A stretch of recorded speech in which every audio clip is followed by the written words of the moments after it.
I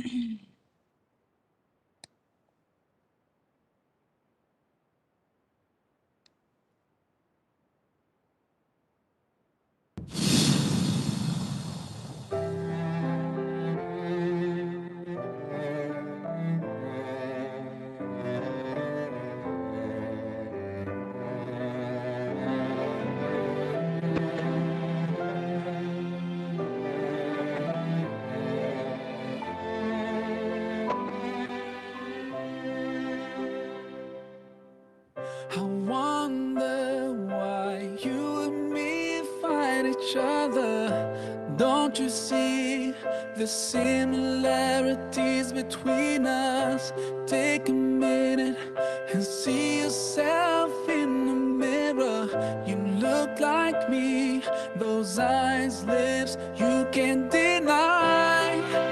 Have you thought about why we look the same? Why we feel the same? Don't tell me it's by chance. Oh, you're my brother, you're my sister, we're one big family. Oh, oh, you're my brother, you're my sister, just one big family.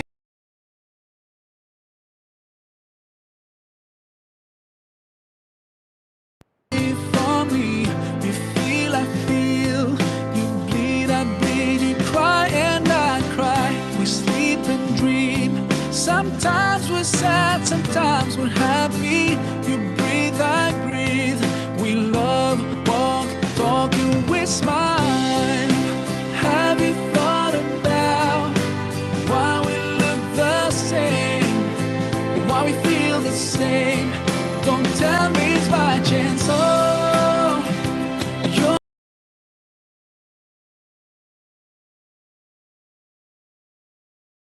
family.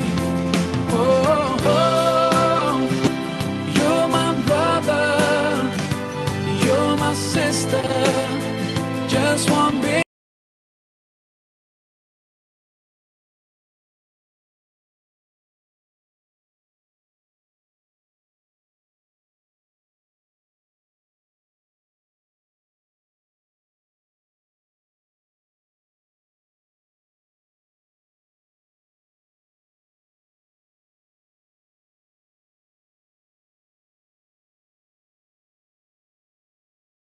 And I wish you could realize there's no difference between us two. We're part of one family.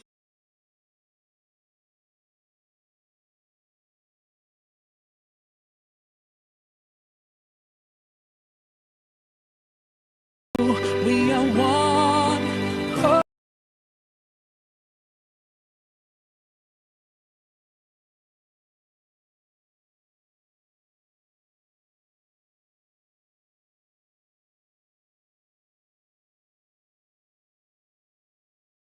you're my sister, just one big family.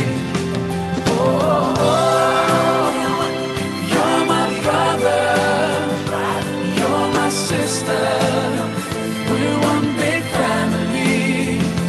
Oh, oh, you're my brother, you're my sister, we're one big family. Oh, oh, you're my brother,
same. Don't tell me it's my chains. Oh, you're my brother, you're my sister. We're one big family. Oh, you're my brother, you're my sister. One big family. Doesn't matter if you live far away from me. You feel, I feel. You bleed, I bleed. You cry and I cry. We sleep and dream. Sometimes we're sad, sometimes we're happy. You breathe, I breathe. We love, walk, don't waste my time. Have you thought about why we look the same? Same.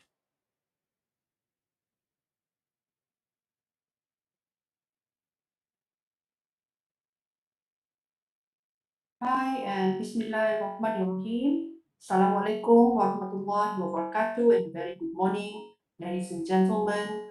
We would like to extend a warm welcome to our guest of honor, yang berbahagia Profesor Datuk Teknologis Dr. Taufik Yap Yun Hin, Vice Chancellor of University Malaysia Sabah, yang berusaha Teknologi Zainab binti Osman, Director of Politeknik Kota Kinabalu Sabah, yang berusaha Associate Professor Dr. I.R. Rahman Imbang Trijajon, Director of Politeknik Negeri Bandung, yang berusaha Associate Professor Technologies Dr. Ramzah Dambul, Deputy Vice Chancellor Research and Innovation of University Malaysia Sabah, yang berusaha Puan Nur Hanum binti Awang, Deputy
Siri, your MC for today. On behalf of Politeknik Kota Kinabalu Sabah, it is an honor to welcome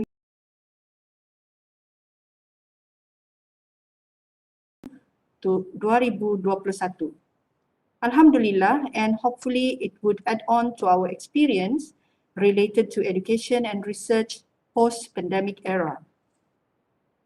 Without further delay, I would like to invite Yang Berusaha Teknologis Zainab binti Osman, Director of Politeknik Kota Kinabalu Sabah, to deliver her opening speech. Please welcome her.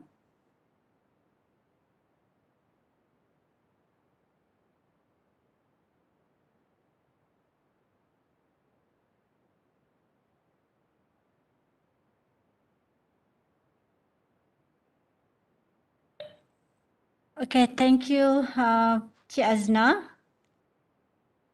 Yang berbahagia Profesor Datuk Kemis Teknologis Dr. Taufik Yap Yun Hin, Vice Chancellor of University Malaysia Sabah. Yang berusaha Associate Professor Dr. Insinyur Rahmat Imbang Tijatono, Director of Politeknik Negeri Bandung. Yang berusaha Associate Professor Teknologis Dr. Ramzah Danbul, Deputy Vice Chancellor Research and Innovation of University Malaysia Sabah. Yang berusaha Puan Nur Hanum binti Awang, Deputy Director Academic of Politeknik Kota Kinabalu. Yang berusaha Associate Professor Dr. Lai Yu Meng, Dean of the Centre for the Promotion of Knowledge and Language Learning of University Malaysia Sabah. Yang berusaha Profesor Dr. Insinyur Kasni Sumeru, Head of the Center for Research and Community Services of Politeknik Negeri Bandung. Yang dihormati Hajar Rafidah binti Ahmad, Head of General Studies Department of Politeknik Kota Kinabalu. Yang dihormati Teknologis Zin Wifu alias Hu Jingwei, Head of Research, Innovation and Commercial Unit of Politeknik Kota Kinabalu. The Management of Politeknik Kota Kinabalu, the Management of Universiti Malaysia Sabah, the Management of Politeknik Negeri Bandung, participants, ladies and gentlemen.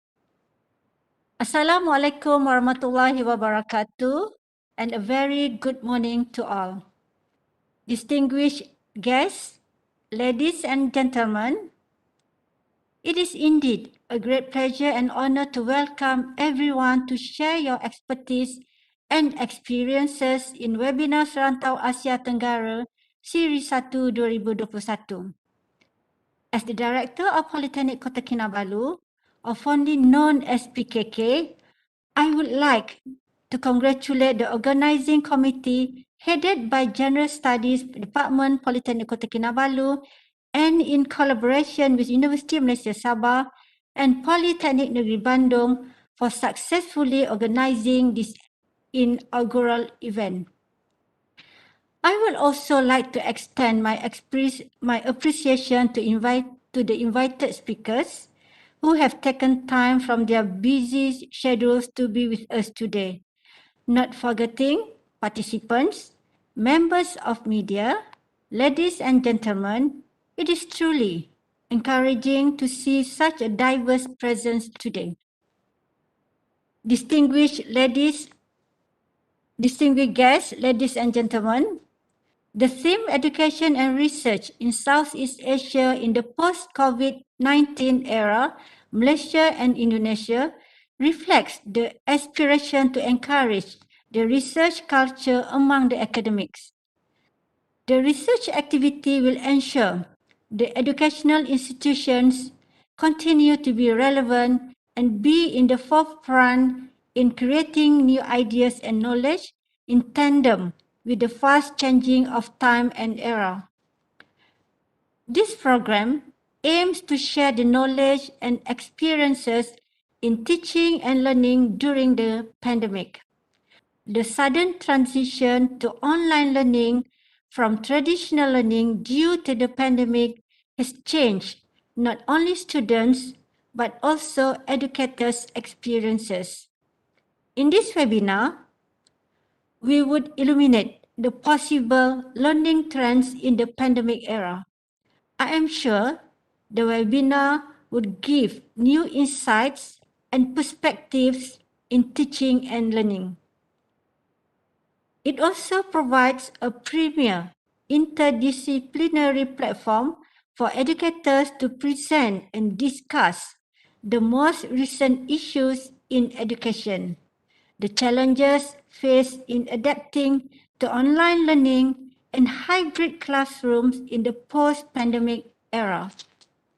Therefore, it is hopeful that this webinar will be a leading platform for all PKKs, UMS and Polban staff and students, especially the lecturers and academics. I sincerely wish that this program would help to aspire powerful and outstanding researchers in the future that can upgrade our knowledge and intellectual skills in the education field for our new generations. I am proud to announce that these PKK, UMS, Polban collaborations will foster PKK to produce more highly skilled workmanship in the international level, which is an initiative to help the Ministry of Higher Education to go hand in hand with the Technical and Vocational Education and Trainings or TVET strategic plan. Ladies and gentlemen, before I conclude, I would like to take this opportunity on behalf of the Ministry of Higher Education Malaysia to record my sincere thanks and appreciation to all parties who have contributed in one way or another in making this event a success.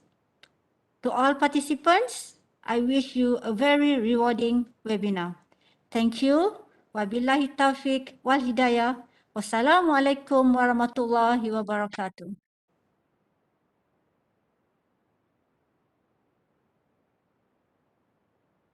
Thank you very much, Puan, for the opening speech.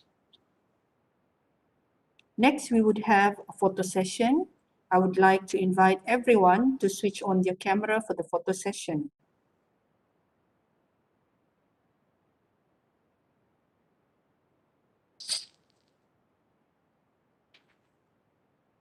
Okay, are you ready, everybody?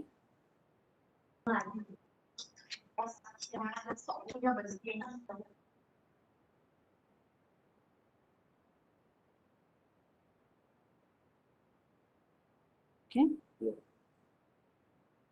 We'll wait for everyone to to switch on the camera before we take photo.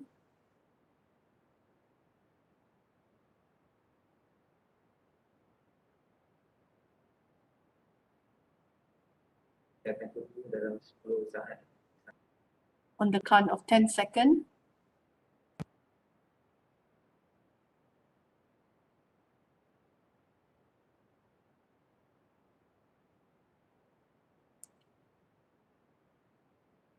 On the count of three, on the count of 3, 3, 2, 1. One more time. 3, 2, 1. All right. Thank you, everyone. Thank you all. Ladies and gentlemen, we will start with our session. We would have 4 panel sessions. In the morning, we would have 3 panel sessions from UMS, from PKK, and Polban respectively. And in the afternoon, we would have student dialogue. And then afterward, we will have panel session 4, which would involve the representative from all of the participating institutions. However, there is a slight change for this session, and this will be updated by our moderator from UMS in a while. As a reminder to all of the audiences, please turn off your microphone and camera throughout the session to avoid any inconveniences. Distinguished guests, ladies and gentlemen, we will start with the first panel session from UMS. And we would have 2 speakers instead of only 1 speaker.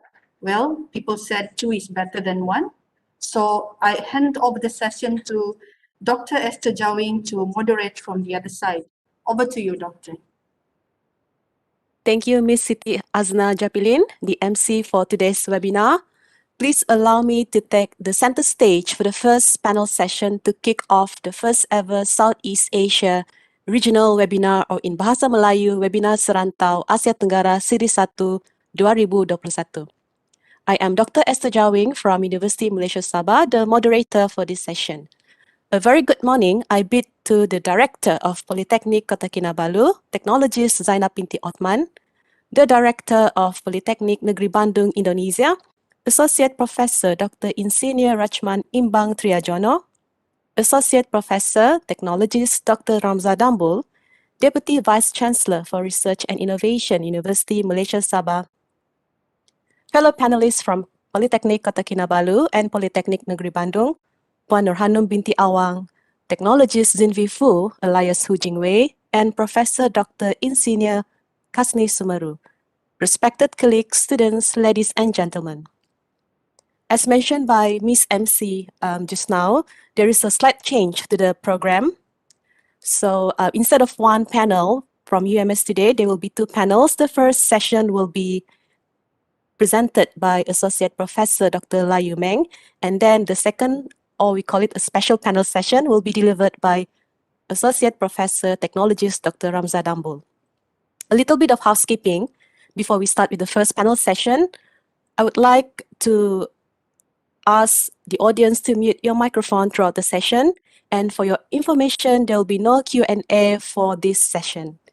Ladies and gentlemen, let us watch the introduction montage for our first speaker today, Associate Professor Dr. Layu Meng, the Dean of the Center for the Promotion of Knowledge and Language Learning, University Malaysia Sabah.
The first panel session today, entitled Education in a Post-COVID-19 World, Perspective from University Malaysia Sabah, will be delivered by Associate Professor Dr. Lai Yu Meng. Please welcome.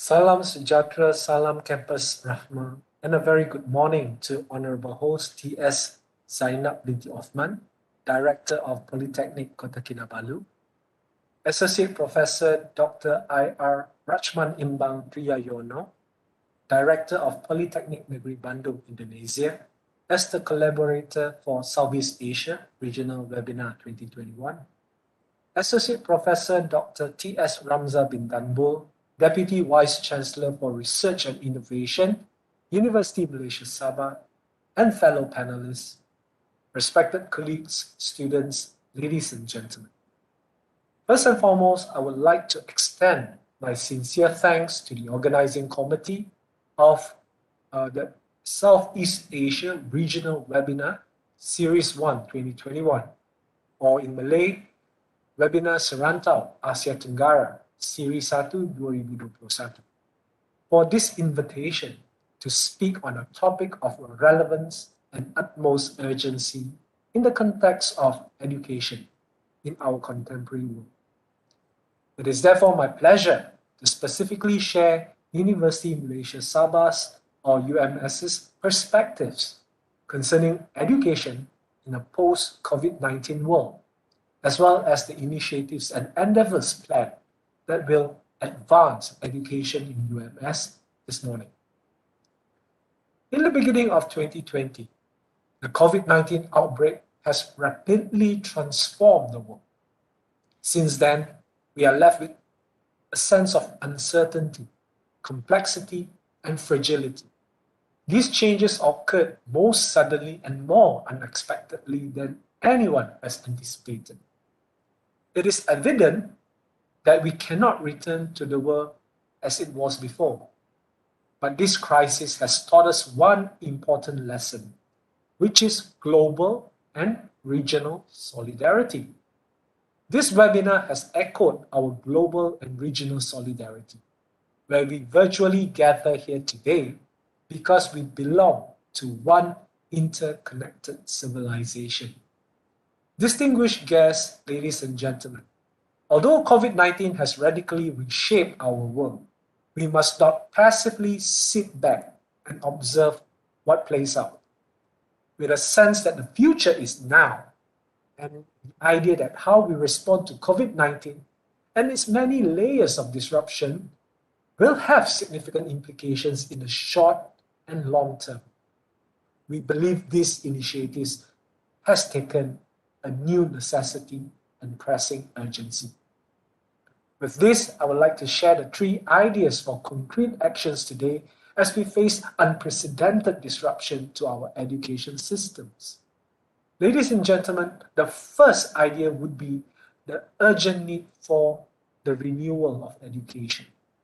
The COVID-19 global pandemic has forced a massive shift away from learning and teaching in traditional settings with physical interactions. This is a major problem, particularly on digital devices and connectivity. In addition, internship and apprenticeship have all been cancelled. Technical and vocational education programs closed down and community centers shuttered. It is those who have the least resources to begin with who will be harmed the most. These are problems that must be tackled now. Less disadvantage propels further disadvantages. This health crisis of global proportions has also revealed the massive importance of digital connectivity and online platforms, to the extent that we need to begin considering access to information itself as a fundamental right, connected to the right to education in ways that were not foreseen even a decade ago. Here in Sabah, affectionately known as the land below the wind, unstable internet connection is inevitable due to the geographical, economic, and developmental challenges faced by this region in Bornean Malaysia. In addition, some of our students who are still learning from home are facing a myriad of predicaments, such as poor internet connectivity and low bandwidth, not to mention the lack of access to digital devices, especially for those coming from the bottom 40 or bottom 50 or B40, B50 income group and other socio-economically underserved segments of the society. To help alleviate such challenges associated with the digital divide, UMS, as well as both the federal and state governments, have provided aid in assisting students with internet data plan and even distributing digital devices to students from disadvantaged backgrounds. UMS, under the remarkable support from the Center for E-Learning, has developed our very own learning management system, or LMS, known as Smart V3 UMS, to disseminate information, assessments, and teaching and learning materials related to the courses taken by our students in UMS. The Center for E-Learning has also organized a series of courses, among others such as the Massive Open Online Courses, or MOOC book, in collaboration with the Commonwealth of Learning for UMS academic staff, meant to enrich and reinforce their teaching skills repertoire. The efforts shown by UMS, students, and government are what is keeping education sustainable, despite the unprecedented challenges brought by the global pandemic. In these times of disruption, we have seen how difficult it is to ensure the availability of functioning education or educational programs, and at acceptable levels of quality. UMS is committed to ensuring that any retrogression is temporary, truly prompted by the emergency condition, and redressed as soon as the situation becomes possible and permissible, so that the recent decades of progress are not undone, and that the 2020s do not become a decade of lost opportunity. Education, ladies and gentlemen, is a fundamental and universal human right, so we should make every effort to sustain it by any means necessary. This is in tandem with goal number 4 of the United Nations Sustainable Development Goals, or SDG, which is to ensure the sustainability of quality education. I'm pleased to say that UMS has accomplished a great deal to sustain education attainment, while simultaneously striving for the renewal of education practice in a post-COVID-19 world. Distinguished guest participants, ladies and gentlemen, the second idea that I would like to share or highlight is the importance of innovative educators. In the renewal of education, human interaction and well-being must be given priority. Technology, particularly digital technology that enables communication, collaboration, and learning across distance, is a formidable tool, not a panacea, but a source of innovation and expanded potentials. The education response to the COVID-19 crisis has revealed the capacity of educators to draw on their professional knowledge and collaboratively mobilize themselves with unyielding resourcefulness and creativity.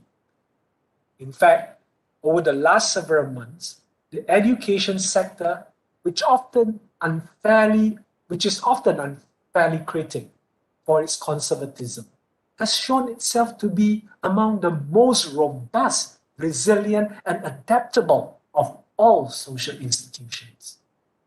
This is an important lesson learned from the crisis, and one which should lead us to grant educators greater autonomy and freedom.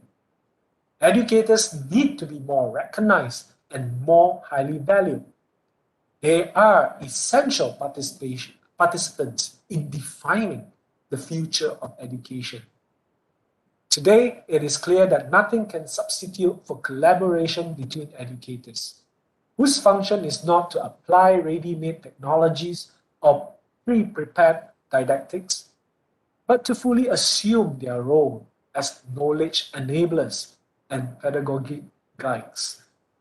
For example, UMS has worked with some schools in Sabah to create digital learning materials, online augmented reality coloring competition for primary school students, online science, technology, and mathematics or STEM webinars for schools, developing a learning management system for schools, for example, the English on the Go learning management system, organize webinars in collaboration with stakeholders to promote employment for graduates, educating the local community to digitalize their business, to digitalize cultural documentation, and also to organize cultural online workshops for local ethnic communities, such as the Lundaya in the Lon Pasir district of Sabah. The capacity to initiate, experiment, and innovate, which has been unleashed during these pandemic disruptions, must be allowed to continue.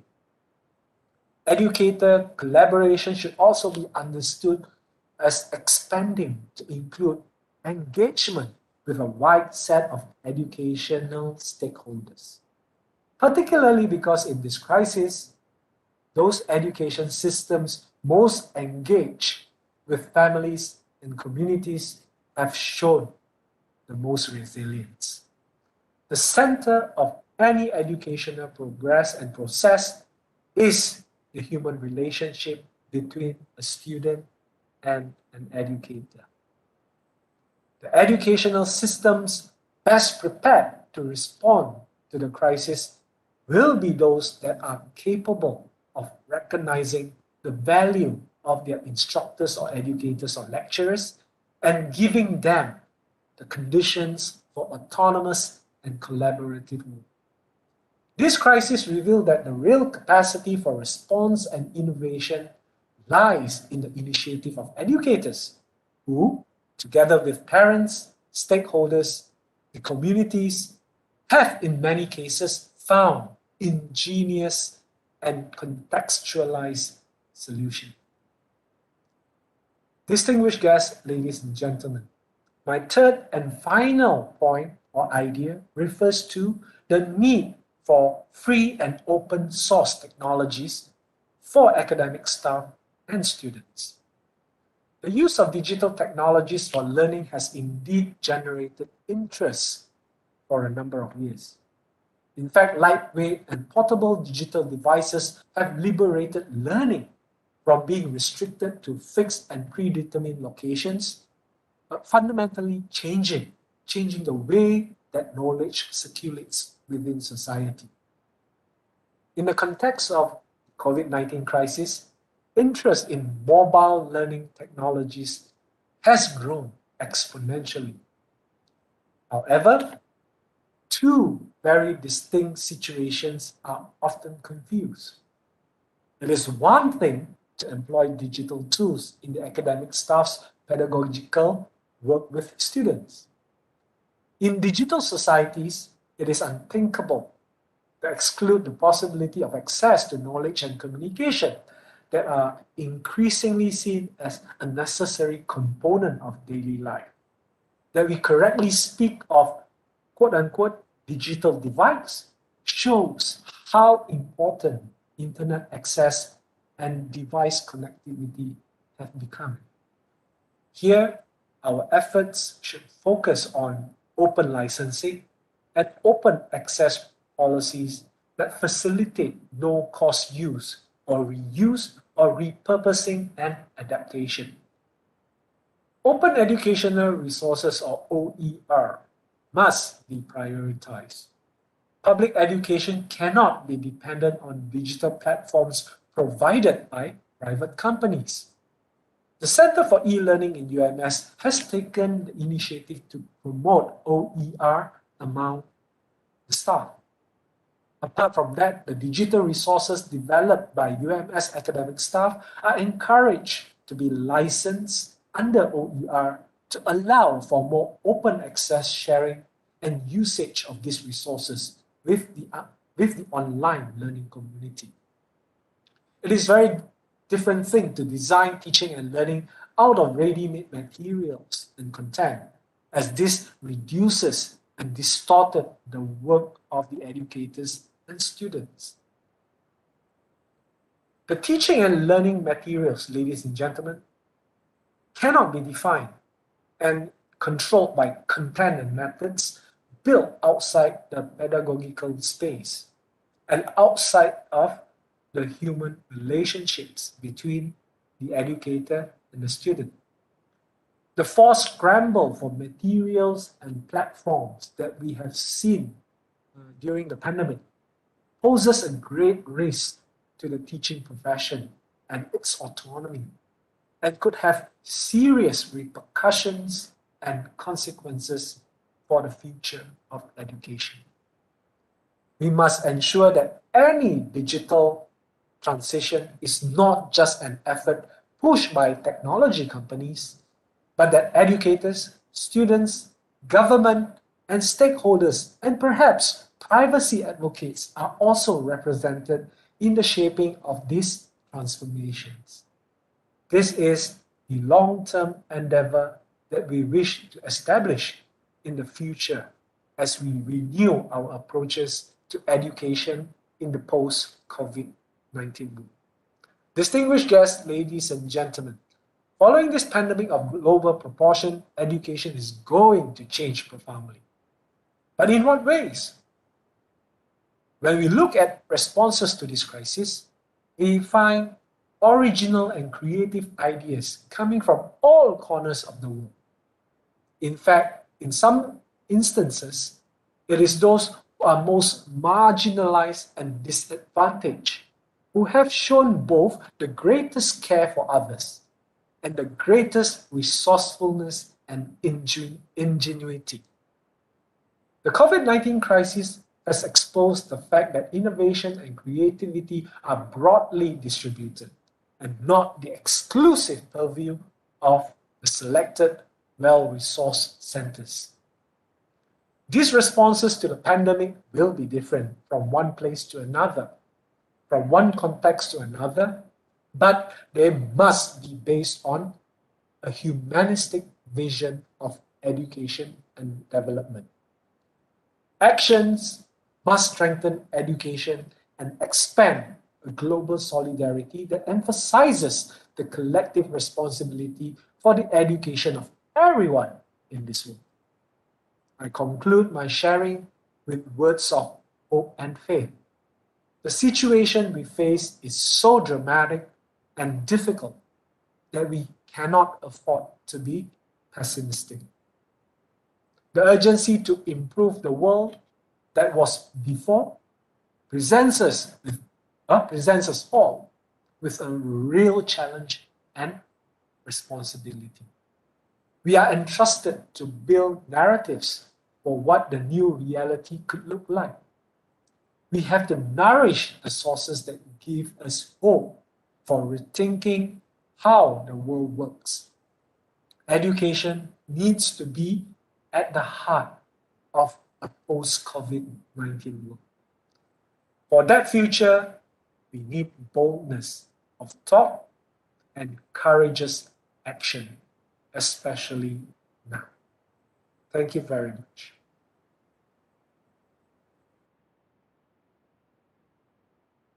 Thank you, Associate Professor Dr. Lai Yu Meng, for a remarkable speech. I hope in one way or another we are able to gain some insight out of it. Ladies and gentlemen, let us continue the webinar with our special panel session. A gentle reminder again for the audience to mute your mic. You may ask questions during the Q&A right after the session. You may ask the questions or type it in the chat box.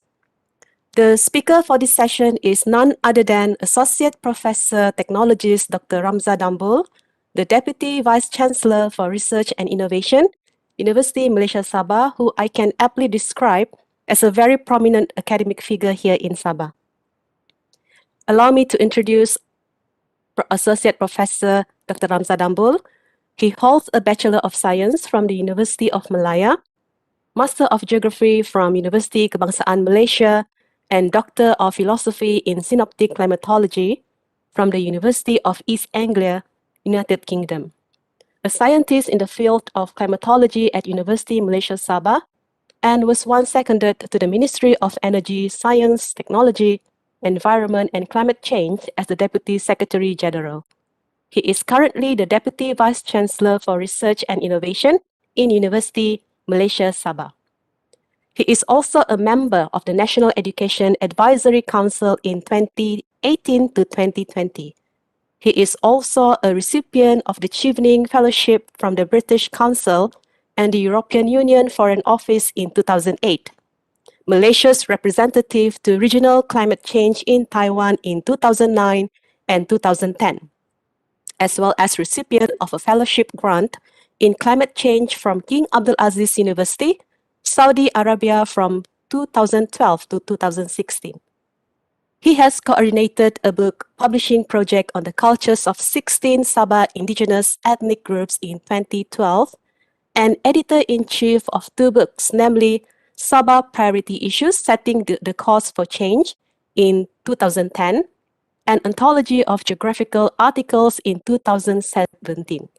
In addition to writing academic works in the form of books and articles for high-impact international journals, he also delves on non-academic writing covering general essays, literary criticism, and creative writing, especially in the poetry genre.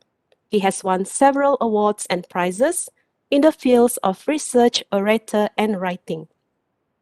Ladies and gentlemen, without further ado, let me call upon Associate Professor Technologist Dr. Ramza Dambul to deliver his speech entitled Sustaining Research and Innovation Post-COVID-19 in University, Malaysia, Sabah.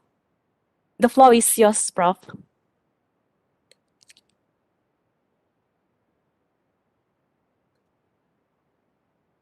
Hello. Can you hear me? Is it Yes, okay? very clear. Yes, Prof, very clear. Okay, thank you. Thank you, Madam Chairperson, Dr. Esther. Thank you, everyone. Can I have my slide, please?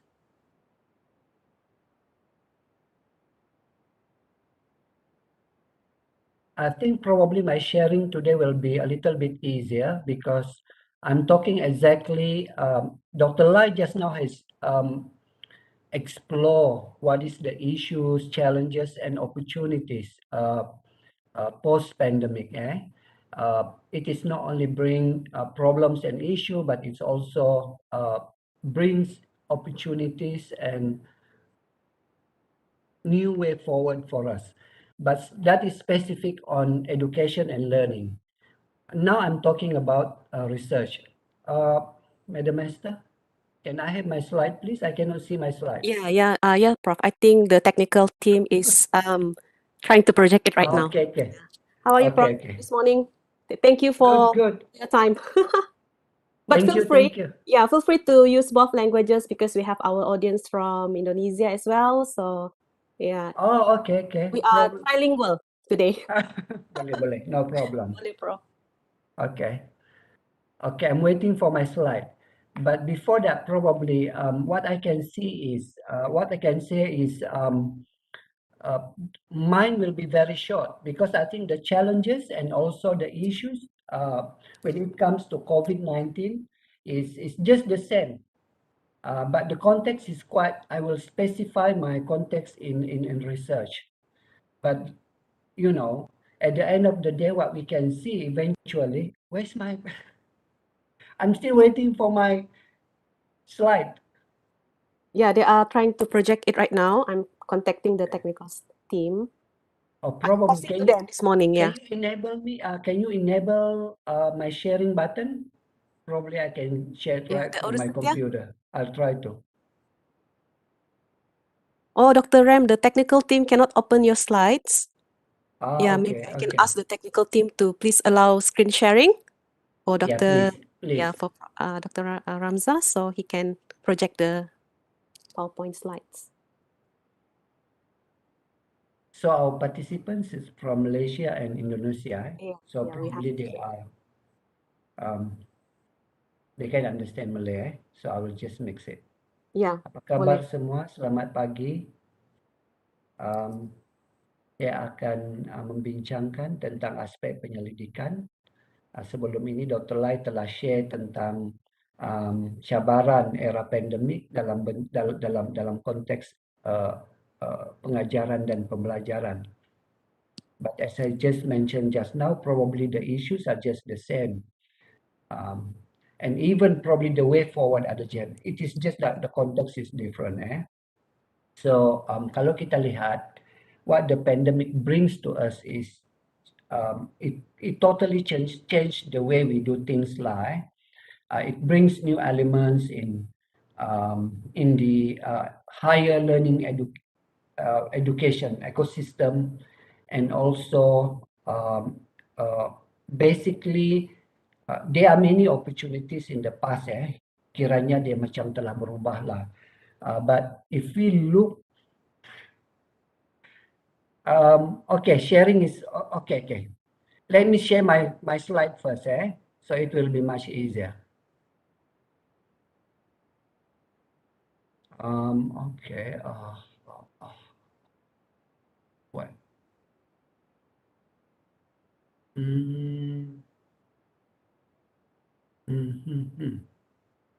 Hold on.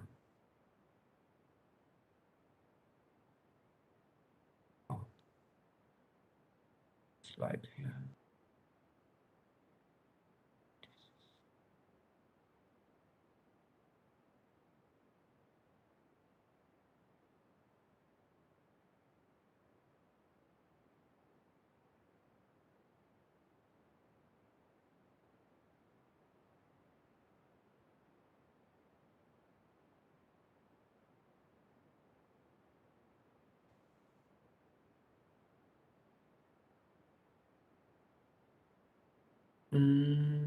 Oh. Boleh dengar saya lagi tak? Boleh masih? Boleh, Prof. Very, very clear. Dapat dengar dengan jelas. Yeah, I got my slide on the screen, but I cannot see my Zoom or the WebEx. How do I get back to the WebEx? Because I cannot see it. So the slide is here. Kejap ya, Prof. I try to share, but my... That is why I specifically requested the secretariat to... Ya, sudah share tu, Prof. Cuma tidak dapat buka slide Prof tu. Tidak boleh buka. Ya, Rusdia boleh cuba lagi sebab sometimes ada problem kalau kami mau share. Sometimes host lebih senang mau share daripada yang participant kan? Okay. Can you see? Okay. Sekarang nampaknya tidak. Sorry ya. But where is my slide? Can you see?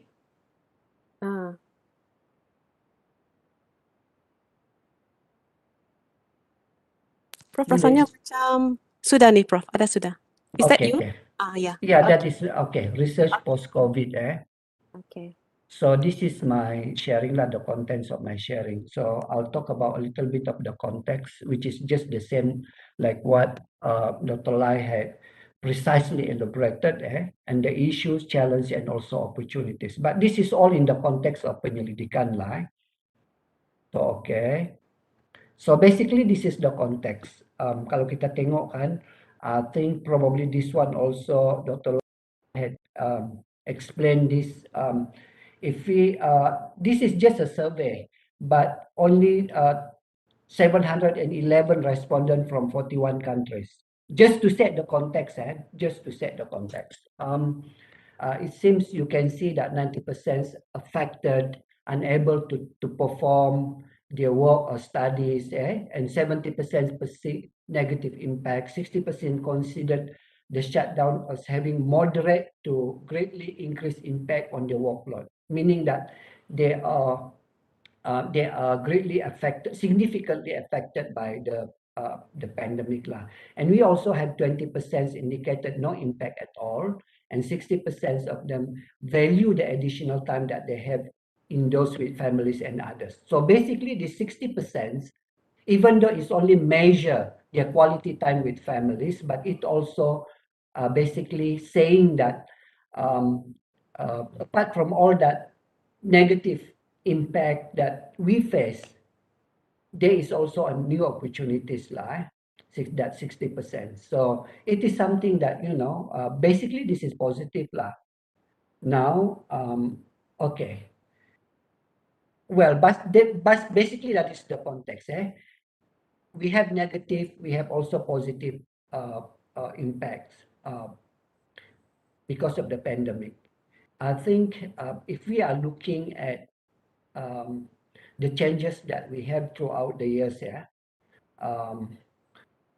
I compare with IR 4.0, okay? Because I think IR 4.0 is also one of the elements that really transform the way we do things. Kita ada IR 3.0, kita ada IR 2.0, and now we have IR 4.0. Okay, during IR 3.0, apa yang kita dapat pada masa itu is basically we have internet of people. So digital start to comes into our daily life lah, in a way that digitalization start with IR 2.0, tetapi bila kita masuk kepada IR 3.0, it comes at that time, it is not Internet of Things, Internet of People. So what we have is we can have access to all these movies, YouTube, semua dan macam-macam. So how it change? How it change the landscape, socio-economic, for example. Okay, saya ambil satu contoh yang sangat mudah lah. Probably my fellow Sabahan can relate to this. In the 80s ataupun early 90s, apa yang paling popular sekali di Sabah ialah kedai-kedai yang menyewakan video dan juga CD. In fact, in a small town like Ranau, what we have is a mini cinema yang inilah CD yang menayangkan CD apa semualah. And it is like that industry is blooming. I even have friends that open that business lah, buat pinjaman dan sebagainya. Unfortunately, coming to 2000 millennium, we already have this speedier internet. Sebelum itu kita adalah yang TMnet yang very slow lah, very slow dial up. And then we have this faster internet. Then comes this YouTube kan. So now we can download, we can watch movie in our computer at home kan.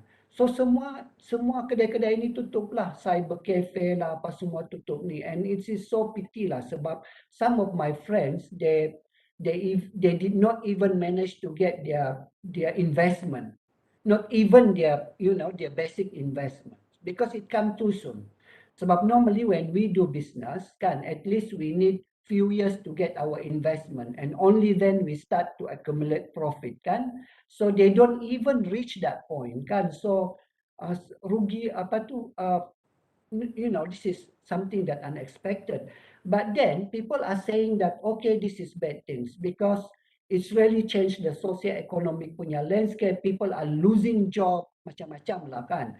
Tapi dalam masa yang sama, it also brings new opportunities kan. disebabkan keadaan itu new economy kan, new way of doing things business tu is created kan. So kita sekarang ni ramai pula usahawan-usahawan baru tidak perlu modal pun sikit-sikit saja they do online business kan. And we also have gig economy like Grabs lah apa semua tu kan. And we even have internet celebrity like Tumatik kalau di Sabah, sorry for my Indonesian friend, Tumatik ni is influencer lah. Kalau mungkin kalau di Indonesia tu is macam Mimi Perry, saya pun I watch Mimi Perry Mimi Perry ni apa semua. So what they are doing actually, they are commoditizing their personal life through internet, and pendapatan diorang tu mungkin gaji dia lebih besar daripada gaji saya. So what I'm trying to say here is every time new change come ataupun ni, and it change the landscape of the socio economy, it change the way we do things, all those routines kan, and bring new new routines lah dalam kehidupan kan. Lepas tu kita hilang kerja ataupun hilang yang sebelum tu. But new things will emerge kan. So that is actually what will happen this pandemic kan. Although at the moment kan, sebab pandemic kita is only 2 years, okay? It's only 2 years. So normally for the first 2 or 3 years or probably 5 years, more negative impact. That is expected. But then eventually when we start blending ourselves with the new routines and the new norms, and then we will see new opportunity emerge, and that is where we can create all these new opportunities lah kan. So basically that is what I'm trying to share with you today in the context of research. So kita begin. Okay, this is the challenges. Kami di UMS ni dan probably di Politeknik ataupun rakan-rakan kita di Indonesia dalam bidang pendidikan tinggi, probably you can also feel this one, resource of funding. Sama ada resource of funding tu coming from the government or from the private sectors or even international NGO kan. Memang for the past 2 years tu kita punya funding tu is very it is not as the resource tu kan, dia tidak macam dulu punyalah banyak kan. And there are few reason for that. Because of the pandemic, all these organization they have to readjust their setting and everything, and because of that they are focusing more on all this operational. So mungkin pada masa itu they cannot disburse the money and things lah kan. That is one thing.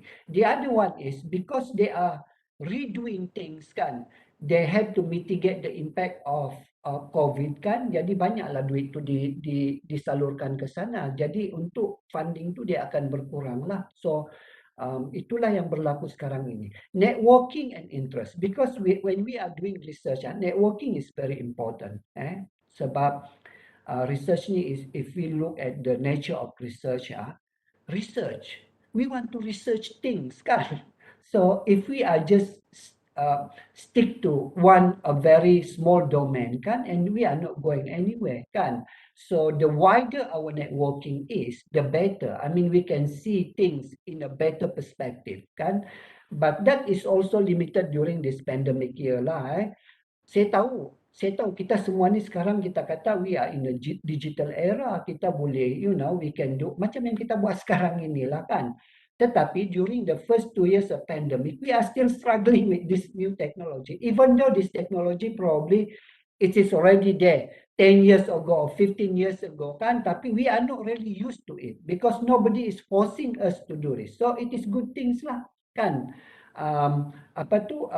This pandemic speed up our adoption of this digital technology. I tell you 2 years ago when the pandemic just started, I find it very, I don't have feeling tau bila buat webinar ni kan. I really find it odd. I find it very unnatural in a way, okay? And I don't really like it. I try to avoid it as much as possible. If I don't have to, I don't want to kan. But now it is fun. Like, wow, we are looking forward for it.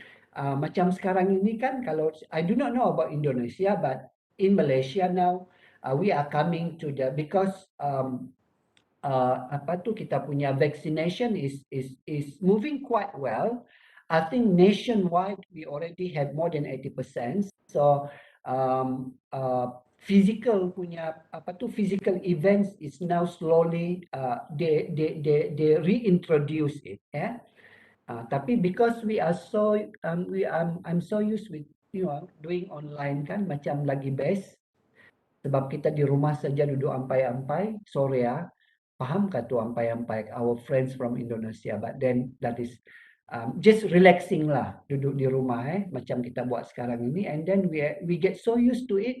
Now we want to do it online. And actually, this is what I think lah, we doing things online that is more efficient, one thing, and more productive. Because in one day you can attend so many events. Kalau dulu secara physical, I can only have, the most would be probably two meetings per day. Pagi dengan petang, because normally the meetings will be in a different place, so we need to move physically kan, and that takes time kan, so we cannot have so many events in one day. Tapi sekarang ini kan, lepas ni mungkin some of us will have another meeting kan, and that meetings probably include members of that meeting from all over the world, and it is so convenient kan. Upskilling and reskilling, this is also good things. This is also a challenge lah kan, sebab because the environment change, the need change kan, so we need to reskill lah, we need to ni kan. Even yang ini ni pun, I just want to share a little bit of experience lah. Even saya tidak tahu, I do not know about other institution, but in UMS, maybe some of you disagree with me, but I think this is the reality. We just have to admit it, no need to be in denial, Ramai di antara kita ni, pensyarah semua ni kan, yang we are not, digital technology is something that we are not used to kan, other than doing emails, mungkin sekadar menggunakan komputer untuk buat email apa semua, that is it. But when it comes to, you know, connecting with people and, you know, do your teaching, menggunakan semua digital punya facilitation and also alat bantu ini, and then probably some of us are a bit problematic lah kan. I know some lecturers, they don't even know how to make interactive slide kan. Tapi sekarang ini, because of the pandemic, we have to do that. There is no other option, and you know, people are willingly upskilling and reskilling themselves. So that is also good thing. Multidisciplinary, what the discipline get? This is also, I think, one of the biggest challenge in research because of the pandemic, but also I would also say that this is the blessed lah. I have been, you know, for me, I'm so thankful for pandemic. Sorry, not because bukanlah apa yang all the penyakit yang dibawa tu, tapi how it changed our mentality lah, researchers, multidisciplinary. In the era of IR 4.0, actually multidisciplinary research, that is mandatory. That is how we do things, because everything is connected. In IR 4.0, we can see that the virtual world and the real world are already connected, and even devices can talk to human, lepas tu human can talk to devices. It is just like our phones lah, kita phone kita pakai, example lah, kita ada telefon kita, handphone kita. Handphone kita itu is basically a device kan, but sometimes it controls our life kan. Macam it is already a person. Kalau kadang-kadang kita hilang kita punya handphone, macam kita hilang nyawa kan. Ada yang sampai, ada yang depressed sampai beberapa hari, because everything is in our phone. Our phone basically our phone reminds of your interviews kah, your appointments kah, the birthday of your sons kah, your daughters kah, your friends kah, kan? And everything is just there. And you know, this device interact with us as if it is a person. And that is what it's sebab itu yang kita kata Internet of Things, kan? IR 4.0. So because of that, everything is merging together. Our research also cannot no longer stand alone, kan? If we are doing research, macam contohnya tim uh, uh, Madam Chairperson, please remind me of my time, ah. Nanti kalau tidak saya go on nanti kan kita punya. Ada masa lagi, Prof. Don't worry. Okay, ada lagi. So, okay. So, it is about the multidisciplinary. But because of this pandemic, and people start to see, actually there is a huge gap in our multidisciplinary research. Sebab, I give example lah in science, barulah orang biotechnologies punya orang, digital punya orang, and also yang medicine punya orang, engineering punya, barulah diorang tahu. Actually, we really need to connect, kan. And actually, one of the reason why we get this vaccine, ramai orang cakap lah kan, I know, this is one of the biggest myth lah kan, orang jual sana sini kan, we cannot trust this COVID punya vaksin. Walaupun selama ini kan dia ambil vaksin rubella lah, vaksin hepatitis lah, vaksin, all those vaksin kan sikit pun tidak pernah pun bising apa semua. But then when it comes to COVID vaccine and people start arguing, it is one of the even some learn people pun kan they start to argue, and one of the argument lah kan dia kata, vaksin ini kalau dulu punya vaksin it takes long time to develop kan, tapi kenapa vaksin COVID ini dalam setahun lebih saja sudah develop kan. And that is itulah saya kata that is the bless of multidisciplinary research punya ecosystem. When everything merge together kan. Kalau dulu tu dia macam satu-satu. Networking dia pun tidak ni kan. Dan actually dulu punya vaksin itu why it takes longer, because of the fundamental science behind it. That fundamental science that to do to identify the disease, lepas tu to identify the way how we can dormant it and put in our body, and how to and to trigger the antibody, the natural antibody kan. So that is the fundamental science. But we have already addressed that kan. So when it comes to COVID-19, all we need to do is just to translate that fundamental science into technology. And normally that takes shorter times lah kan, because we already have the fundamentals. Okay, now coming to my last slide. Sorry saya pula yang sepatutnya tu kan. Okay, so this is the opportunities lah kan. Tapi basically saya sudah terangkan pun tadi itu. New skilling is a way forward because the pandemic really changed the way we do things, so we need to learn new things. So that is good lah kan. Okay, kemudian we become a more resilient, nimble, and equitable research ecosystem. Okay, why I say equitable research ecosystem? Because this pandemic actually teach us that we really need each other. We really need each discipline. Sebab, say for example, this pandemic, I know this is about biotechnology and probably this is about health, kan? But we cannot fight COVID if we are only looking from that angle, kan? We need to understand how people behave. We need to understand the social structure, kan? Sebab memerangi COVID ini is everything. It is about society. It is not just about individu dan penyakit itu secara fizikal, kan?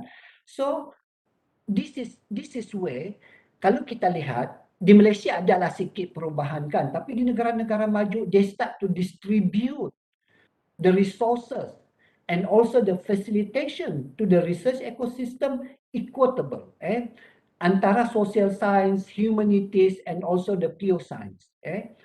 walaupun sebenarnya sebelum ini kan it is heavily channeled to science, because people always think that technology innovation, this is the raja lah konon-kononnya di dalam penyelidikan.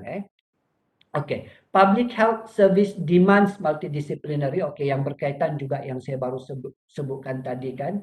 So it is not just about science. It is not about you identify the disease. You know about biochemistry lah, apa semua yang all this traditional punya dalam public health kan. But it is also about society. It is also about human. It is also about how people behave kan.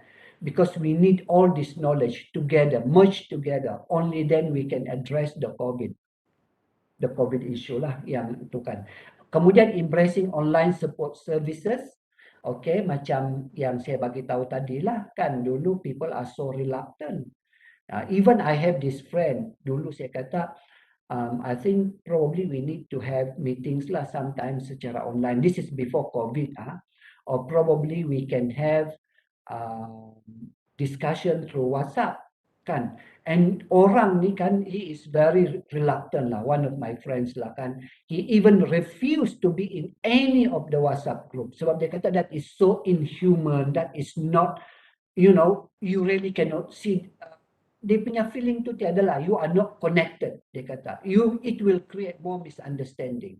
Tapi saya kata, that is, we are not saying that will be the only way. Tapi saya kata that is the new technology, and now because the world itself is, moving very, very fast, by embedding this technology in our daily routine, that will at least help kan. Tapi no. Dia tu no. Tapi bila datang COVID ni, susahlah dia kan, terpaksa akhirnya dia ada di mana-mana mana-mana grup tu, WhatsApp group, dan dia pula sekarang ni obses dengan media sosial dan sebagainya, and he finds it, wow, this is so good, dia kata. Kalau dia tahu lama sudahlah dia ni kan. So this is opportunity tau. It changed the way we think, it changed the way we adopt technology kan, it speed up. And because of that, yang nombor 5 tu, that is very important, gig economy kan. We are saying that this pandemic kan menyebabkan kita banyak hilang pekerjaan. IR 4.0 menyebabkan banyak hilang pekerjaan, tetapi when we adopt that technology, many other opportunities will emerge. And ialah macam yang saya cakap sekarang ini kan, I think now for me lah kan, the good things about all these changes kan, because of the pandemic and because of the IR 4.0 kan, it makes human kita sekarang ni macam equal tau. Kalau tidak, dunia lama, this is my opinion, before the pandemic and before the IR 4.0, dunia lama ini hanya orang powerful people, either because they are sangat educated, they are popular, or they are rich, they normally control the narrative of the society kan. Tetapi bila ada IR 4.0 and the pandemic, you see, Tumatik tu sekarang ni lebih popular tau, lebih ramai orang mendengar cakap dia daripada politician ke atau apa. And who is Tumatik? I'm not saya bukanlah merendah-rendahkan kan, because of dia punya education, tapi he is just an ordinary people kan, but he can change the landscape, he can bring his own narrative. Sama juga dengan Nini Peri kan. So everyone can, it is not about celebrity. Kadang-kadang kan kita tengok, kesian saya tengok selebriti itu kan, selebriti kamu ni popular sangat lah dulu mencanak-canak kan, tapi when the IR comes, and then we have all this Khairul Amin, orang biasa-biasa saja, follower dia sampai 3 million. Dia jual sambal dia kan, 10,000 unit, laku dalam tempoh 8 minit. Mana semua selebriti they cannot even do that. So sekarang diorang tidak boleh lagi lah megah-megah kan. So now what I'm trying to say is this world is now equal. Everybody have the opportunity to be significant, because kita kata dunia digital itu kan give you the platform kan. So So basically for me that is good things lah. So kita tidak lagi lah meraja-rajakan setengah orang, and then probably I can really see that 10 years or 20 years from now, 10 years and 20 years from now, being rich, being educated, being beautiful, it is no longer an advantage for you. It is no longer an advantage for you. You can be anybody, whatever your background and everything, you still have the opportunity, because that digital world, basically they just demolish everything, all the boundaries, and it just opened up a new world lah for everybody to have the same opportunity to shine. So okay, dan macam mana saya mau Okay. kaitkan dia dengan Yeah. research? Dalam konteks research pun sama juga nanti dia jadi begitu. Okay, thank you. Okay, terima kasih Prof di atas perkongsian yang sangat orang cakap apa tu kena dengan tema dan keadaan semasa. So sekarang I will open the session for Q&A. Kalau ada yang mau bertanya soalan, boleh bertanya secara langsung dengan Profesor Madya Dr. Ramzan Ambul, ataupun boleh juga letak di chat box kalau ada yang malu-malu mau bersuara. Mungkin ada soalan daripada rakan-rakan daripada Indonesia. Mungkin ada yang berbeda atau sama dengan keadaan di Malaysia ataupun Indonesia. Mungkin boleh ditanya sedikit.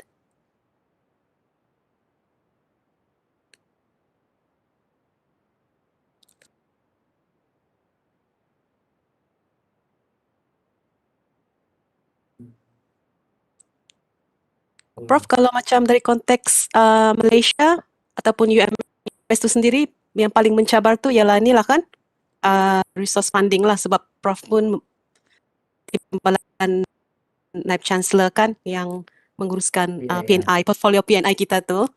Ya. Ya betul, research funding lah. Research funding, that is the biggest challenge lah kan, sebab sama ada sumber daripada kerajaan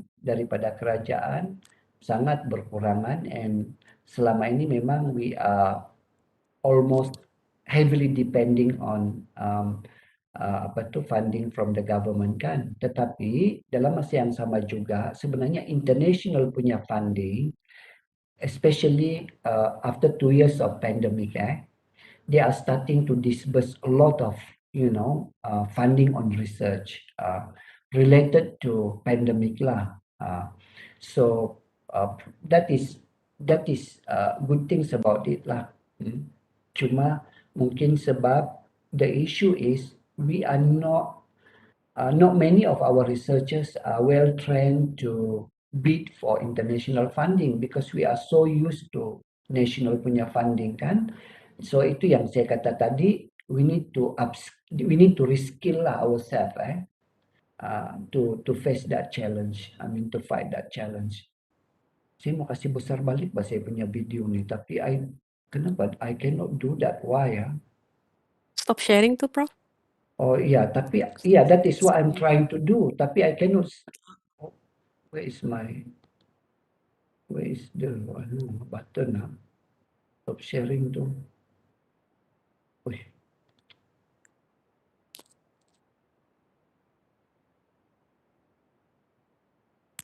Okay, ada yang mau bertanya soalan? Kita ada lagi masa beberapa minit ya. I have a question. Yeah. Okay. Okay, what are the You can ask the new question, new skilling that we can use easily? We can use easily with our challenges in technological challenges. What are the new skilling that we can use easily? I think. Are you? Hello. Yes. Your Yeah, question is what is the most important skills in this? Yes. Sorry, hello, Corona. Yes. Hold on. I'm struggling with my. Would you like to repeat? Would you like me to repeat question again? Yeah. I was looking through. I was looking at the slide, and there's a point that you have stated about new skilling, and then Okay, I was okay. wondering what are the new skilling that educators can easily use with our situation, technological problem that we have. I think probably the most relevant new skill is digital, yeah. So basically, how we are using digital punya ni lah, digital punya apa tu in terms of presentation, in terms of doing things and apa tu kita punya dalam kita punya kerja harian-harian tu lah. Thank Okay, you. thank Sorry ya, saya ada masalah dengan komputer saya ni sebab saya sekarang ni I can't really hear, that is one thing, and also di depan screen saya ni okay, sini stop sharing. Okay, sekarang ni okay, I get it now. Okay, Sorry, Prof, I'm ada very satu lagi sorry. soalan. Ya, ada soalan di chat box nih, saya mohon baca ya. How do we sustain the momentum, especially in education post-pandemic Okay. as an educators? Ya, memandangkan apa, the pandemic itself is very draining. I think the first thing first ialah we need to think positive lah. Kita punya one of our biggest problem during this pandemic saya tahu kita ada banyak depression, we are demotivated and everything because basically we don't it is about positive thinking sebab we still stuck in the old mindset. We still wish that, how I wish that it could be, the situation is like this, like that, apa semua tu kan. We need to basically accept the situation now. Okay, pandemic, this is how it is. Definitely there is no way we can go back to the normal punya routine, even after pandemic. So for me, if we can retune the way we think that this is it, okay, and I have to readjust with this new situation, and that will be the key first step, and everything from there definitely I think will be much easier kan. It is about the mental block lah, the first thing tu kan. Jadi kita kena we need to accept this new reality and this new norm. Macam kalau saya bagi contoh sikit lah di tempat kerja saya pun masa awal-awal tu kan, and then probably maybe every one of you can relate to this. As a leader in my university, of course basically the biggest challenge that I faced during the early, masa pandemic ini mula-mula dulu kan, macam last year tu it is about to make sure to basically to how to say kita punya orang-orang di bawah kita, staff dia di bawah, I know that it is difficult, but this it is, you cannot take it as an excuse because we have things to do and we still need to perform it, and you cannot keep coming and giving excuse pandemic, COVID kan. So bila kita sudah start, we no longer look that as an excuse. When we accept that, okay, this is the setting, now I am in this new setting, I have to do the same things as expected in this new setting, and things start to change kan. So it is about positive thinking. Okay, thank you, Prof. Thank you for your sharing. Masa sangat mencemburui. Kalau ada masa lagi mungkin kita mau Prof lebih banyaklah mengulas tentang isu ni. Tapi masa sudah suntuk. So with that, I really thank you for such a significant and a very prolific sharing in today's webinar. And thank you so much, Prof, for sparing some of your time to be with us. It is actually a great honor, to be having you today as our guest speaker. Thank you. I'm very glad to be part of this webinar lah.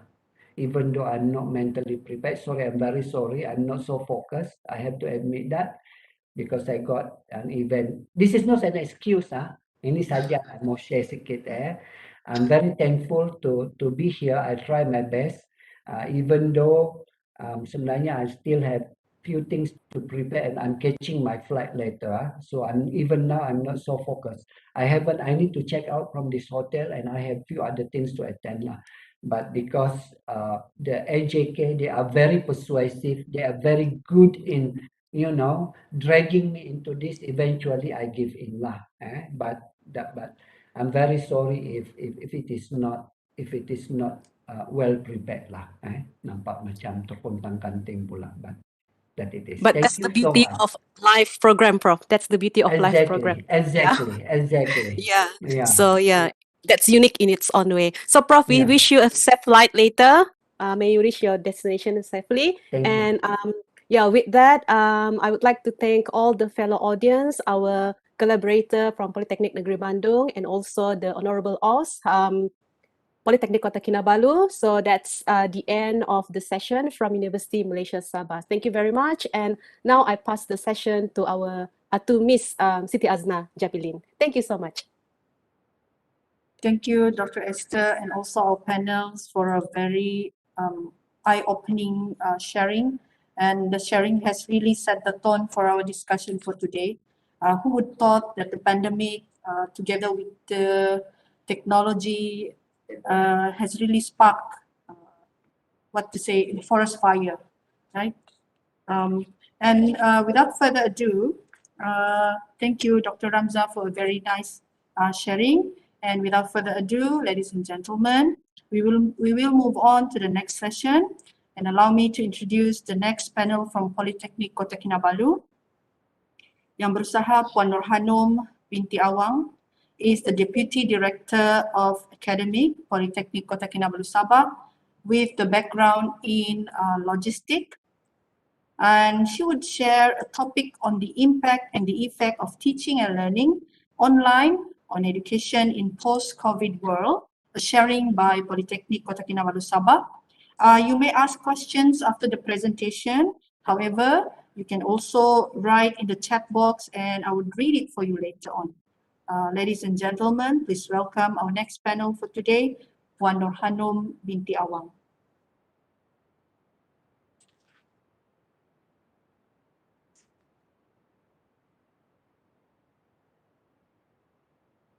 Okay, thank you very much, Cik Siti Azna, our moderator for our event today. Okay, let me share my slides. All right.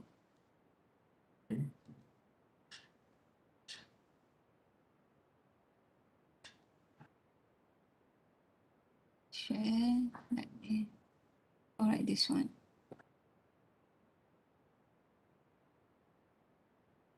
This one, right? Yeah. Okay. Okay, can you see my slides? Boleh nampak slide saya? Boleh nampak ya? But I can't hear you. All right. Okay, so everything's ready, right? Right? Okay, once again, thank you very much, Cik Siti Azna, our moderator for today. Yang berbahagia, Puan Pengarah Politeknik Kota Kinabalu, T.S. Zainab binti Usman. Yang berbahagia, Profesor Madya, Dr. I.R. Rachman Imbang, Pengarah Politeknik Negeri Bandung, dan juga yang berbahagia Profesor Madya Dr. Ramzah Dambul, Timbalan Naib Chancellor Universiti Malaysia Sabah. Bismillahirrahmanirrahim. Assalamualaikum warahmatullahi wabarakatuh dan salam sejahtera. Salam PKK aspirasiku dan salam perkenalan serta persaudaraan serantau Asia Tenggara khasnya buat Indonesia dan Malaysia. Alhamdulillah, syukur saya kehadrat ilahi dengan limpah kurnia dan izinnya so dapat kita pada hari ini bertemu muka walau dalam di alam maya ya, di dalam wadah webinar Serantau Asia Tenggara Siri 1 2021. Saya mendoakan semua yang ada bersama pada hari ini termasuk para panel daripada Politeknik Negeri Bandung, Universiti Malaysia Sabah dan Politeknik Kota Kinabalu dan juga yang dikasihi para pelajar daripada Malaysia dan juga Indonesia yang ada bersama kita dan semua yang mendengar pada waktu ini ya dalam keadaan sihat sejahtera dan aman gembira insya-Allah. Okay, di kesempatan ini juga saya ingin ingin mengucapkan syabas dan tahniah kepada Jawatankuasa Kerja webinar yang bersemangat ya dan memberi komitmen yang tinggi. Ada masalah teknikal. I'm so sorry. Sorry, stop video.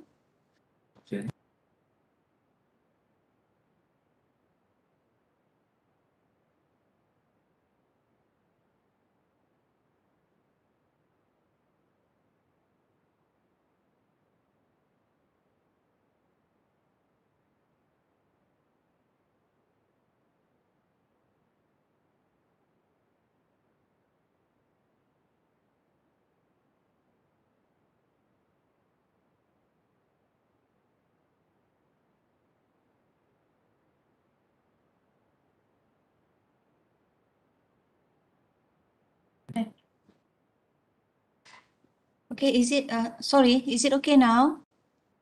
All right, thank you. Sorry for the technical error. So Okay, can I proceed? Yeah, yes, please. I continue from my last speeches now ya. Okey, saya ingin ambil kesempatan untuk mengucapkan syabas dan tahniah kepada Jawatankuasa Kerja webinar ya, yang bersemangat dan memberikan komitmen yang tinggi kepada keberlangsungannya program kita pada hari ini. Jadi saya mendoakan pengisian pada webinar ini dapat memberi sedikit sebanyak manfaat dan ilmu tambahan kepada kita semua seperti yang telah dikongsi oleh Prof. Lai dan juga Dr. Ashman just now. Saya difahamkan ada pelajar bersama-sama kita ya juga pada sesi webinar ini.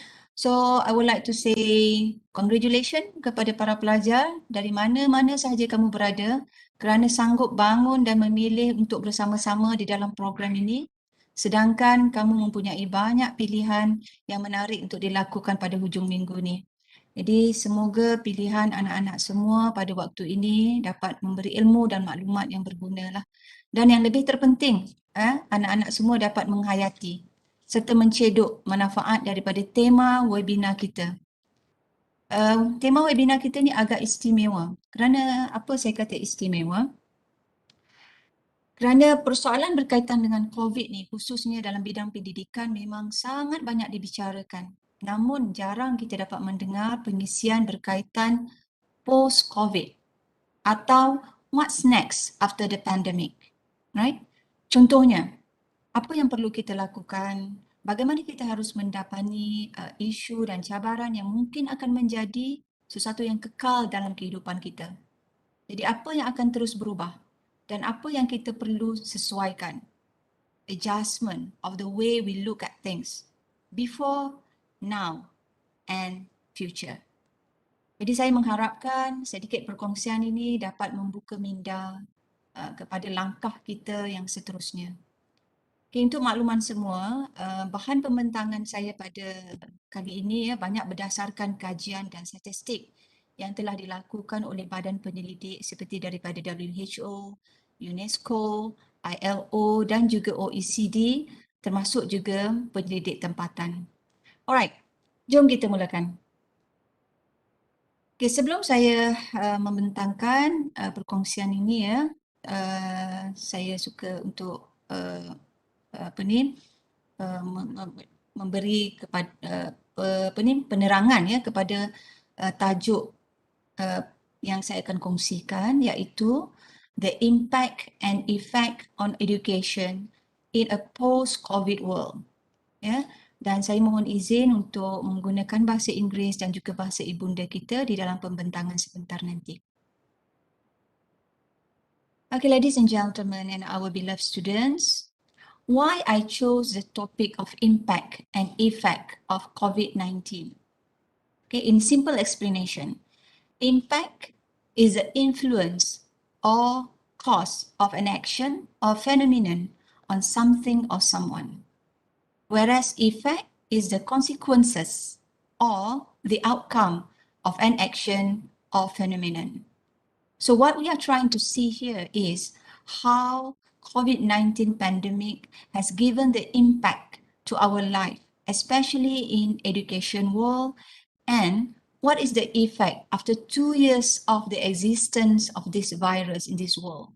And towards the end of my presentation, I will share the tips to you, especially the students, on how should you react and take an action for your future career.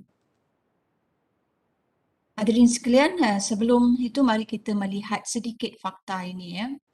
As we know that the global outbreak of the COVID-19 pandemic has spread worldwide, affecting most all countries and territories. So the outbreak was first identified in December 2019 in Wuhan, China. And I would like to share the last 2 days, the statistic of coronavirus cases. It's reached 258 million over of the cases and caused the death of more than 5 million. So this is a big, huge number of pandemics. So after year 2 of COVID-19 existence in our world, this is how people around the world perceive of it.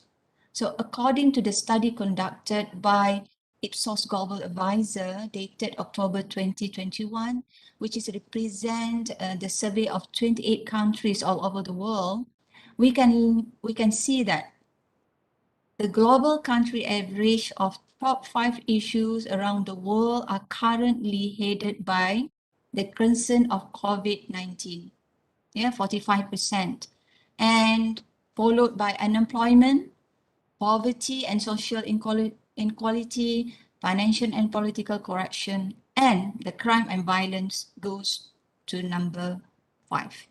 So this is the great concern of our people in the world.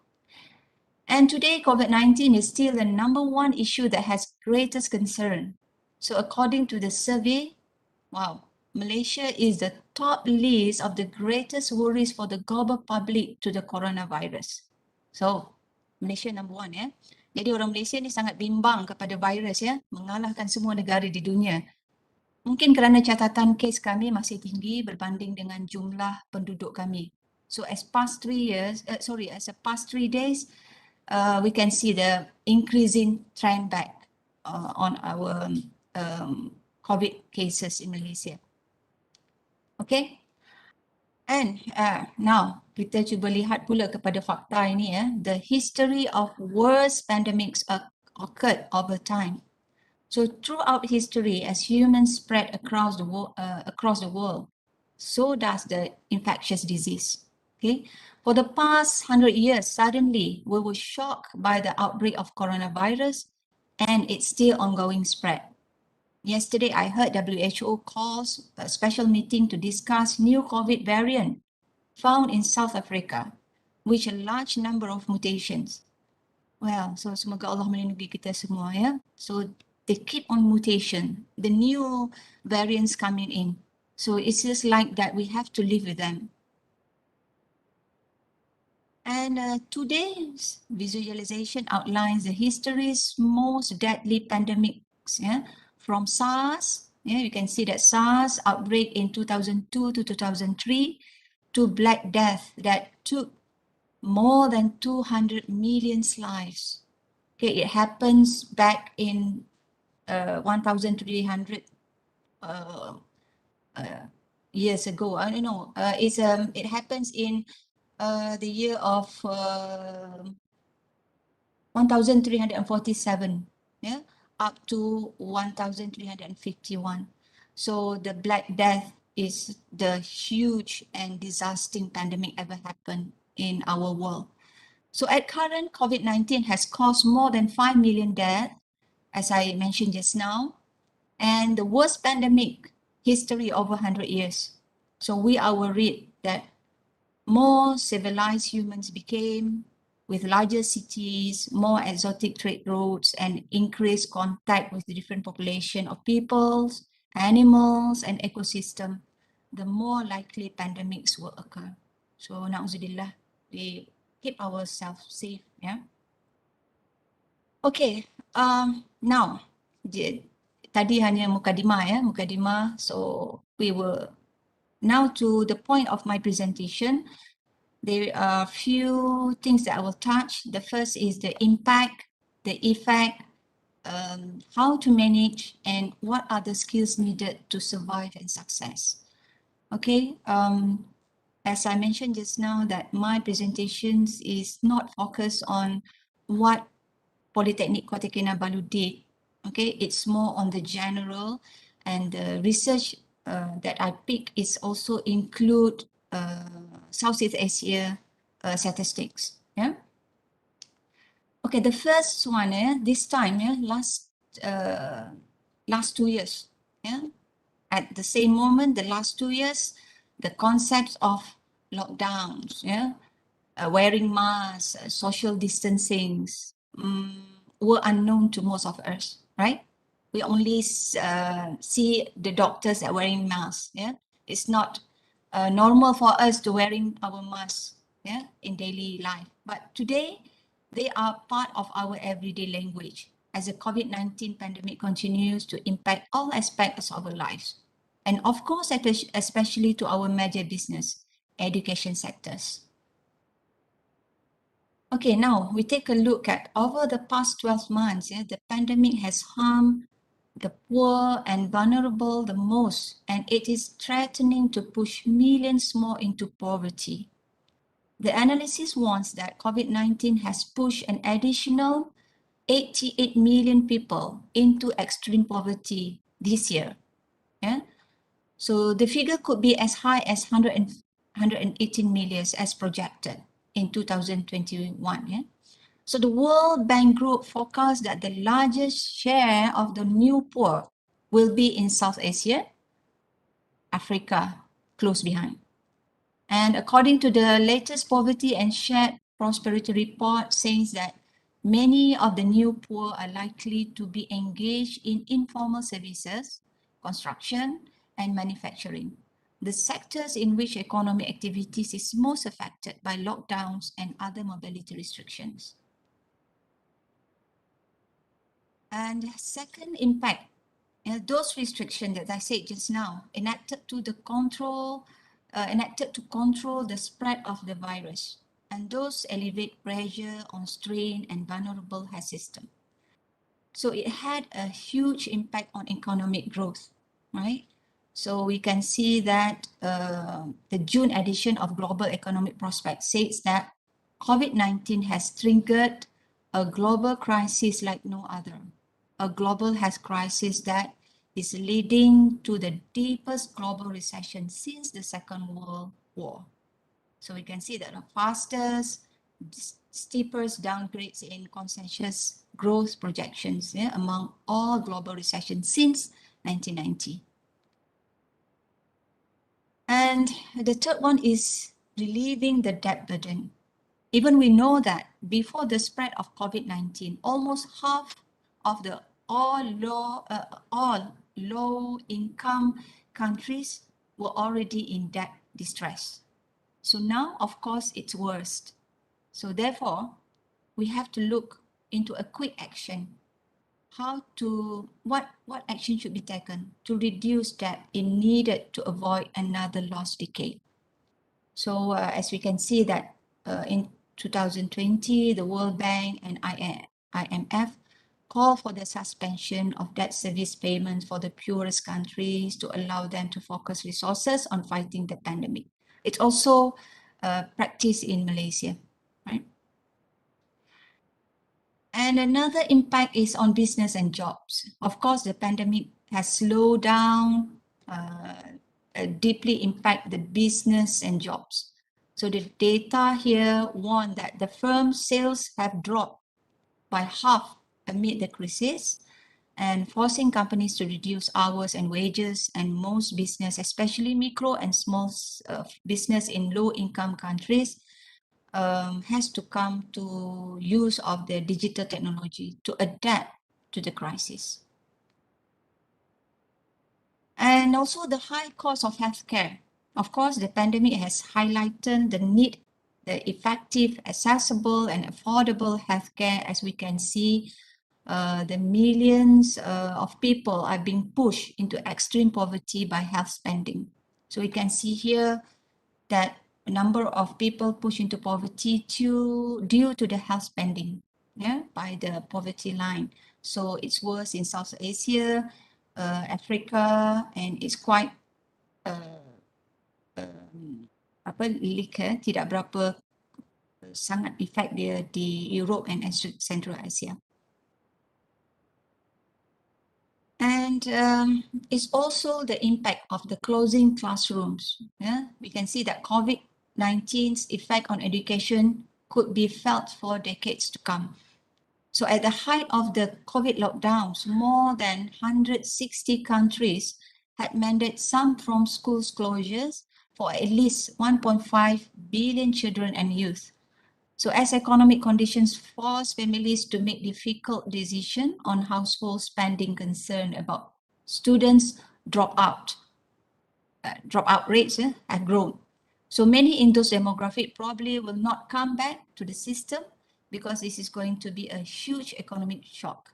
And this is not just causing a loss of learning in short term, but also diminishing economic opportunities for the generations of students over the long term. And last but not least, the millions more without meals. It's so sad. So beyond education, children are also vulnerable to the global rise in food insecurity. So we can see that the impact of COVID-19 has drawn numerous comparisons. Some to the global financial crisis of 2007 and 2008, others to the World War II, and more still to crises we know only from history books. So in 5 years, food insecurity has worsened. So we do not know. We hope that these things will be better for next year. Okay, my next slides, I would share the survey of the impact of the COVID-19 on education, insights from education at a glance to 2020. So the survey collected data from 1,353 respondents, representing 126 countries from all over the world. So the figure shows the impact is also from our countries. I mean that from Malaysia and Indonesia. And I would like to point out that Malaysia and Ecuador has the largest numbers of respondents throughout this survey. All right, the education and training institution has struggled to achieve a timely compliance with physical distancing measures in order to contain the spread pandemic and to switch from face-to-face training to distance learning. Right, so if we can see here that pandemic has created the largest disruption on education system in human history, which is affecting nearly 1.6 billion learners in more than 200 countries. Yeah, we can see that the closures of schools, institutions, and other learning spaces have impacted more than 90% of the world's students' populations. So we can see here 1.38 billions affected from these closures, right? So this is about our business, education business.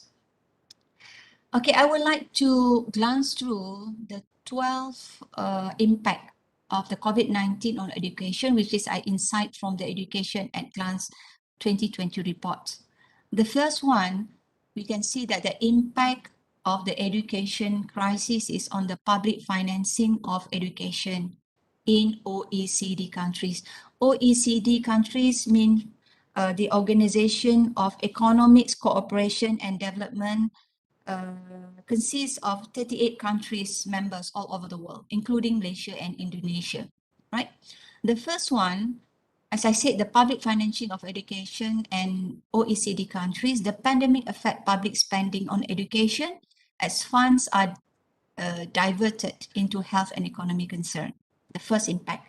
The second impact is international students' mobility. We can see that the students are missing out international for experience of studying abroad. The third one, the loss of instructional time delivered in school setting. So this has been replaced of the online platforms, right?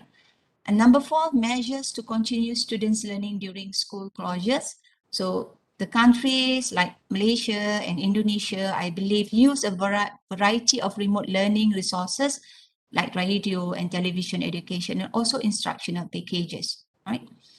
Number five, teachers' preparedness to support digital learning. So the teachers has reported high need of training, especially the use of information and communication technologies. Next, when and how to reopen schools. Okay, to reopen, several factors should be considered, especially schools like risk assessment, clear protocols and policies, adequate training of teachers and staff, and so on. So there's a lot to consider before we can open back our school. Next, class size and critical parameter for the reopening of schools. Schools means that here, including the institution like polytechnic and universities also. So here, in the including, here is a maintaining of safe distance and social distancing in classroom. Okay. And last is vocational education during the COVID-19 lockdown. Why the emphasis of vocational education? Because as compared to general programs, TVET suffers double disadvantage, as social distancing requirements and the closures of enterprises have made practical and work-based learning that are so crucial for the success of the TVET education very difficult or sometimes impossible to implement. Okay, ladies and gentlemen, this is another survey. This is an online survey that I would like to share, which is targeted at the TVET providers, policymakers, and the social partners, was implemented by the ILO in collaboration with the UNESCO and the World Bank over the period of on the 5th April to the 15th May of 2020. Okay, and the first published in 2021. So the survey collected 126 countries all over the world, especially in TVET institution during this crisis, and brought to light innovation in teaching and learning.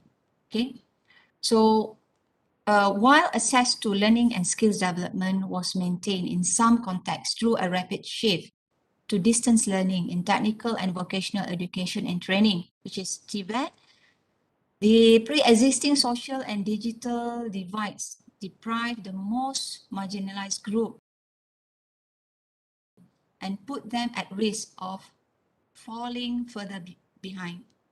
So, as we can see that when I read this report, the aim of the survey was to understand the challenges faced by the TVET institution during the crisis and to identify emerging innovation implemented in different contexts in order to facilitate the sharing of information among TVET provider, policymakers, and social partners. So the surveys collected information on policies, training measures, and challenging phase, and the resource development. So I hope that this information can help our countries to address the impact of current and future crises in delivering of our TVET. Okay, the first one, disruption to TVET programs due to COVID-19. As you can see here, the sudden closure of a large majority of TVET institutions as a result of national lockdowns announced in many countries. Of course, in Malaysia, we just in Fasa 3 and 4, some of the states, so this announcement seriously disrupted the continuity of TVET. While distance learning alternatives were explored and exploited to a certain extent, they could not replace the quality of face-to-face classes, in particular given the exceptional emphasis of TVET on work-based learning and acquisition of practical skills. So the impact of the crisis is expected to go beyond the physical lockdown period, as the obstacle to continuity faces a lot of changes, as stated on these slides. You can see here that the closure of our TVET schools, training and centers, especially in Asia here. Yeah. So the obstacle to continue in provision of training to TVET learners, especially at the lack of general technologies infrastructures, lack of effective and user-friendly distance learning platforms, and also lack of staff capacity to support distance learning, and of course the financial resources constraints. And also reported here, TVET faces a particular challenge in ensuring the continuity of practical skills training measures during the COVID-19 crisis. So the delivery of work-based learning, including apprenticeship, has faced serious disruption from the lockdown imposed on enterprises. So particular modules were suspended, while in some countries work placement were cancelled, rescheduled, or even postponed. And also disruption happened in assessment and certification. So the health crisis and resulting lockdown also led to disruption of assessment and certifying exam. So here in Malaysia or in Polytechnic Kota Kinabalu, we have the PALT, which is a penilaian alternative that carry out, right? So while in the most cases, the focus has been on the continuity of theoretical coursework, there are some examples of which different assessment practice were carried out virtually. Yeah, education institution also face challenges in monitoring learning outcomes, especially difficult to adapt external exams to online administration. And another is the consequences of COVID-19 on learning and teaching in TVET.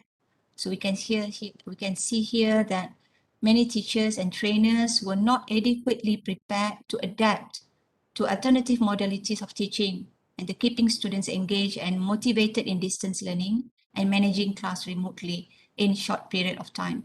So it created a great deal of stress, pressure and anxiety undermining working condition of teaching staff. Yeah?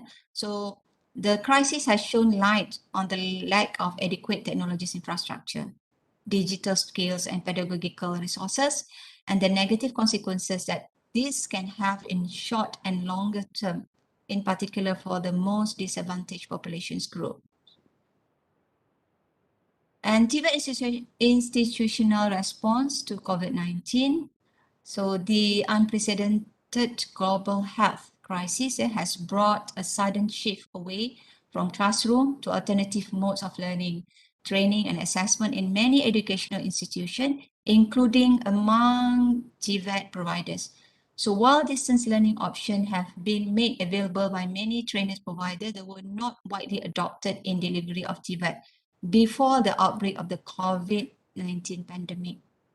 So this is how the institutional response to COVID-19. So the transition to alternative modes, the transition to distance learning modalities, and also alternative approach to practical training skills and assessments. And the percentage of countries where the majority of TVET providers respondents indicated commitments for additional resources to support distance learning rises with the income level.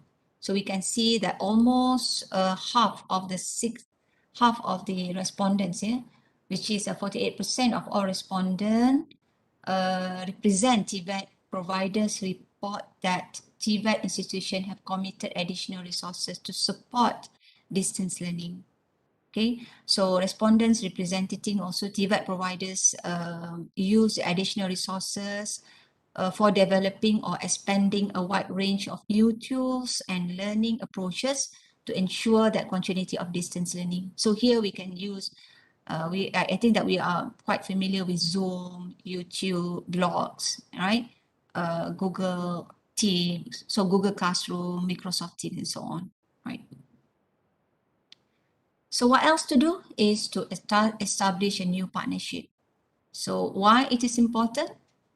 For example, in Malaysia, we use the Malaysia telecommunication provider, which is we provide free SIM cards with internet data to students. So it's also been noted that in certain cases, cooperation initiate appear to have reversed this relationship.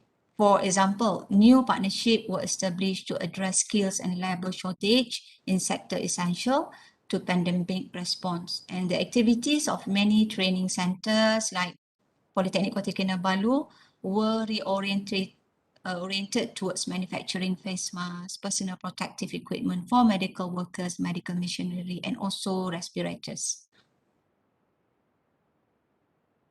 And measures to address skill shortage in essential sectors due to COVID-19. So this is, maybe we have to look back, maybe we have to look into developing new and innovative training programs to expanding existing courses, developing new training materials and resources, okay, analyze of training needs initiated by government and social partners, support services, recruitment and training of additional teachers and trainers, and also training subsidized, and other forms of direct support for affected sectors. And support measures for teachers and trainers is also important, because the most frequent type of support was capacity building to help teachers and trainers provide remote training. This include the provision of resources and online training, sometimes complemented by technical support or help desk. All right, so what is lesson learned from the COVID-19 response? First, the importance of remote learning, including for the acquisition of practical skills, right? Second, the importance of specific socio-emotional skills and behavior, that is essential. And the third one is preparedness for future crisis. So specific recommendation, maybe we can see here and discuss with our institution is to increase investment in digital technologies that related to all TVET stakeholders. Number two, ensuring the participation and learning of disadvantaged students in remote learning call for particular efforts. The third one, the different dynamic of distance learning compared to face-to-face training requires different teaching approaches to ensure optimal student engagement and learning, and the difficulty of imparting particular skills, practical skills by remote learning process, a particular challenge to TVET. So necessity investment in new learning methods and greater flexibility. So necessity social emotional skills. Okay, in general, there are widespread recognition that lack of preparedness for COVID-19 crisis has contributed to the challenge faced by the TVET providers, and the valuable lessons could be drawn from the shortcoming to motivate investment in better preparedness response to the future crisis, especially for the staff of the TVET. Yeah, we can see that here, yeah, the social emotional skills sometimes is quite heavy for the staffs. All right, so I think that we had discussed on the impact and effect. So now I come to the third part of my presentation, is how to manage your career, especially for students during the post-pandemic. All right, our beloved students, I would like to ask you the questions. Instead of you are giving me a question, I would like to ask you questions. So what trends shaping the young workforce or those who will be starting their career at post-COVID-19? Right? We know that now fewer formal sectors jobs. This means more and more of us have to see ourselves as a self-employed, if not as entrepreneurs, self-employed, right? So the unconventional leadership opportunities have to be developed to tackle the social issues. For example, jobs to help your community recover from crisis. So the young leaders can and must change the world. The third one, technology is reshaping the world. And the crisis has only accelerated digitization. So like e-commerce, we have a telemedicine, teleworking, remote learning, automation. So please, students, don't miss any opportunity to hone skills that this technique trends needs, right? Because we live in a volatile, uncertain, complex, and ambiguous world. So the true meaning of this has been reflected in these uncertain times. So uncertainty is the only certainty and change the only constants. So all of us have to develop resilience and embrace change. The second question, how will these new changes alter or redefine our understanding of work, job choices, or what we choose to do? All right. So don't confuse how you assess work, remotely or physically, will be nature of work itself. The reality is we may be going to a pre-industrial era where people were mostly self-employed and had to figure out how to do something useful with their unique skills and interests. So every one of us, young or old, has to figure out the answer to the question. What am I uniquely good at that the world needs and is willing to pay for you? So we need to look at work not as a job, but a series of projects. And sometimes it might be a portfolio of projects. So some of which are paid and others might not be paid, right? The third question is, how do students fill their study time with having the right skill before entering the world of work? Okay, it is vulnerable to predict what skill will be needed beyond the immediate future. Two things matter at this point, and they are supremely critical. The first one is learning agility, the ability to unlearn and learn new things and apply what you know in rapidly changing contexts. And the second one is 21st century skills. What is 21st century skills? It is communication, problem solving, critical thinking, finding information, working in terms, all the soft skills, the training skills that you need to develop. So these are timeless skills. And in fact, the very things that make us more human in a world where computers can do more and more, right? And what career advice for graduates worried about hiring freeze, layoffs, and cancel internship? So if you are going to flourish, you need to have what Carol Dweck calls a growth mindset. As a graduate, you need to believe that your talents can be developed through hard work, good strategies, and input from others. Okay? Put more of your energies in learning and be willing to go where the opportunities are. This could mean moving to more vibrant cities, rising industries, or growing companies, and find a way to make successful life. The last 30 years were a period of unusual prosperity and stability, a rising tide that lifted all boats. You really didn't have to try super hard to do reasonable well. That's changed. You have to be more adventurous and tenacious and do whatever it takes to do well. Yeah? Because many will do well if you try. The third question, is it the third question or the fourth question? Is it advisable to delay entering the job market and use that time to upskill instead? Okay. The answer is you shouldn't postpone diving into the water unless you truly want to study further because of your intense interest in studying something specific. So if you are super keen to study quantum physics and become a researcher, by all means, you should.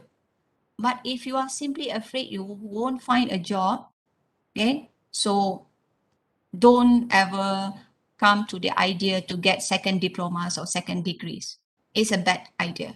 So I would jump in and figure out how to build a professional life in this crisis. And those who do will likely come out successful at the other end.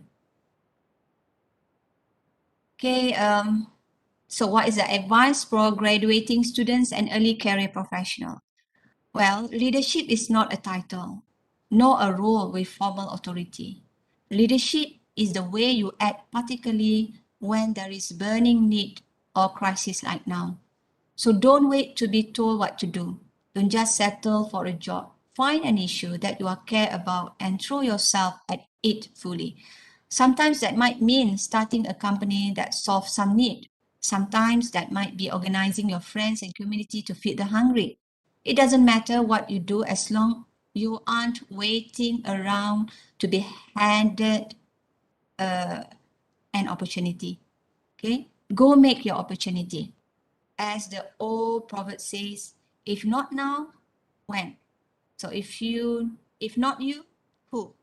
So good luck, guys. Okay, quoted saying that you learn best when you are thrown into the deep end. So what will we learn from this? Challenges like the present moments are crucibles in which leadership and characters are forged. So this is why every crisis sees the emergence of a new generation of leaders and entrepreneurs and a new way of doing things we wouldn't have thought of when the waters are still.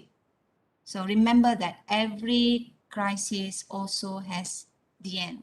So we hope that this pandemic will come to the end, even we have to live with them.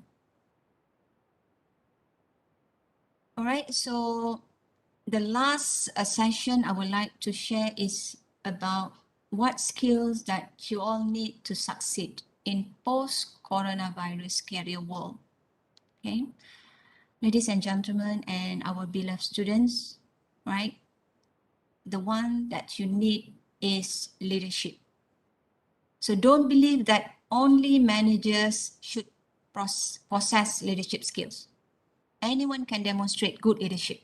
Having good leadership skills is not strictly about supervising or managing others. Instead, it's about communicating your strategy and vision while encouraging others and embracing feedback from colleagues and superiors. So being self-aware and holding yourself accountable is particularly important during these challenging times.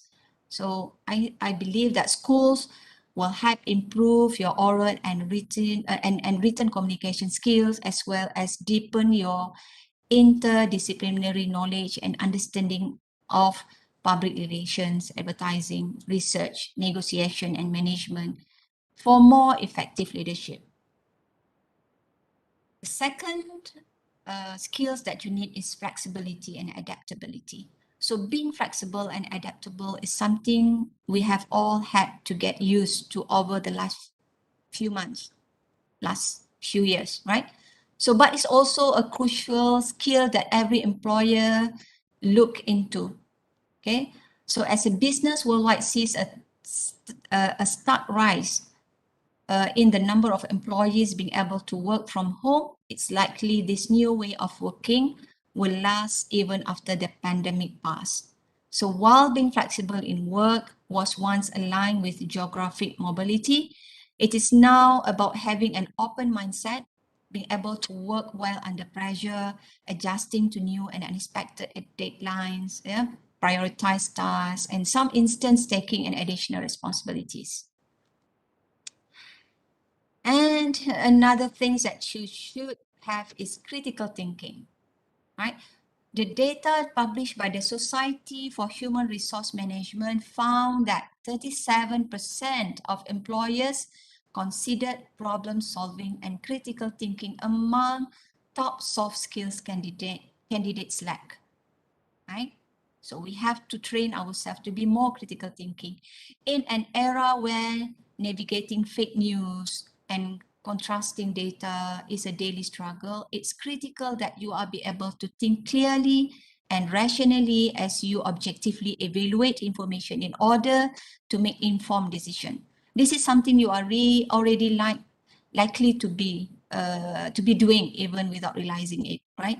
So good critical thinkers ask questions that can help to dig a little deeper, such as question, what's happening? Why is this important? Who is being affected? Where did the information come from? So can I be sure about the source? So this is the things that you have to ask for, not to just swallow everything that you heard or sees, right? Next is tech savvy. Yeah. Okay, even before coronavirus, the growing digital skills gap was apparent across business world. In fact, 82% of job vacancies now require digital skills of some kind. So, however, the pandemic has accelerated the desperate need for specialist digital skill sets to help business become more aligned with today's technologies and platforms.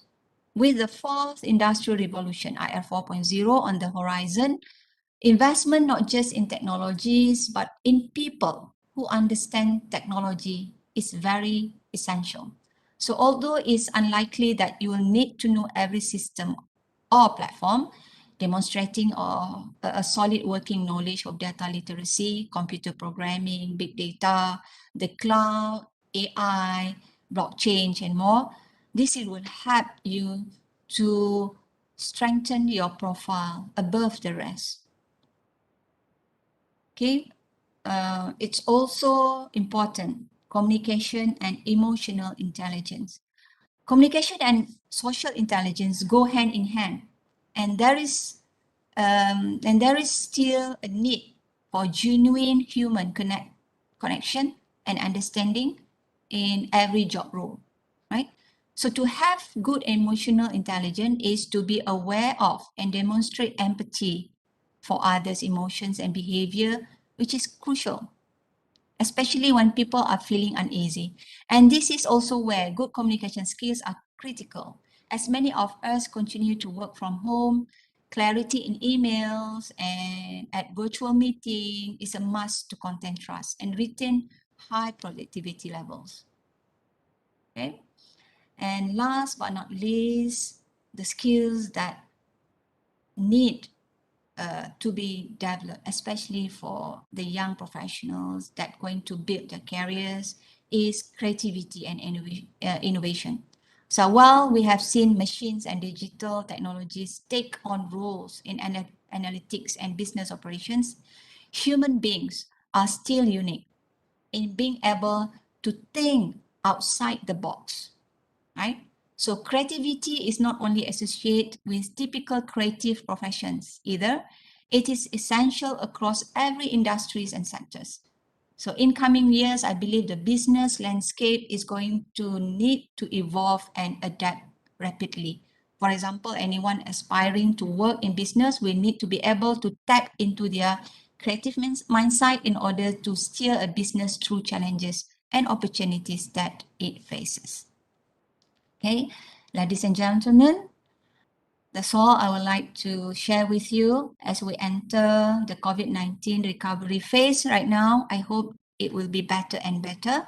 It will be critical to reflect on the role of educational system and particular Tibet education in fostering resilient societies. So the global health crisis and the lockdown that followed have brought to the fore professions that have often been taken for granted. So renewing our awareness of their value to the society.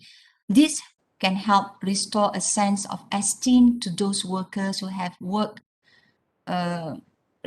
relentlessly during this time to keep economies afloat.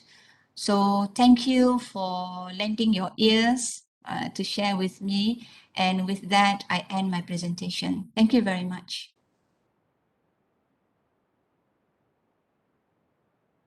Thank you so much, Puan, for the sharing. It's a very thorough sharing on impact and effect of COVID-19 to our education system, especially during the pandemic. The data is very clear and we can see the direction. Is there any question from the floor? Anybody want to pose a question? You may give. Oh yes. There is this one question. One related Yeah. to COVID-19 long-term impact.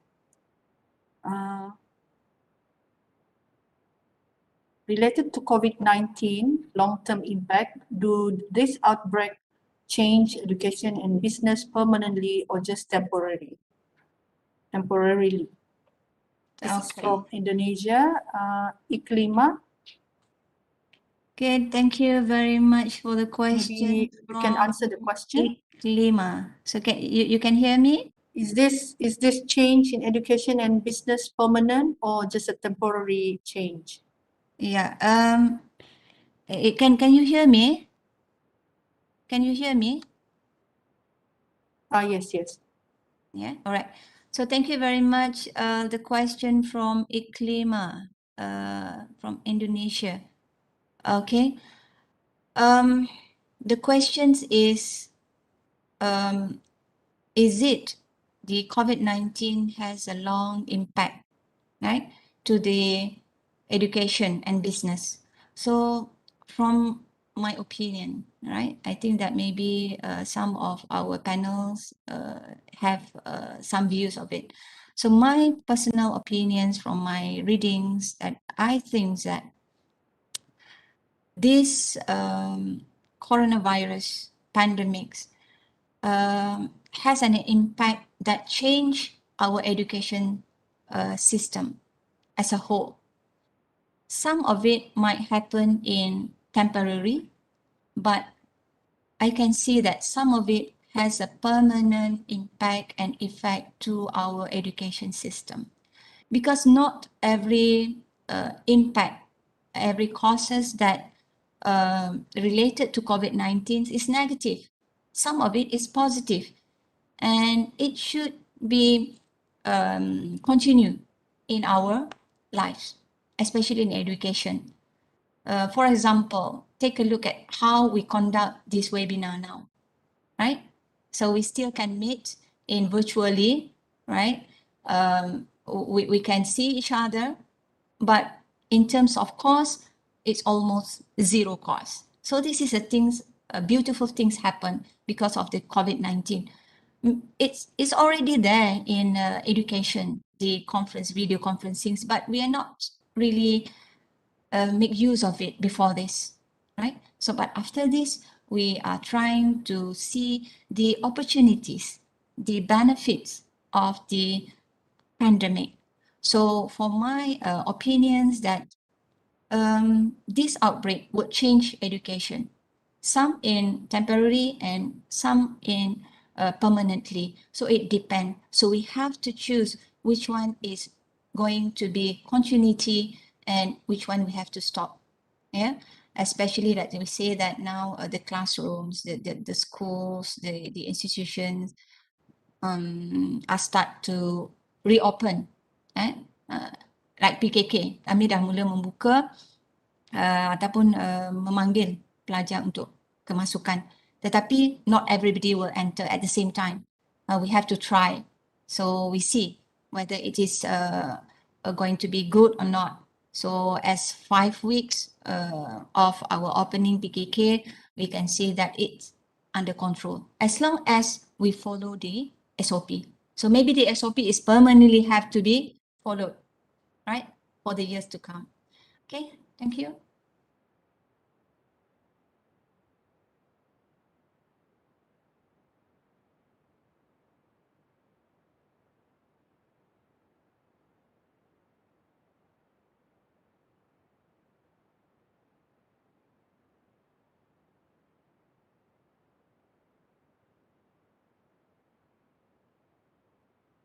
I think that I use my time effectively. It's near to 11:30, right? I'm supposed to, yeah, to break at 11:30.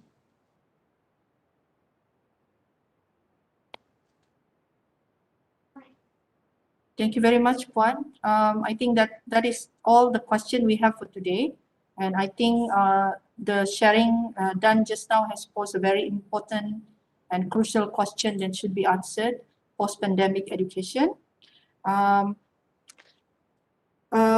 After this, okay, ladies and gentlemen, we will have a very short break and we will continue with the third session shortly afterwards. Please stay tuned and we will watch a video.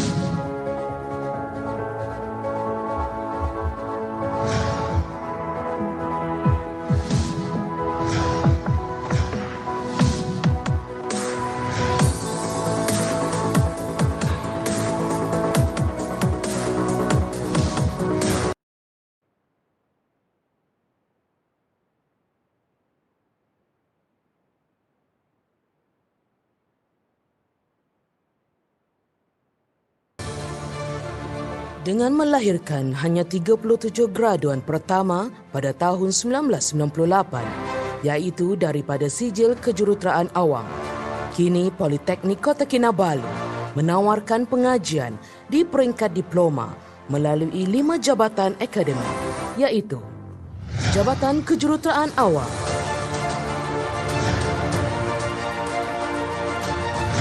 Jabatan Kejuruteraan Elektrik, Jabatan Kejuruteraan Mekanikal, Jabatan Perdagangan,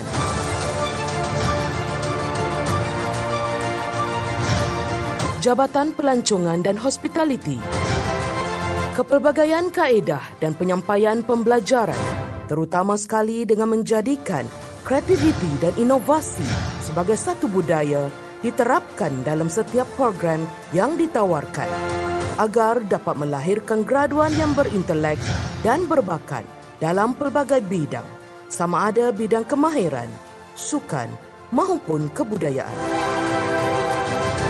Ini dapat diterjemahkan melalui pencapaian-pencapaian yang dicapai oleh Politeknik Kota Kinabalu dalam pelbagai acara dan kejohanan sehingga ke peringkat antarabangsa. Seiring dengan revolusi industri 4.0, Politeknik Kota Kinabalu juga tidak ketinggalan dalam transformasi dan pemberian nilai tambah terhadap pembangunan modal insan agar dapat melahirkan graduan yang lebih berketerampilan dan bersedia dalam memenuhi bidang pekerjaan mahir dan separa mahir dalam pelbagai sektor pekerjaan yang ditawarkan pada abad ini.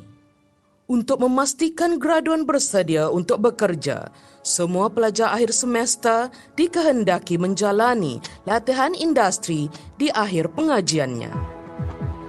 Bagi memastikan graduan Politeknik Kota Kinabalu menepati kehendak dan keperluan industri, jaringan kolaborasi dengan pihak industri sentiasa dipertingkatkan, khususnya dalam memantapkan lagi kualiti pengajaran dan pembelajaran di Politeknik Kota Kinabalu. Ini terbukti apabila Politeknik Kota Kinabalu menerima pelbagai pengiktirafan seperti ISO 9001-2015 sebagai penyedia pendidikan dan latihan bertaraf dunia daripada SIRIM, MQA dan ETAC bagi program-program diploma sedia ada di institusi ini. Di samping itu, tenaga pengajar di Politeknik Kota Kinabalu adalah terdiri daripada pensyarah yang mempunyai latar belakang profesional dan memegang pelbagai kelayakan diiktiraf badan profesional negara seperti diperakukan sebagai doktor akademik, teknologis dan jurutera profesional. Dalam mencapai visi dan misi Politeknik Kota Kinabalu ke arah PKK unggul, institusi ini dibantu oleh pelbagai unit dan jabatan sokongan seperti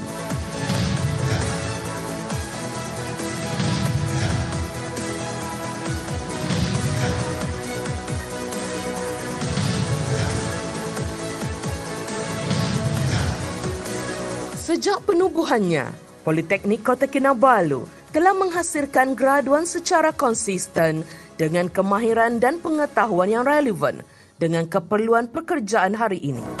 Kadar kebolehpasaran graduan Politeknik Kota Kinabalu yang meningkat setiap tahun merupakan cermin kejayaan Politeknik Kota Kinabalu dalam menghasilkan graduan holistik dan diiktiraf oleh industri. Politeknik Kota Kinabalu, titik permulaan mentransformasikan anak muda Malaysia menjadi graduan yang berkelayakan, berketerampilan dan terlatih. Seterusnya, membantu memacu negara ke arah negara maju. Politeknik Kota Kinabalu mentransformasi kehidupan.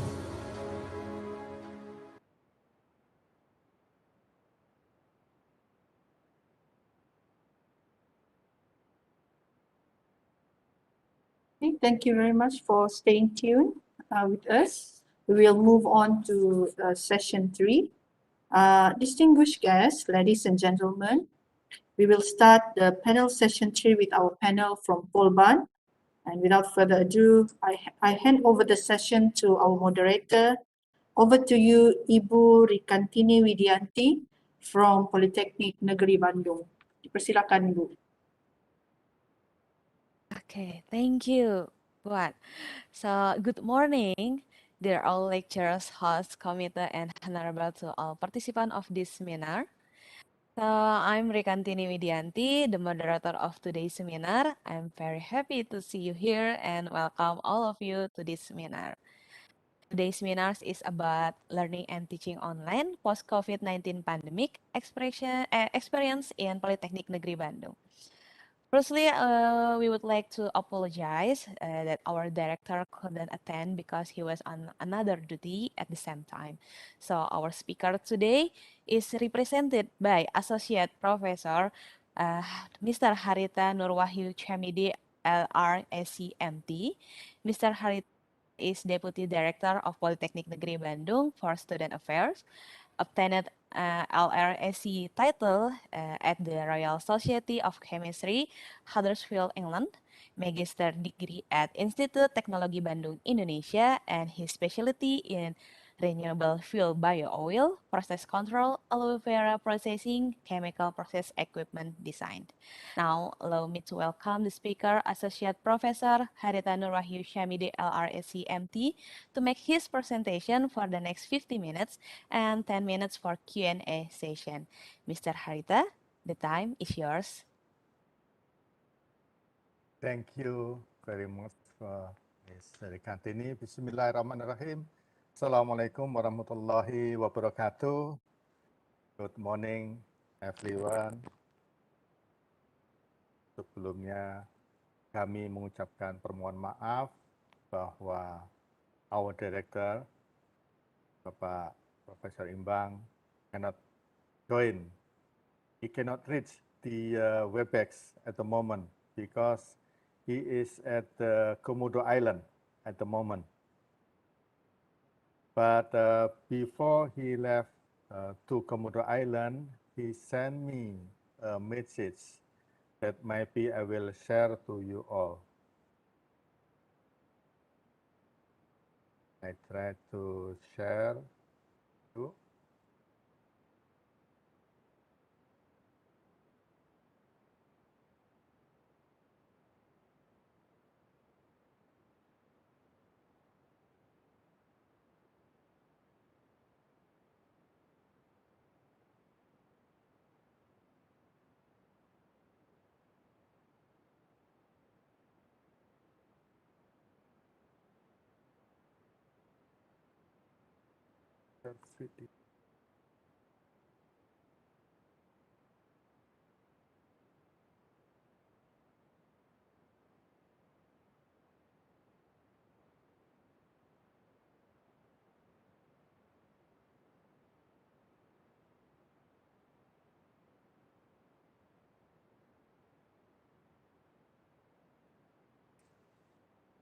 Sorry, because I'm not too familiar with the WebEx, so I will share from here. Can you see my share screen now?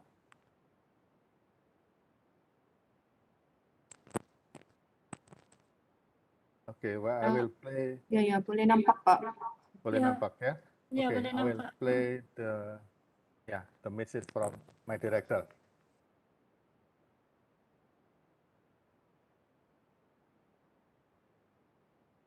Suaranya tidak ada, Pak. Oh.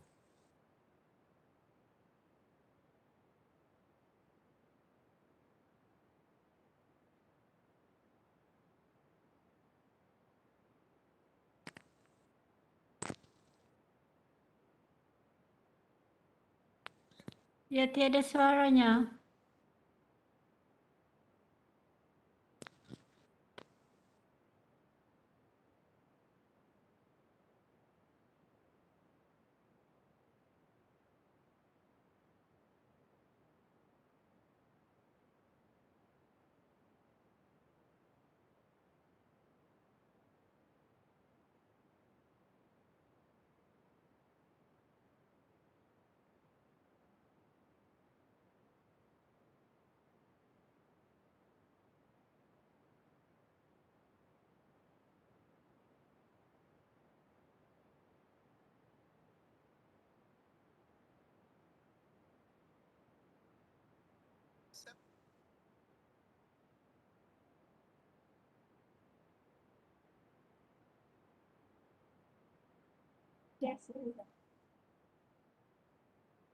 Bapak Harita, mungkin Yes. saya tekan butang audionya supaya suara keluar.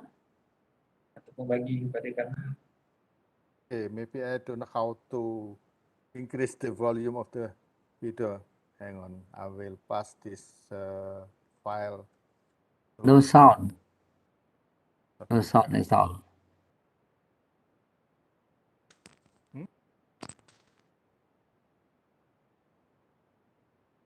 Okay.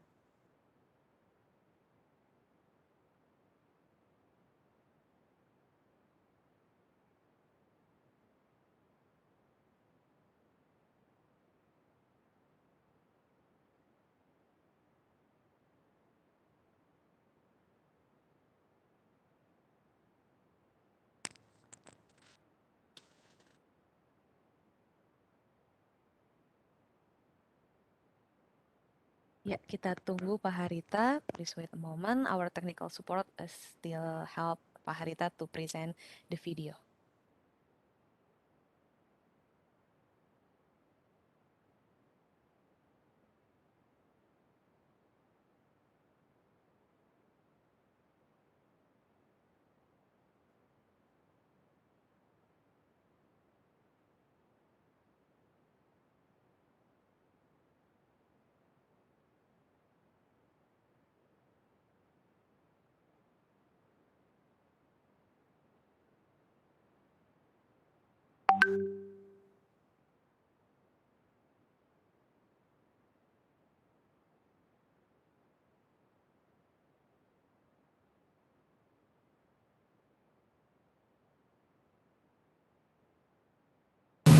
Assalamualaikum warahmatullahi wabarakatuh. Very good morning to all our colleagues in Malaysia and Indonesia. I do very apologize that I cannot attend that meeting today, as now I'm in the Labuan Bajo. So now we are heading to Komodo Island. That's the creature that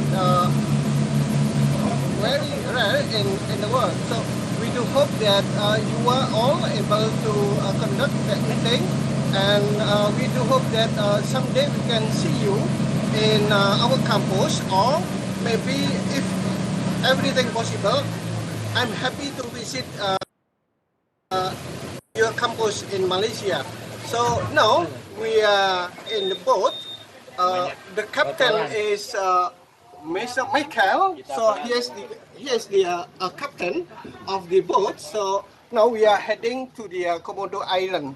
So we all from State Polytechnic Bandung or Polytechnic Negeri Bandung, happy to say please accept apologize that I could not able to attend meeting this morning. Thank you very much.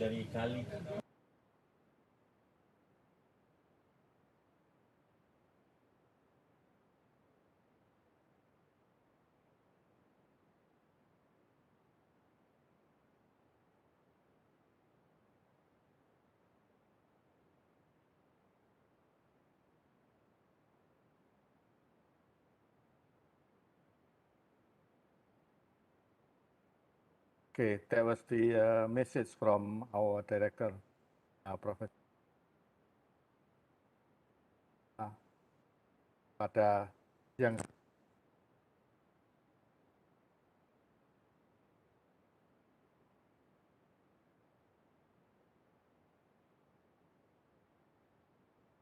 suara saya bisa didengar ya? Saya? Bisa, Pak. Dengar Pak, boleh dengar. Okay. Before that, let me deliver in bahasa Indonesia or maybe in bahasa Sunda or maybe in bahasa Jawa for sometimes or maybe mix in English as well. Pertama-tama kami mengucapkan terima kasih kepada Puan Zainab binti Osman, pengarah Politeknik Kota Kinabalu Sabah, Malaysia, kemudian kepada Profesor Dr. Taufik Yap Yun Hin, Naib Counselor University Malaysia Sabah, kemudian juga kepada yang terhormat Puan Nur Hanum binti Awang, Timbalan Pengarah Akademik Politeknik Kota Kinabalu Sabah, Malaysia, Hajah Rafidah binti Ahmad, Ketua Jabatan Pengajian Politeknik Kota Kinabalu, kemudian kepada Profesor Dr. Lai Yumeng, Dekan Pusat Penataran Ilmu dan Bahasa University Malaysia Sabah. Kami sekali lagi mengucapkan permohonan maaf yang sebesar-besarnya karena Bapak Direktur Politeknik Negeri Bandung karena ada tugas di luar pulau, sehingga tadi pagi beliau sempat menginformasikan mudah-mudahan internet connection yang ada di Pulau Komodo dapat ataupun bagus, sehingga beliau bisa memberikan presentasi pada siang hari ini. Ternyata sampai dengan baru saja kami kesulitan untuk menghubungi Bapak Direktur, sehingga mudah-mudahan kami akan mencoba sharing experience dengan rekan-rekan, dengan teman-teman di Malaysia sana. Dan mudah-mudahan jika memungkinkan tahun depan, welcome. Kita datang ke Indonesia, mungkin tidak ke Bandung, tapi kita ke Komodo Island. Kita berangkat ke sana, kita melihat Little Dragon di sana.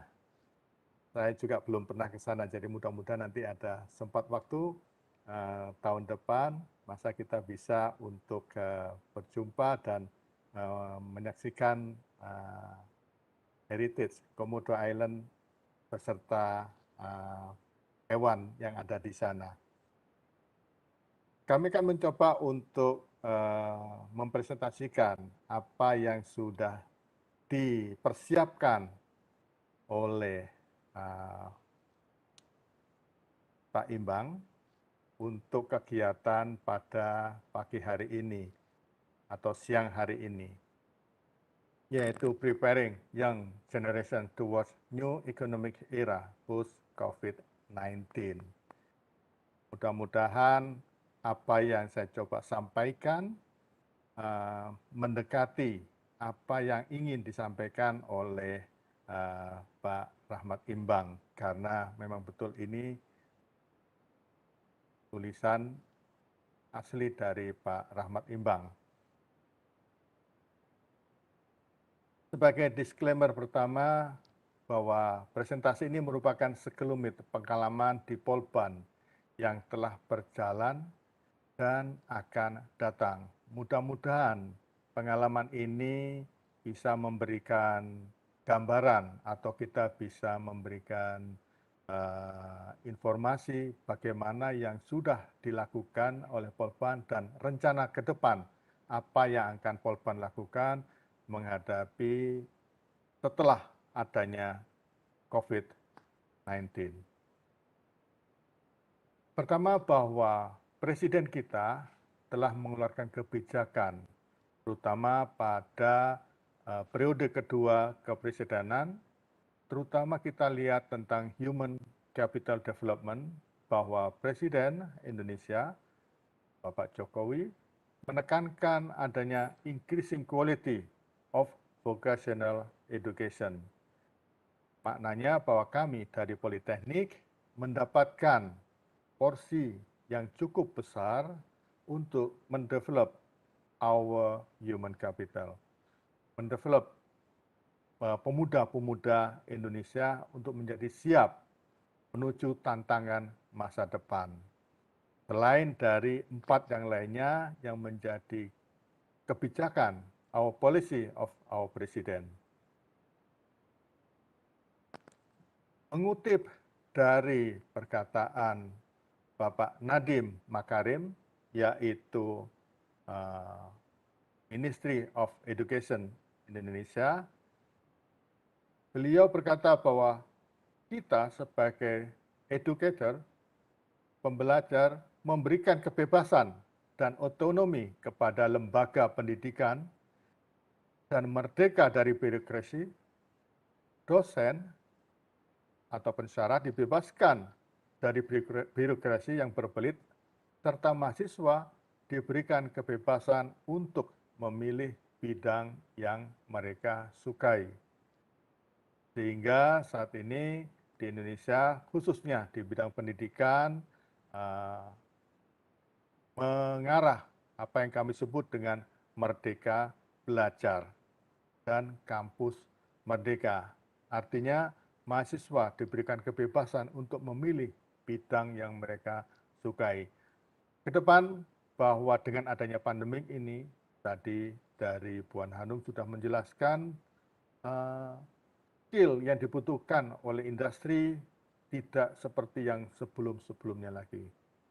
Sudah mulai terjadi pergeseran kebutuhan skill. Nah, ini yang akan kami siapkan sesuai dengan apa yang dituntut oleh Ministry of Education.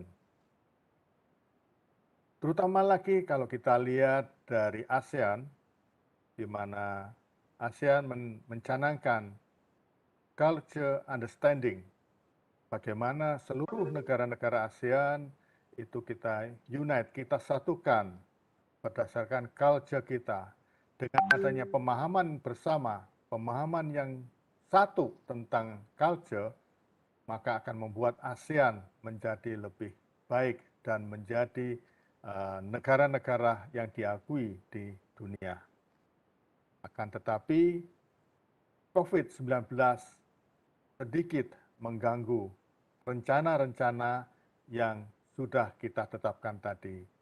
COVID-19 telah memunculkan berbagai persoalan-persoalan dan tantangan yang tidak pernah terbayangkan sebelumnya.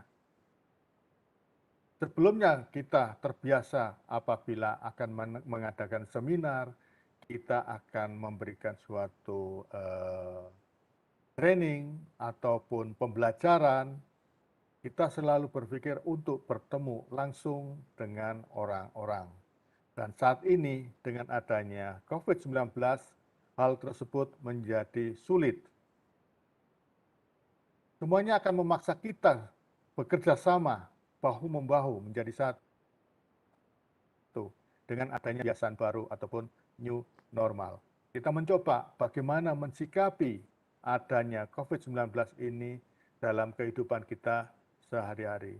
Bagaimana sistem pembelajaran kita, bagaimana kita bertingkah laku dalam kehidupan sehari-hari.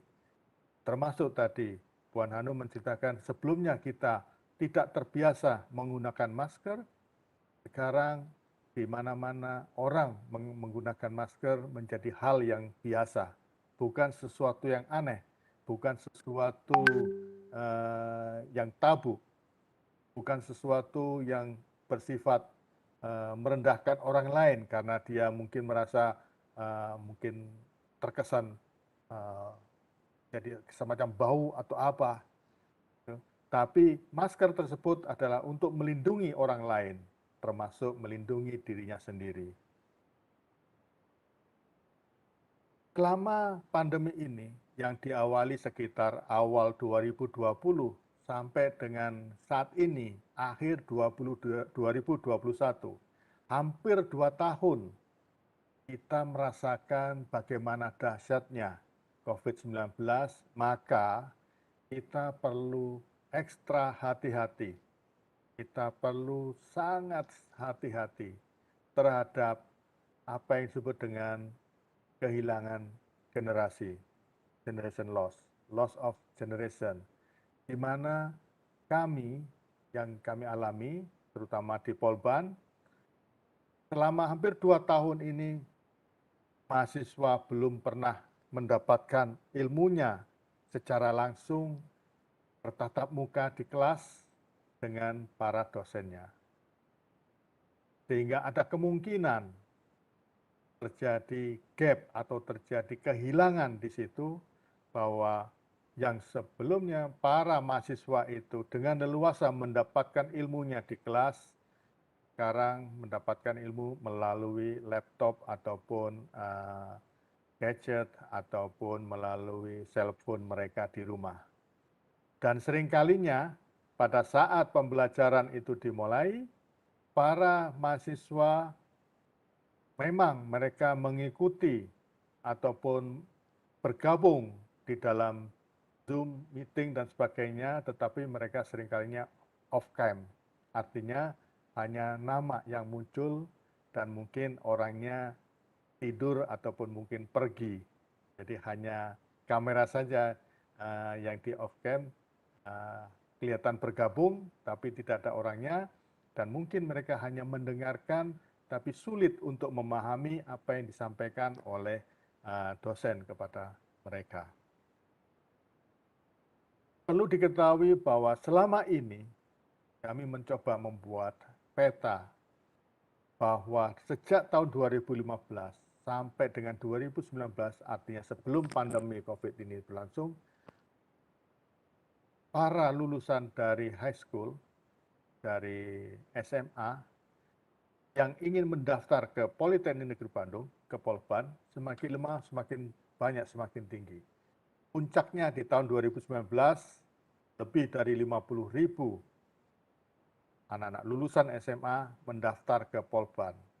Sementara kapasitas kursi yang tersedia di Polban hanya mencapai 1.982.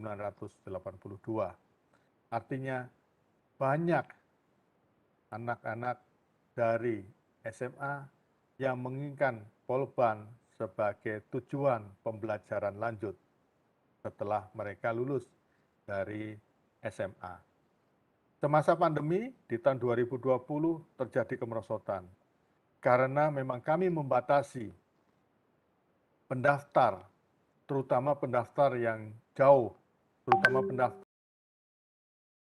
kami batasin karena memang peraturan yang datang dari pemerintah membatasi kami juga, sehingga tidak bisa lulusan SMA yang dari jauh untuk mendaftar ke Polban. Di tahun 2021 kembali terjadi peningkatan karena kami juga sedikit membuka peluang-peluang tersebut kepada para lulusan SMA untuk mendaftar ke Polban. Jumlah yang kami terima pun juga tidak jauh beda dengan sebelumnya, tapi ke depannya, tahun-tahun mendatang, jumlah yang akan kami terima akan meningkat, akan menjadi lebih banyak lagi. Seiring dengan kebutuhan zaman, seiring dengan kebutuhan dari industri.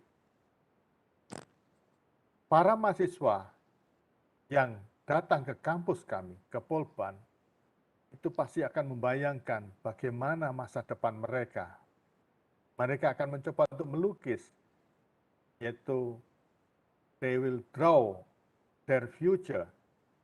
Tapi apa yang mereka lukis itu juga bergantung dari wawasan, bergantung dari apa yang akan mereka peroleh selama kuliah di Polban, selama mereka berinteraksi dengan orang lain. Kalau saat ini mereka hanya belajar dari rumah, mereka hanya pegang cellphone ataupun laptop dan sedikit sekali mereka bersosialisasi dengan teman-temannya secara langsung, maka akan sulit kita bayangkan bagaimana anak-anak kita bisa melukis masa depannya dengan bagus, dengan baik. Terbayang bahwa mereka saat ini hanya memandangi layar kecil, layar cellphone mereka.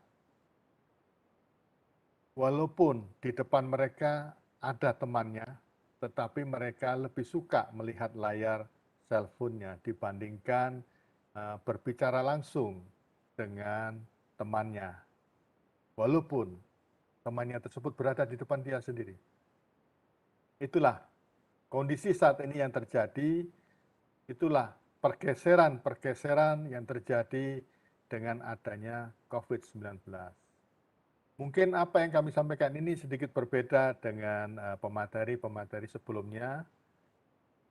Kami akan mencoba apa yang dialami oleh mahasiswa Polban saat ini semasa pandemi dan bagaimana kami mensikapi sehingga berikutnya mahasiswa dan Polban siap menuju tatanan baru, menuju new normal. Saat ini atau beberapa minggu yang lalu, suasana Polban sepi. Tergambar di sini yang biasanya ramai. Sebanyak 6.000 pelajar masuk ke Polban, sehingga betul-betul ramai. Tapi saat ini sepi. Dan beberapa minggu kemarin sudah sekitar 3-4 minggu kami mencoba untuk meramaikan kembali Polban.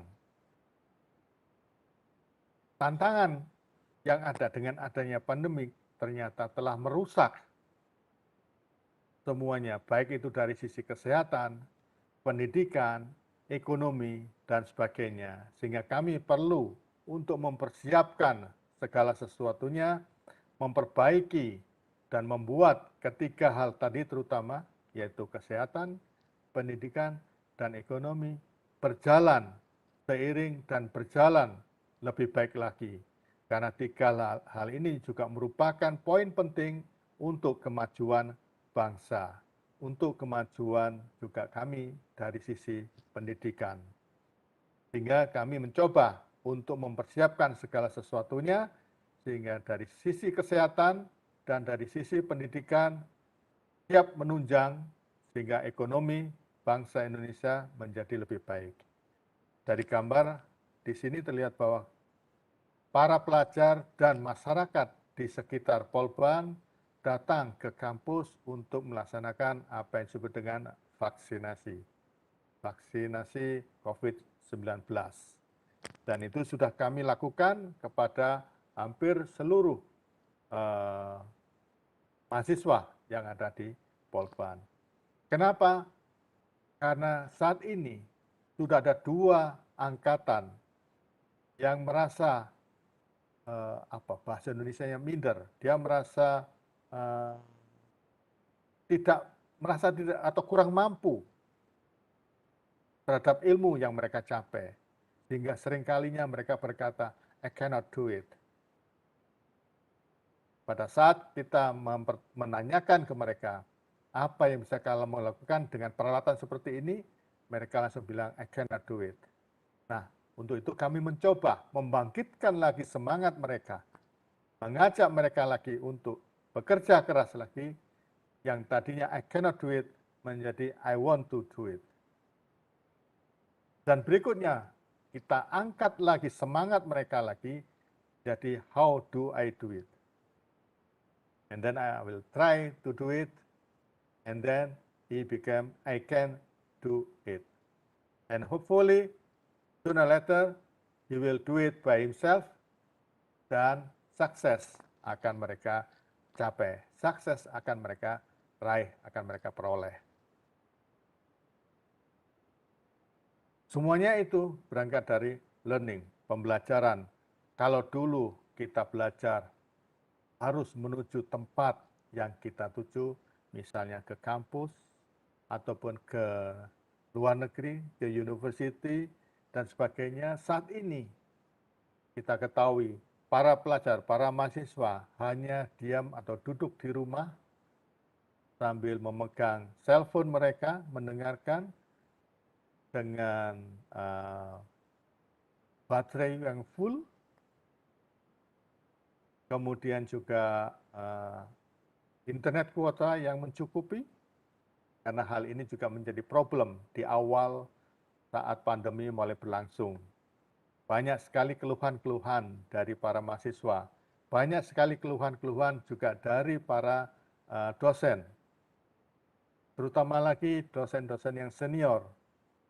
Ya, mereka lamban untuk mengikuti perkembangan zaman, terutama yang bersentuhan dengan teknologi. Mereka belum terbiasa dengan laptop mereka belum terbiasa dengan cellphone mereka.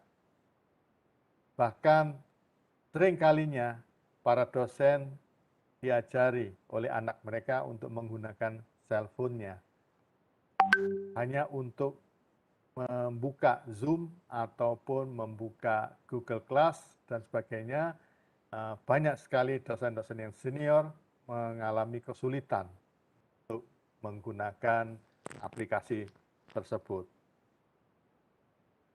Tapi semua ini betul menjadikan hal yang baru, yaitu akan membuka sekat, open the border, tentang ruang dan waktu, tentang space and time. Terbuka semuanya bahwa kita dalam proses belajar mengajar tidak harus bertatap muka, kita bisa lakukan dengan berbagai teknologi.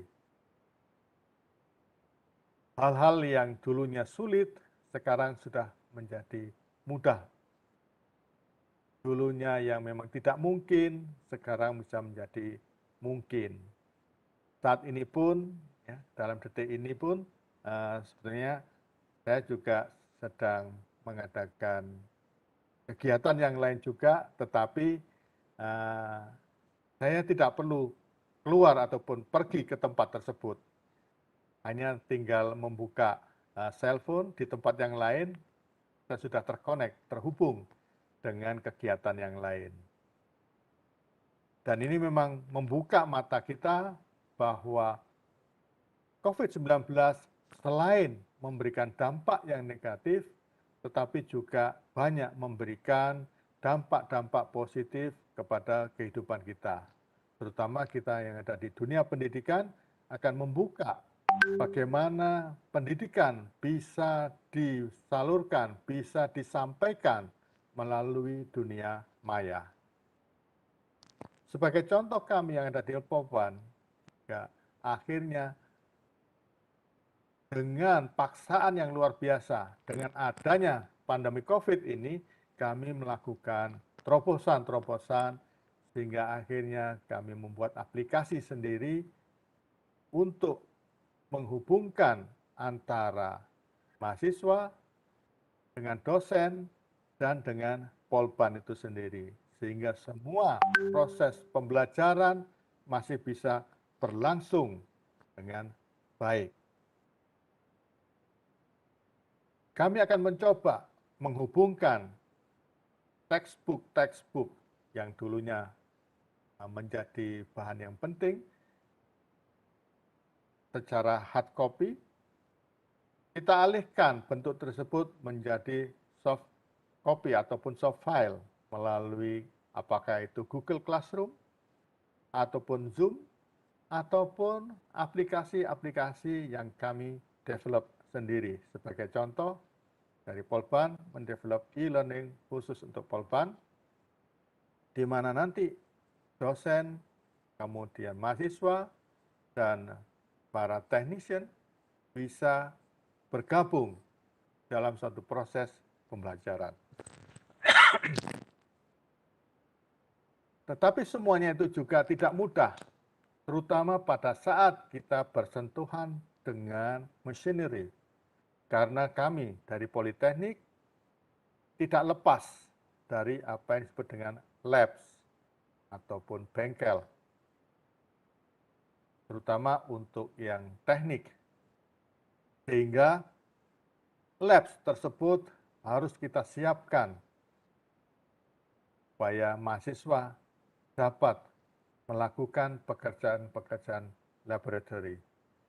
Sehingga keterampilan mereka, hard skill mereka tentang penguasaan terhadap operasional machinery harus tetap ada.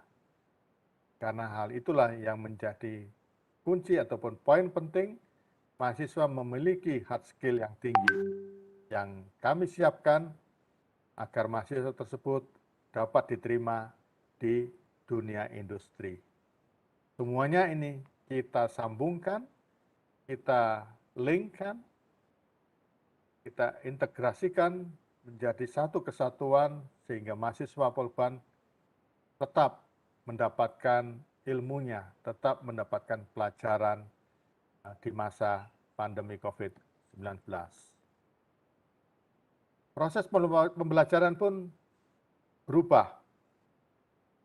Jika dulu kita belajar menghadap ke blackboard ataupun whiteboard, ya, menggunakan chalk ataupun marker, kita bisa ubah semuanya itu di depan laptop. Small screen, tapi kita bisa jangkau ke seluruh mahasiswa walaupun mereka tidak dalam satu ruangan.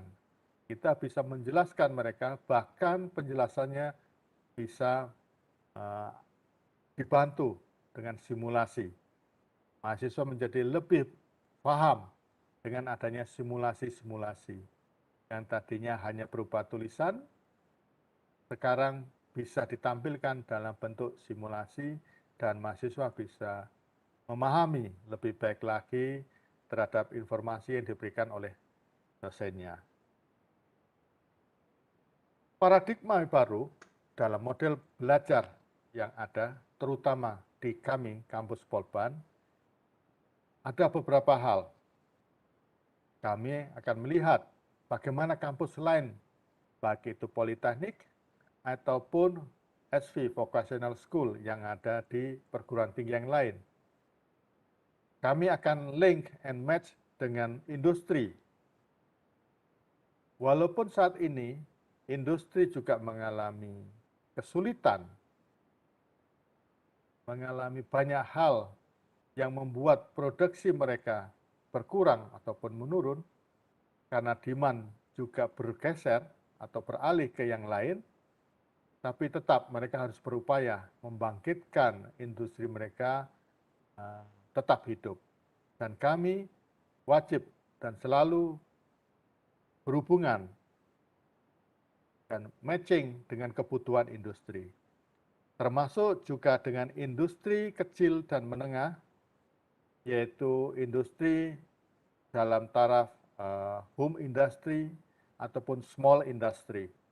Semuanya kita ramu, kita jadikan sebuah new curriculum dalam sebuah program studi, kemudian kita hubungkan dengan program-program yang ada di jurusan, termasuk juga muatan nasional, yaitu pembelajaran yang diwajibkan oleh kementerian, dan kita gabungkan semuanya menjadi pilihan-pilihan secara internal oleh Polban untuk mendapatkan program-program yang baik buat mahasiswa. Sebagai contoh, mungkin akan muncul mata kuliah dari institusi, misalnya bahasa Inggris mix dengan kewirausahaan misalnya, di mana nantinya akan kita dapatkan capaian pembelajaran yang baik diiringi dengan penjaminan mutu terhadap proses pembelajaran tadi itu. Semuanya akan berdampak, baik itu terhadap finansial yang akan dikeluarkan oleh Polban, kemudian tuition fee yang harus dibayarkan oleh para mahasiswa, serta beban dari para dosen di dalam proses pembelajaran. Ada kalanya mereka harus para dosen menyampaikan materinya itu hingga sore hari. Kebanyakan dosen-dosen yang di Polban menyampaikan materinya itu dari pagi sekitar pukul 7 waktu Bandung sampai dengan mungkin pukul 5 sore waktu Bandung. Nah, di dalam adapting new subject yang dibutuhkan oleh industri, kita akan melihat bagaimana supply chain management yang ada di industri, kemudian kita sambungkan, kita hubungkan dengan study program yang ada di Polban, sehingga mungkin akan membuat atau melahirkan sebuah subjek yang baru dan memunculkan sebuah new studi program. Jika ada yang memang tidak sesuai dengan apa yang kami miliki ataupun tidak relevan dengan apa yang ada di Polban, mungkin kita bisa sisihkan. Tapi apabila memang sesuai dengan kebutuhan Polban, akan muncul studi program yang baru. Dan itu sudah terjadi beberapa kali sesuai dengan kebutuhan industri yang ada. Sebagai contoh, mungkin kita bisa munculkan English Entrepreneur Study Program yang ada di kami di Politeknik. Sesuai dengan kebutuhan antara kami di dunia pendidikan dan industri. Selain itu kami juga melakukan kerjasama, alliance dengan beberapa instansi yang ada di luar. Salah satunya yaitu UiPath Academic Alliance, itu tentang robotic process automation, sehingga nantinya kami bisa bergerak lebih baik lagi menuju era digitalization. Sebagai contoh, ruangan kelas kami kita set up sesuai dengan kebutuhan yang baru. Jika dulu ruangan kelas itu adalah para mahasiswa secara berderet duduk di belakang menghadap ke depan, menghadap ke dosennya, sekarang bentuk ruangan sudah tidak seperti itu lagi. Kita atur bahwa ruangan harus nyaman. Para mahasiswa bisa mendengarkan informasi dari dosennya dengan berbagai cara. Dan mereka bisa dengan santai duduk mendengarkan informasi dari dosennya. Dan kami akan menyiapkan yang namanya RPS, Rencana Pembelajaran atau Silabus, kemudian tentang pengenalan teknologi, dan studi kasus, case study untuk pembelajaran. Beberapa ruangan yang sudah kami set up, hasil kerjasama Polban dengan beberapa industri, salah satunya dengan PT Telkom. Dari PT Telkom memberikan sarana, memberikan sumbangan kepada Polban agar sistem pembelajaran sudah tidak konvensional lagi. Kami juga membuat atau membangun co-working space, terutama untuk laboratory teknologi informasi, IT, dan ini hibah atau pemberian dari PT Telkom Indonesia. Bisa terlihat di sini bahwa ruangan kelas kami sudah kami modifikasi, kami modify, sehingga menjadi nyaman. Para mahasiswa duduknya sudah tidak tegang lagi, mereka bisa rileks, menyerap ilmu, mengeksplor, dan mungkin mereka bisa menginovasi beberapa hal penting untuk kemajuan dari program studi mereka. Ini juga beberapa contoh co-working space yang ada di lab kami, Artificial Intelligence. Di ruangannya sederhana, membuat mereka rileks untuk belajar dan untuk mendalami keilmuannya.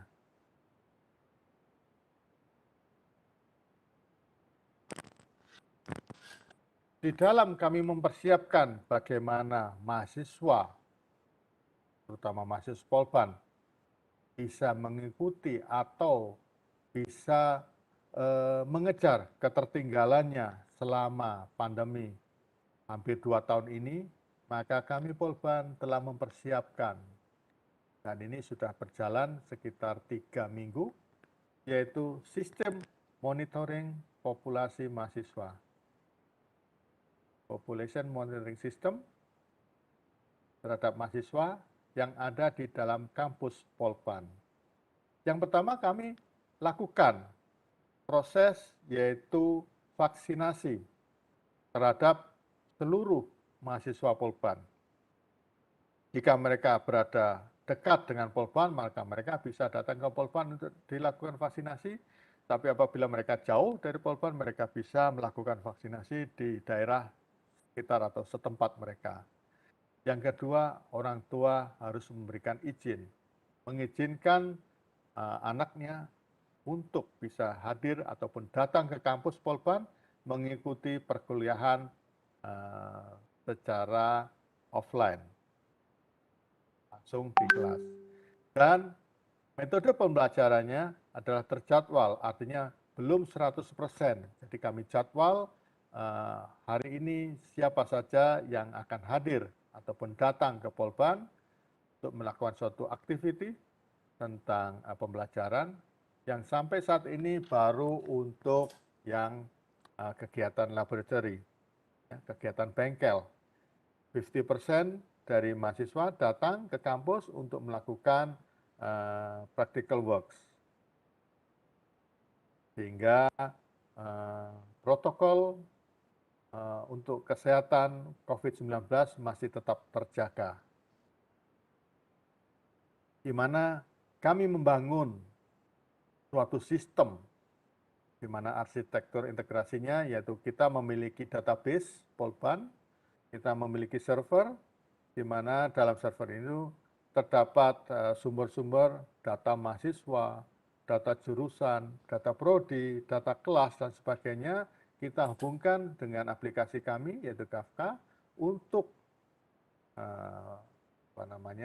untuk bisa kita linkkan dengan kebutuhan proses pembelajaran tadi dan kita sinkronkan dengan kondisi mahasiswa saat ini, terutama dengan para head of department, dengan program studi, dengan data-data kelas. Jadi misalnya ada mahasiswa yang mungkin saat ini tidak bisa hadir karena memang sakit atau apa, data-data semuanya kita sinkronisasikan dengan database induk yang ada di Polban, di server Polban.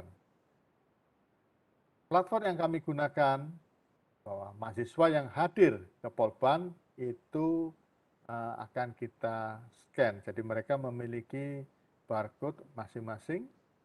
Pada saat mereka masuk akan dilakukan identification, baik itu ID mereka, termasuk juga temperature, body temperature.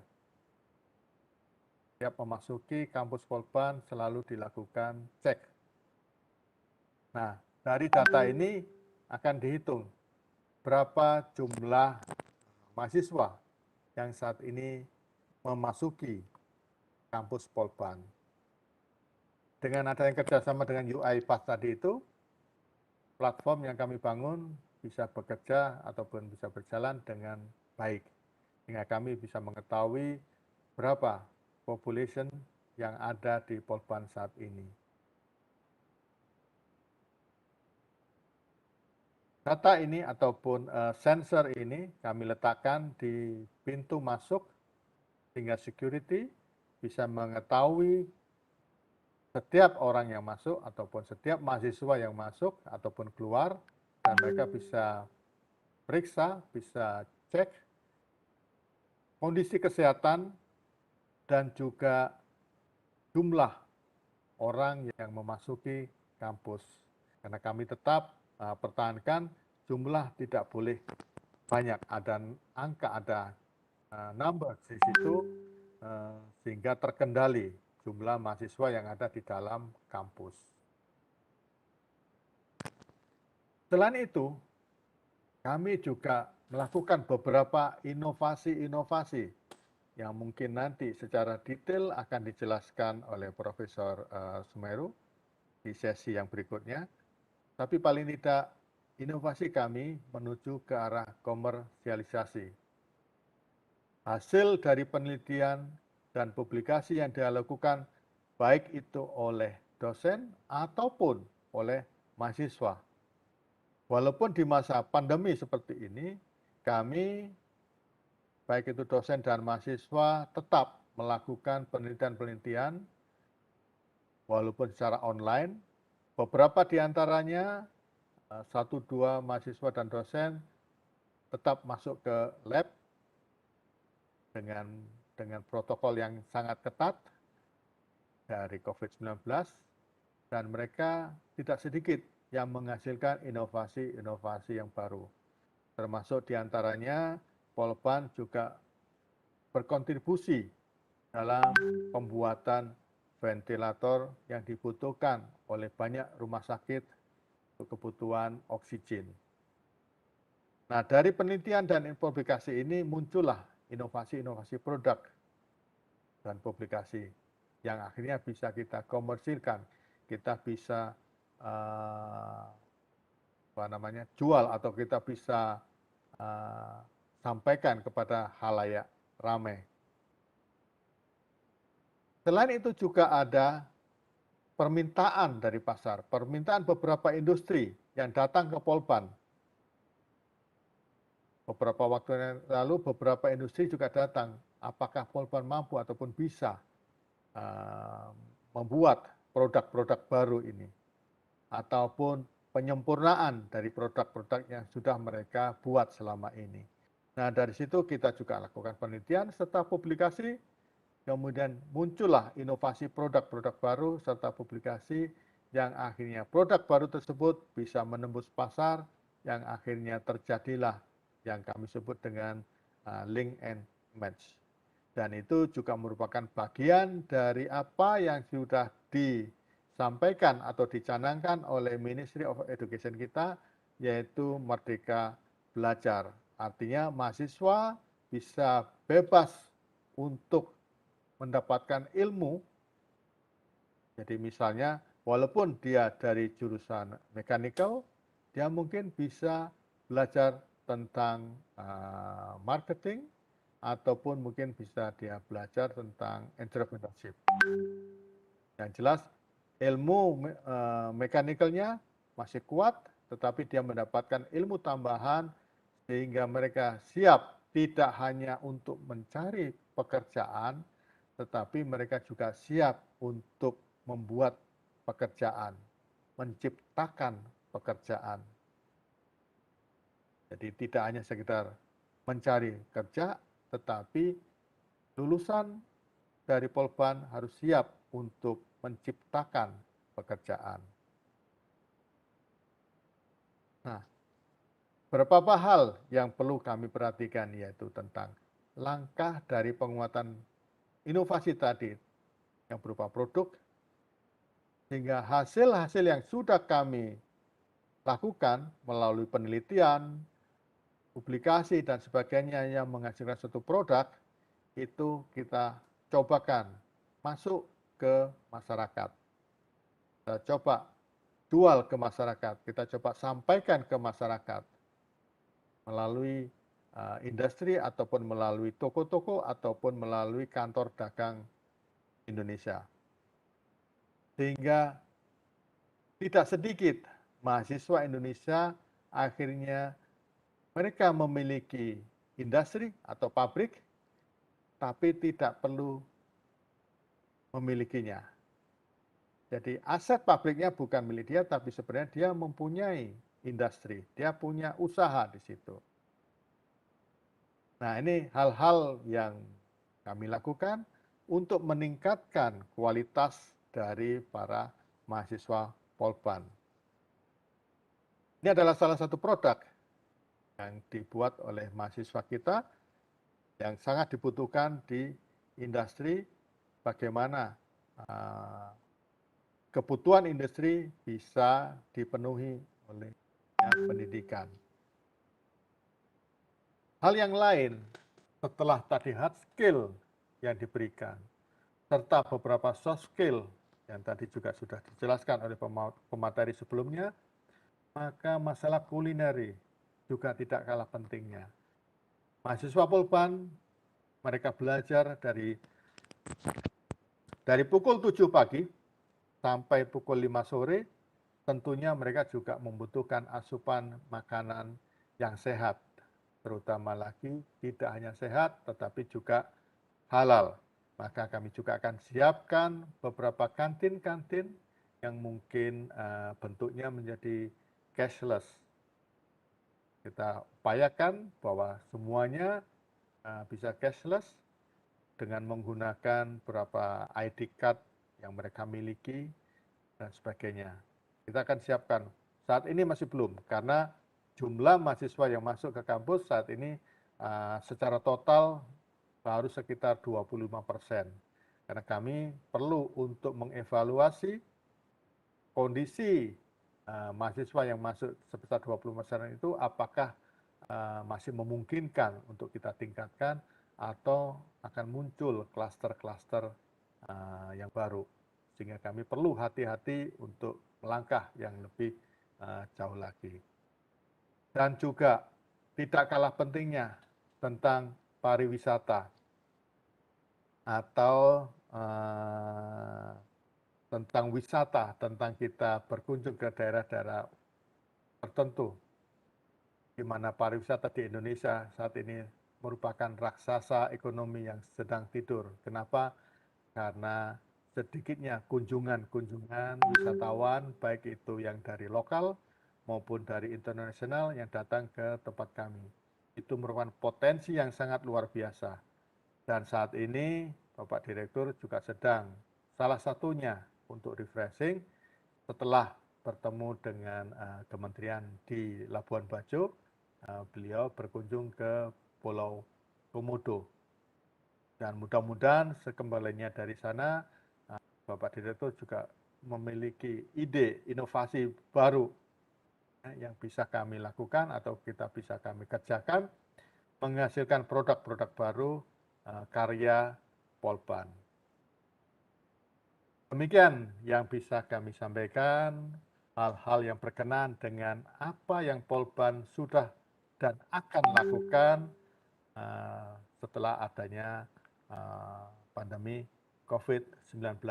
Mudah-mudahan informasi ini bisa bermanfaat dan bisa dicerna, karena mungkin apa yang saya sampaikan tidak sebagus ataupun tidak selengkap pemateri aslinya, yaitu Bapak Dr. Rahmat Imbang itu sendiri. Mudah-mudahan bermanfaat.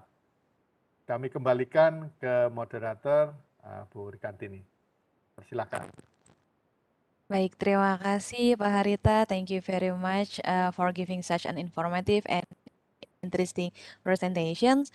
And ladies and gentlemen, now are the time for question and answer session. I would like to have some question from the participants, so you can unmute your microphone or type it in the chat box, please.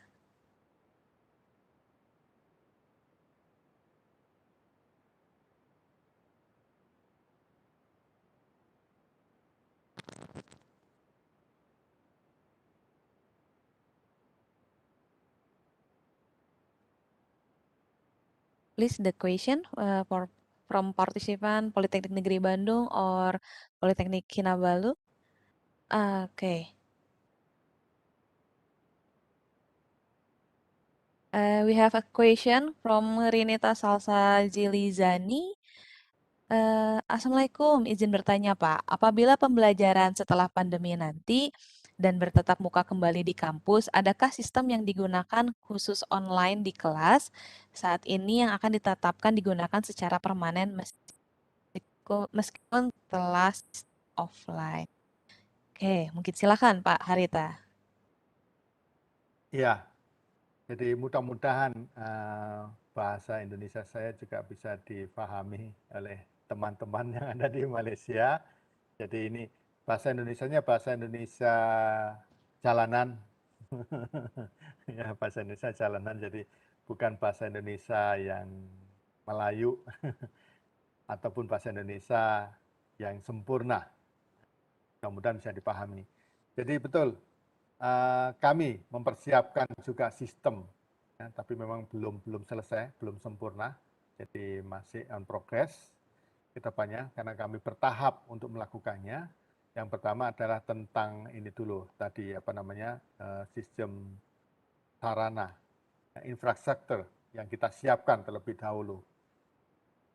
Baik itu mulai dari entrance, jadi bagaimana mahasiswa masuk, itu kita sudah siapkan infrastrukturnya, kemudian berada di kampus, kemudian berada di labs, ataupun di classroom, kita siapkan itu dulu. Baru kemudian kita siapkan untuk sistem digitalnya secara bertahap. Ya. Saat ini memang sistem pembelajarannya dengan tadi e-learning Polban yang sudah siap, walaupun masih perlu banyak peningkatan ataupun modifikasi, tapi paling tidak kami akan siapkan kemungkinan dalam 1-2 semester ke depan ini untuk yang teori, pembelajaran teori, kita masih menggunakan yang online system, ataupun mungkin hybrid. Jadi ada beberapa mahasiswa yang datang di kampus, 5 atau 10 orang, yang lainnya berada di rumah mendengarkan secara online. Nah, yang datang di kampus nanti kita buatkan secara offline, jadi kita buatkan Zoom, ya. Karena kalau kami di Indonesia familiarnya dengan Zoom ataupun Gmeet, antara dua itu. Jadi kalau para mahasiswa itu Gmeet, kalau untuk yang long term ataupun lebih dari 2-3 jam biasanya kita pakai Zoom. Nah, kedepannya antara e-learning Polban tadi itu kita akan coba kerjasama dengan beberapa penyedia jasa, apakah itu Zoom ataupun yang bukan Gmeet, dari Google yang lain itu, dari Microsoft. Tapi kemarin ada kelemahan dari Microsoft sehingga kami batalkan kerjasama itu dengan Microsoft karena kuota internetnya itu terlalu besar, yang nanti akan menyulitkan mahasiswanya. Tapi yang jelas kami akan mempersiapkan ke arah sana, terutama untuk yang hard skill-nya, hands-on-nya itu para mahasiswa untuk praktikum akan datang ke kampus secara bertahap, secara bergiliran, agar mereka tidak kehilangan momentum bahwa seorang vocational itu harus mampu untuk mengoperasikan peralatan yang ada. Itu jawabannya. Baik, terima kasih Pak Harita. Oke, maybe the other questions dari Zainab binti Othman. Bagaimana kita mau memastikan pelajar-pelajar dalam bidang teknikal ini tidak dipinggirkan dalam pasaran kerja, terutamanya dalam era pandemi COVID, mana yang banyak ditutup oleh industri ya karena untuk efisiensi pekerja. Ya, boleh silakan Pak Harita. Jadi bagaimana kita mau memastikan pelajar-pelajar dalam bidang teknikal, terutama memang teknikal, tidak dipinggirkan dalam pasaran kerja, terutamanya dalam era pandemi ini, yang mana banyak industri ditutup atau dikurangkan pekerja. Betul, di kami pun banyak pengurangan pekerja, terutama di tahun 2021. 2020 masih bisa, karena kami melakukan tracer untuk yang graduate di 2020 itu masih cukup banyak yang mendapatkan pekerjaan, about 40% lah, up to 60% itu dari 1.600 sekian graduate yang dari Polban itu, mereka mendapatkan pekerjaan di industri. Tapi yang di tahun 2021 ini memang sangat menurun karena memang banyak industri tutup, tapi memang di kami agak sedikit yang tutup, hanya memang pengurangan pekerja betul. Banyak sekali pengurangan pekerja. Tapi kelihatannya untuk wilayah Jawa tidak terlalu lama, karena saat ini pun suasana di Bandung sudah mulai ramai lagi. Sudah mulai macet lagi sekarang Bandung saat ini. Jadi industri sudah mulai banyak yang menerima. Bahkan last week itu sudah ada beberapa industri yang menawarkan untuk mencari pesan dari Polban. Jadi terutama untuk para pelajar yang teknikal, ini pembekalan kami tidak hanya hard skill sesuai dengan silabus, tetapi juga kami sebut yang namanya sertifikat pendamping. Artinya mereka kami bekali juga dengan kompetensi yang lain, berupa sertifikat yang memang diakui oleh industri. Jadi karena nanti government yang akan mengeluarkan sertifikat, bukan Polban, government. BNSP, Badan Nasional Sertifikasi Profesi, yang akan mengeluarkan sertifikat sehingga itu bisa digunakan untuk melamar pekerjaan di industri. Itu yang kami persiapkan, walaupun mereka harus datang ke kampus untuk ekstra, terutama di final year. Ya, untuk yang final year itu mereka boleh datang ke kampus, karena memang itu kami persiapkan betul supaya mereka terampil, kompetensi mereka masih tinggi untuk mencari pekerjaan. Itu Puan Zainab, luar biasa Puan Zainab. Insya Allah kapan Puan Zainab datang lagi ke Bandung sama Puan Hanum ini? Kita ketemu di hotel di Bandung waktu itu. Okay, thank you, Mr. Harita. Maybe it is the last question because we apologize this session only has limited time. Then we arrive at the end of the session. The conclusion of the learning and teaching online post-COVID-19 pandemic experience in Polytechnic Bandung are COVID become a new challenge to modify and adapt not only technical issue in delivering knowledge, but also to enable their professional behavior in COVID era. Politeknik Negeri Bandung strives to keep stability and harmony to keep the learning outcome through integrated digitalization by using blended and hybrid method. Strategy to keep competencies and job vacancies by optimization career center and expand new partnership from industry in hiring new graduates. In preparation for a face-to-face lecture next year, Politeknik Negeri Bandung is develop security to control the movement in campus.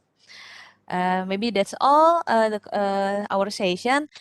Pak Harita, Tuan Harita, thank you for sharing and thank you for attention to all participants. Before we close maybe this session, there is a video from Politeknik Negeri Bandung. Maybe a technical will present the video. No? If there is no video, maybe I will. Yes, there is a video. There is a video. Okay, Yes, yes. please present the video. Thank you.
Welcome to Poloban.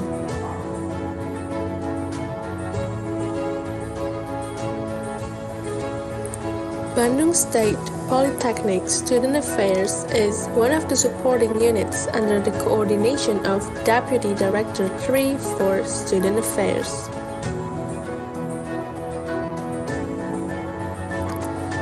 The Student Affairs Deputy Director becomes the executor of the task of fostering students together with all lecturers of student activities orientation on developing field interests and talents, science, art and culture, sport, and social.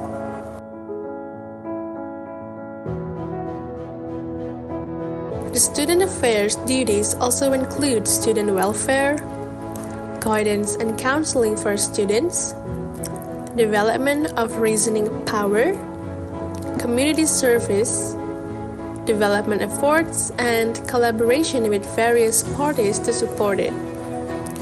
The student affairs sector participates in the creation of a good educational climate on campus and assists in the implementation of the program for fostering the maintenance of national unity and integrity based on the 1945 Constitution.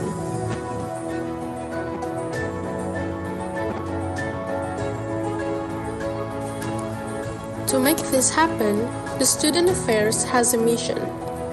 First, forming students and graduates who have capabilities, character, global orientation, and also who are working fast, successful, and beneficial through co-extracurricular activities. And the second one, the site excellence includes active students and graduates.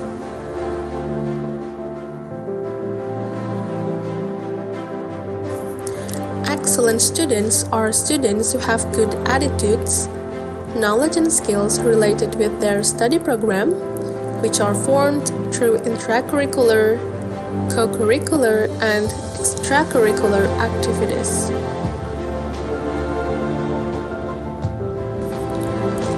Excellent graduates are defined as students who graduate on time, get a job offer soon after graduate, work in positions and responsibilities according to their study programs, can work well in their companies, as well as successful work careers.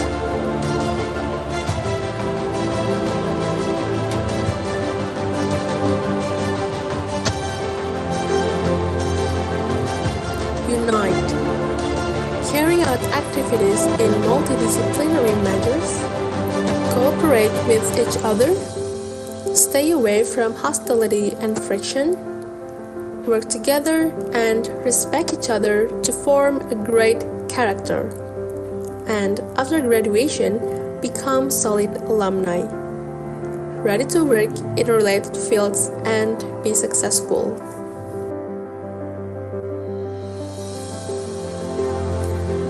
Global.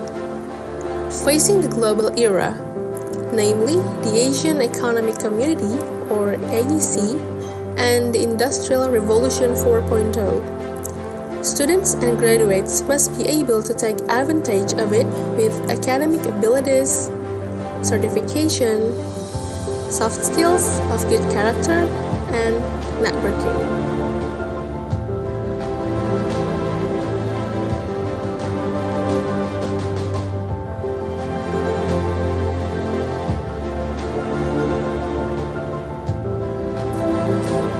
Extracurricular activities. Carry out learning activities outside the class related to academics, supporting or in line with academics or science, as well as extracurricular activities in the context of supporting the development of academic intelligence. Internalizing the character and intelligence of Bandung State Polytechnic students.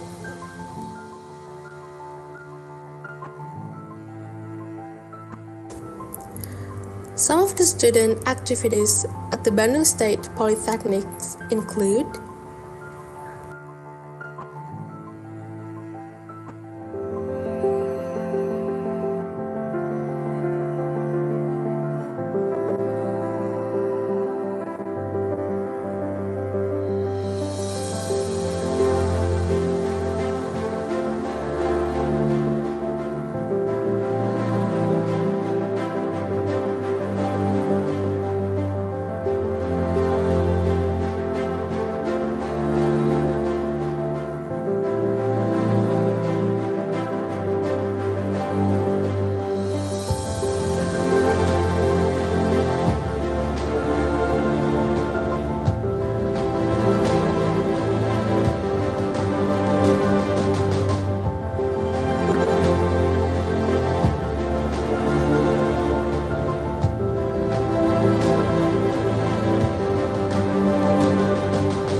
the student extracurricular activities at the Bandung State Polytechnics, or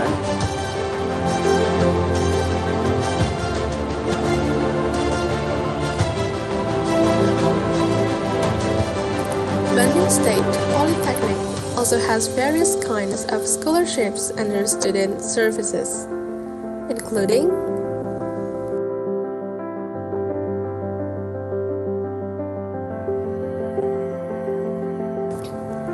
we hope that the existence of student affairs sector can provide the best service to students and participate in helping to realize the character formation of Bandung State Polytechnic students, so as to present a generation of superior, accomplished, and beneficial people for the community and for our nation.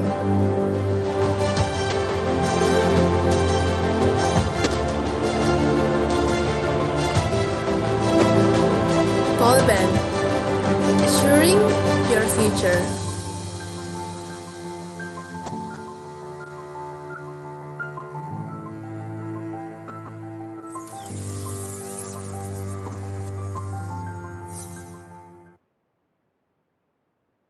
Yeah, thank you. That's all video from Politeknik Negeri Bandung. Once again, I would like to say thank you, Mr. Harita, for your sharing. Thank you for attention to all participants. Thank you to honorable host and all committee. So I would like to hand over the next session to Master of Ceremony, Cik Siti Hasna Binti Japilin. Thank you. You're welcome, and thank you, Ibu Rikantini, and also our panel, Pak Harita. It was a very nice sharing, and I would like one thing that very interesting about the sharing from Pak Harita just now. He mentioned about the generation loss. Kameranya ada, tapi studentnya hilang dari radar kan. So I think all of educators can relate to that, and not only the student hilang, sometimes the educators or the lecturers also hilang from radar. So it was a very nice sharing. Thank you very much, Pak Harita. We will move on to our lunch break. During the lunch break, students' dialogue session would take place. Participants, especially students, are cordially invited to join the session. This session would be conducted by our student moderator from UMS, Ms. Martika Muhammad Rizwan. And on that note, we are done with the morning session, but we will continue our panel session at 2 p.m. Malaysia and 1 p.m. Indonesia. Thank you all for participating in the morning session. Please stay tuned for the afternoon session. See you then. Assalamualaikum. Over to you. Thank you. Yes, Martika.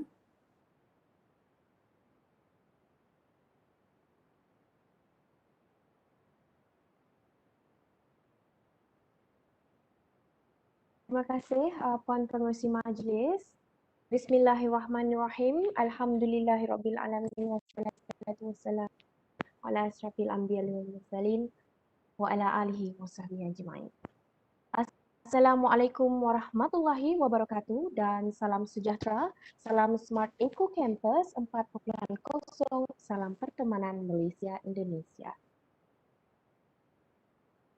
Baik, sebelum melanjutkan sesi dialog pada petang ini, yang mana pastinya bakal mencetus minda mahasiswa yang kritis dan minda kelas pertama, ingin saya perkenalkan diri. Nama saya Martika binti Muhammad Rizwan selaku moderator bagi sesi Culture Environment Dialog Pelajar Malaysia Indonesia pada petang ini. Ahli panel dan sidang hadirin yang dirahmati Allah, segala puji-pujian kehadirat Allah Subhanahu wa taala kerana dengan kurnia dan izinnya dapat kita bersama-sama bersua dalam sesi dialog pada petang ini. Sebelum saya memperkenalkan ahli-ahli panel kita yang segak lagi tampan dan ganteng, yang molek lagi bijaksana, izinkan saya untuk mengupas terlebih dahulu tajuk dialog pada hari ini. Tajuk dialog pada hari ini berkisar tentang pengajaran di pengajian tinggi pasca COVID-19.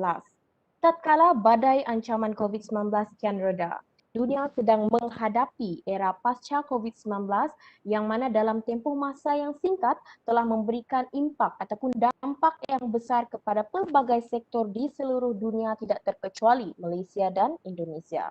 Bukan sahaja dari segi peningkatan kadar pengangguran dan ketidaktentuan ekonomi dunia, sektor-sektor lain turut merasai tempias pandemik yang di luar dugaan tersebut dengan sektor pendidikan tidak terkecuali. Dari perspektif pendidikan tinggi, kita melihat para pensyarah dan pelajar sedang melakukan adaptasi terhadap pembelajaran dalam talian kerana banyak norma baharu yang perlu diberikan perhatian khusus. Norma ini secara tidak langsung akan memberikan impak kepada plan strategik setiap institusi pengajian tinggi di samping mengubah pacuan hala tuju yang sedia ada.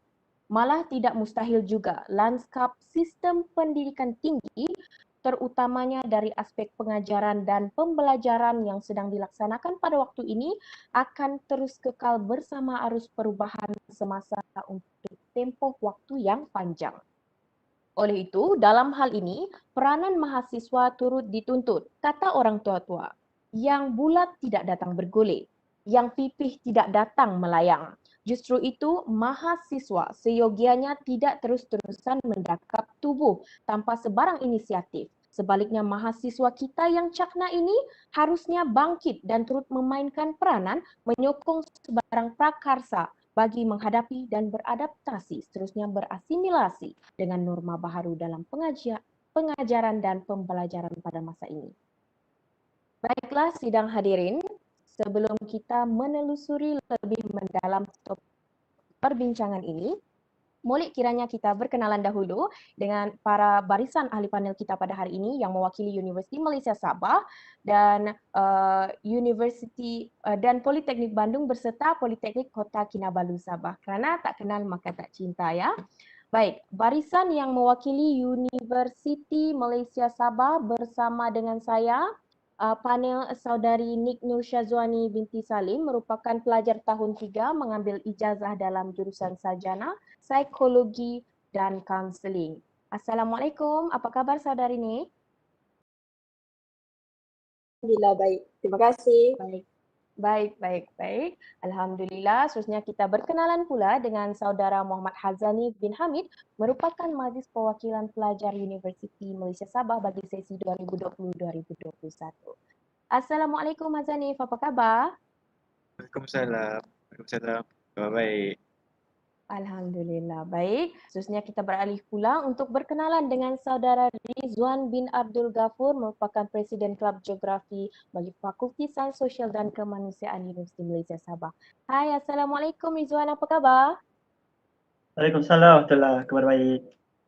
Alhamdulillah, baik. Sudah bersedia ya? Kita akan berdiskusi, berkongsi pandangan dan juga mencari solusi sekiranya ada permasalahan yang mungkin timbul sepanjang kita menjalani daring ataupun kelas secara atas talian ini, okey? Baik, kita seterusnya berkenalan pula dengan barisan panel yang mewakili Politeknik Kota Kinabalu.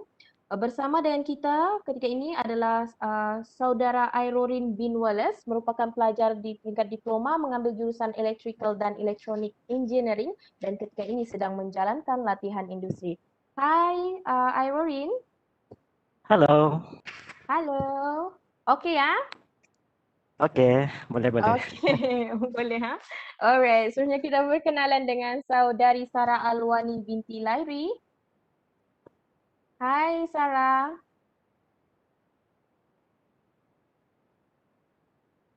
Saudari Sarah.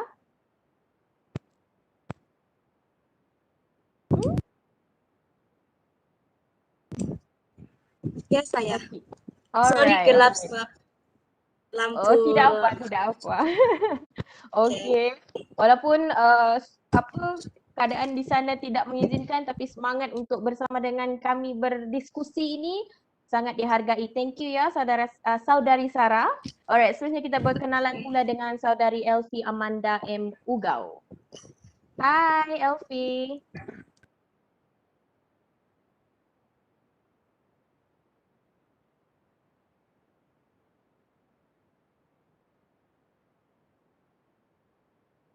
Saudari Elfi.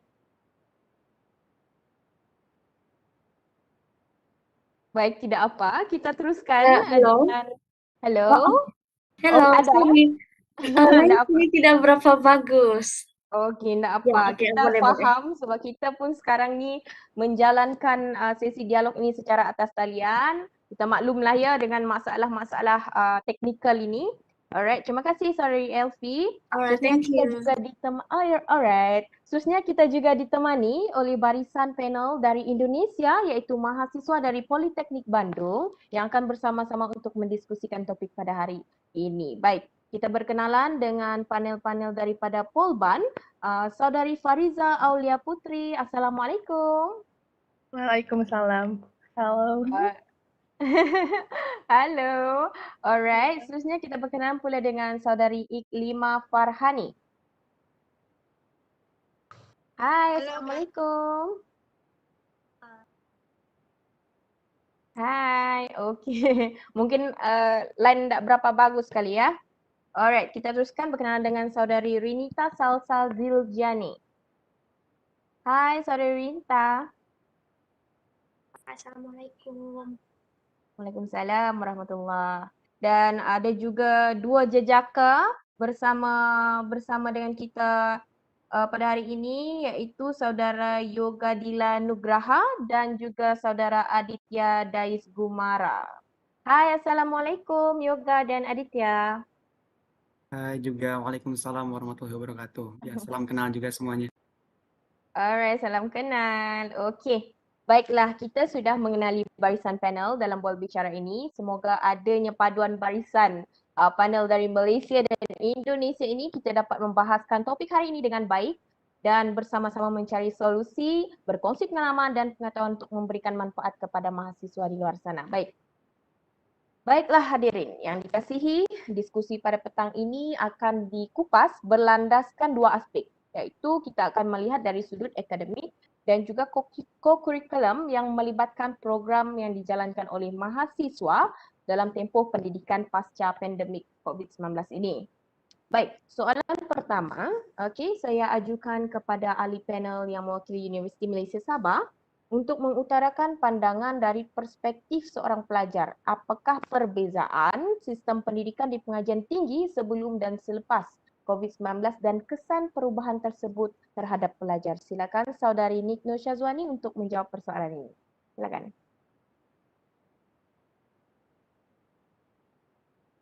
Dengarkah suara saya? Okey. Alhamdulillah, jelas. Dengar. Alright, okey. Mayang berliut berisi padat, tidak bercabang lembut opulur. Resamnya timur menjunjung adat, bila bertandang salam dihulur. Ubi kayu untuk dimakan, buat santapan seisi keluarga. Assalamualaikum saya ucapkan sebagai tanda pembuka bicara. Terima kasih kepada moderator Matika yang cantik bergaya atas soalan yang diberikan. Jadi sebelum saya mengupas dengan lebih mendalam tentang topik perbincangan kita, seharusnya kita perlu mengetahui secara generally apa itu pandemik COVID-19. Jadi saya akan menerangkanlah secara generally. So menurut Kementerian Kesihatan Malaysia, penularan watak coronavirus terbaru yang ditemui di China iaitu novel coronavirus 19 di seluruh dunia boleh menyebabkan jangkitan saluran pernafasan.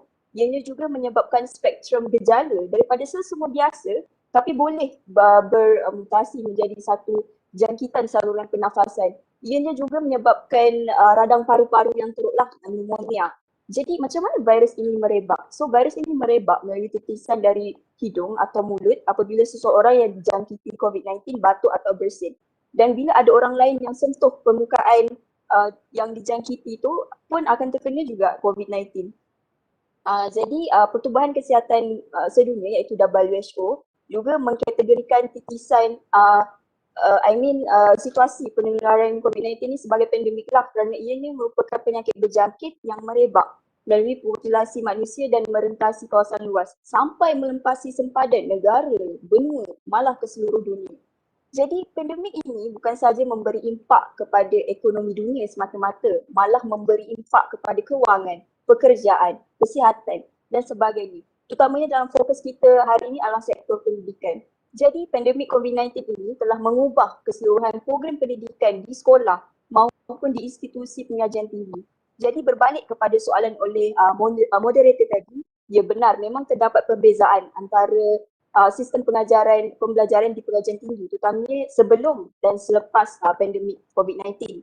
Jadi sebelum COVID-19 berlaku kan dalam program pengajaran dan pembelajaran, bila berada di setiap universiti lah, tak kisahlah universiti swasta maupun public university, semua kuliah terpaksa digantikan dengan kuliah dalam talian. Kalau sebelum ni kan, sebelum pandemik COVID-19, kita menghadiri kuliah, menjalani sesi pengajian secara bersemuka.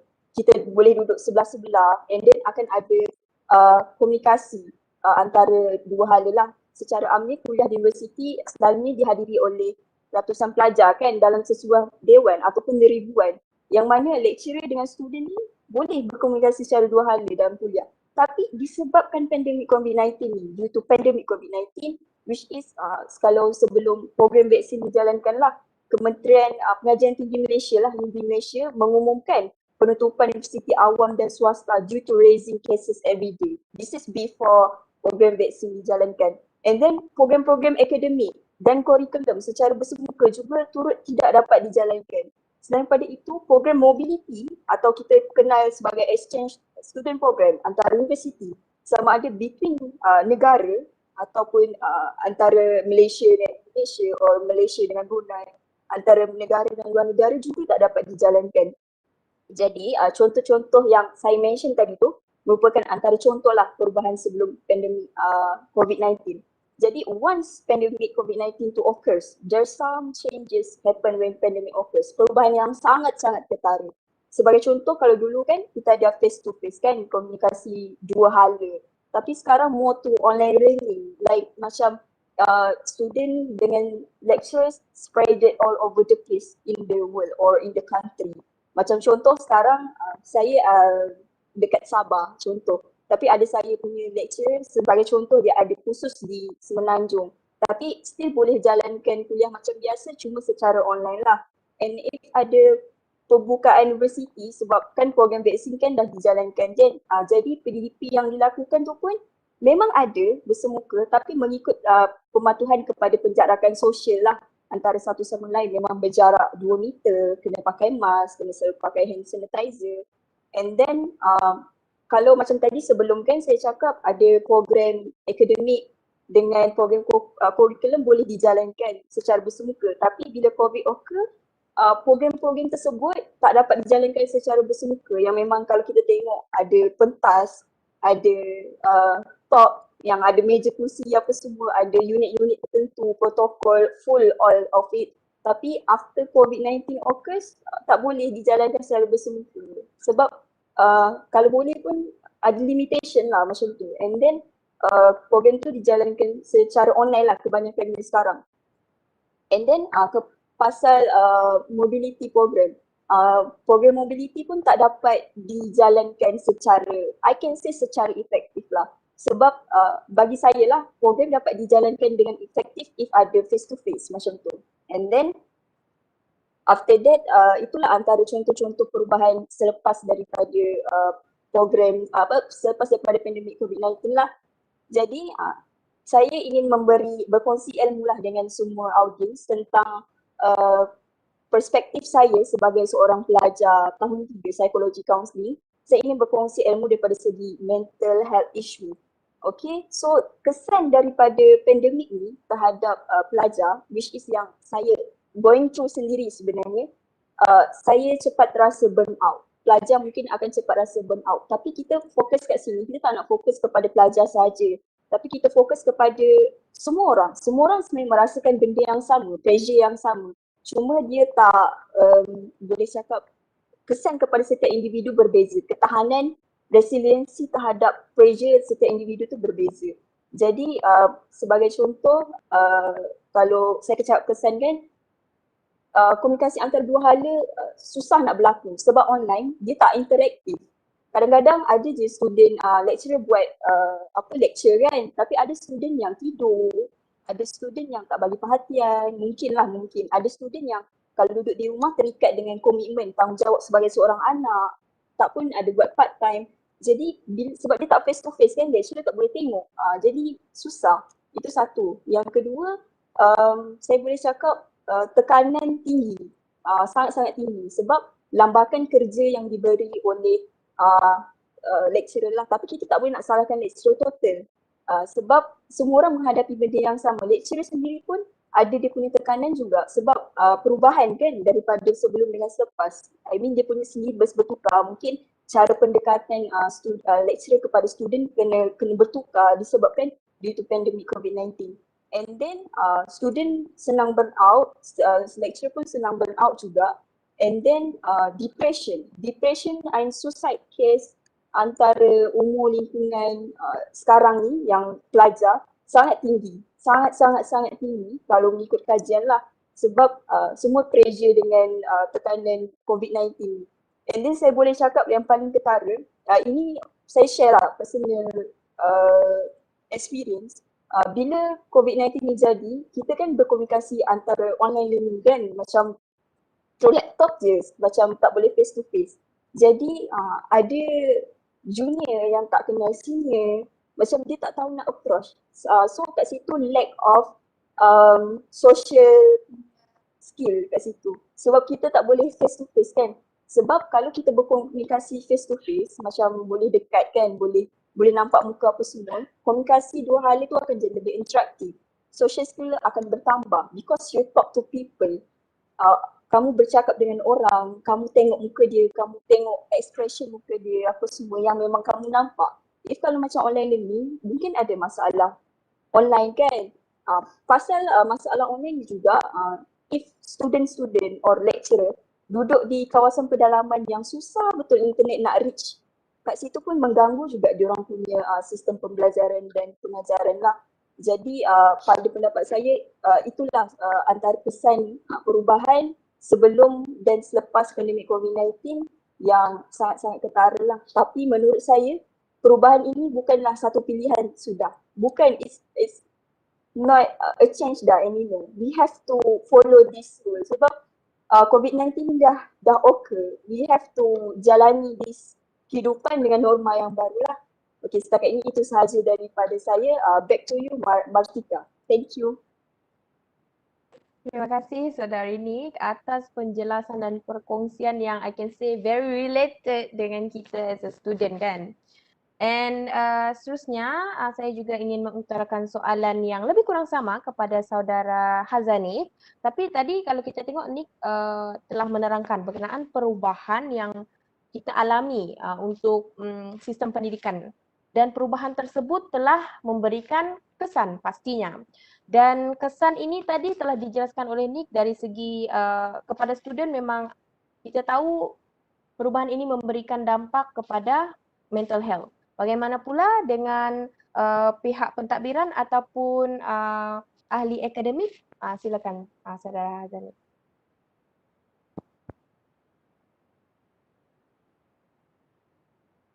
Okey, baiklah. Terima kasih saudari Martika, moderator kita pada hari ini. Tapi pembukaan majlis saya tidaklah sehebat saudari Nick Sherwani sebab saya bukan orang biasa-biasa ya. So berbalik kepada soalan saudari moderator kita tadi, adalah kesan perubahan sistem pendidikan di pengajian tinggi terhadap ahli akademik. So apa yang kita tahu ahli akademik ni adalah staf kepada warga pendidik lah, warga pendidik kepada kita ini.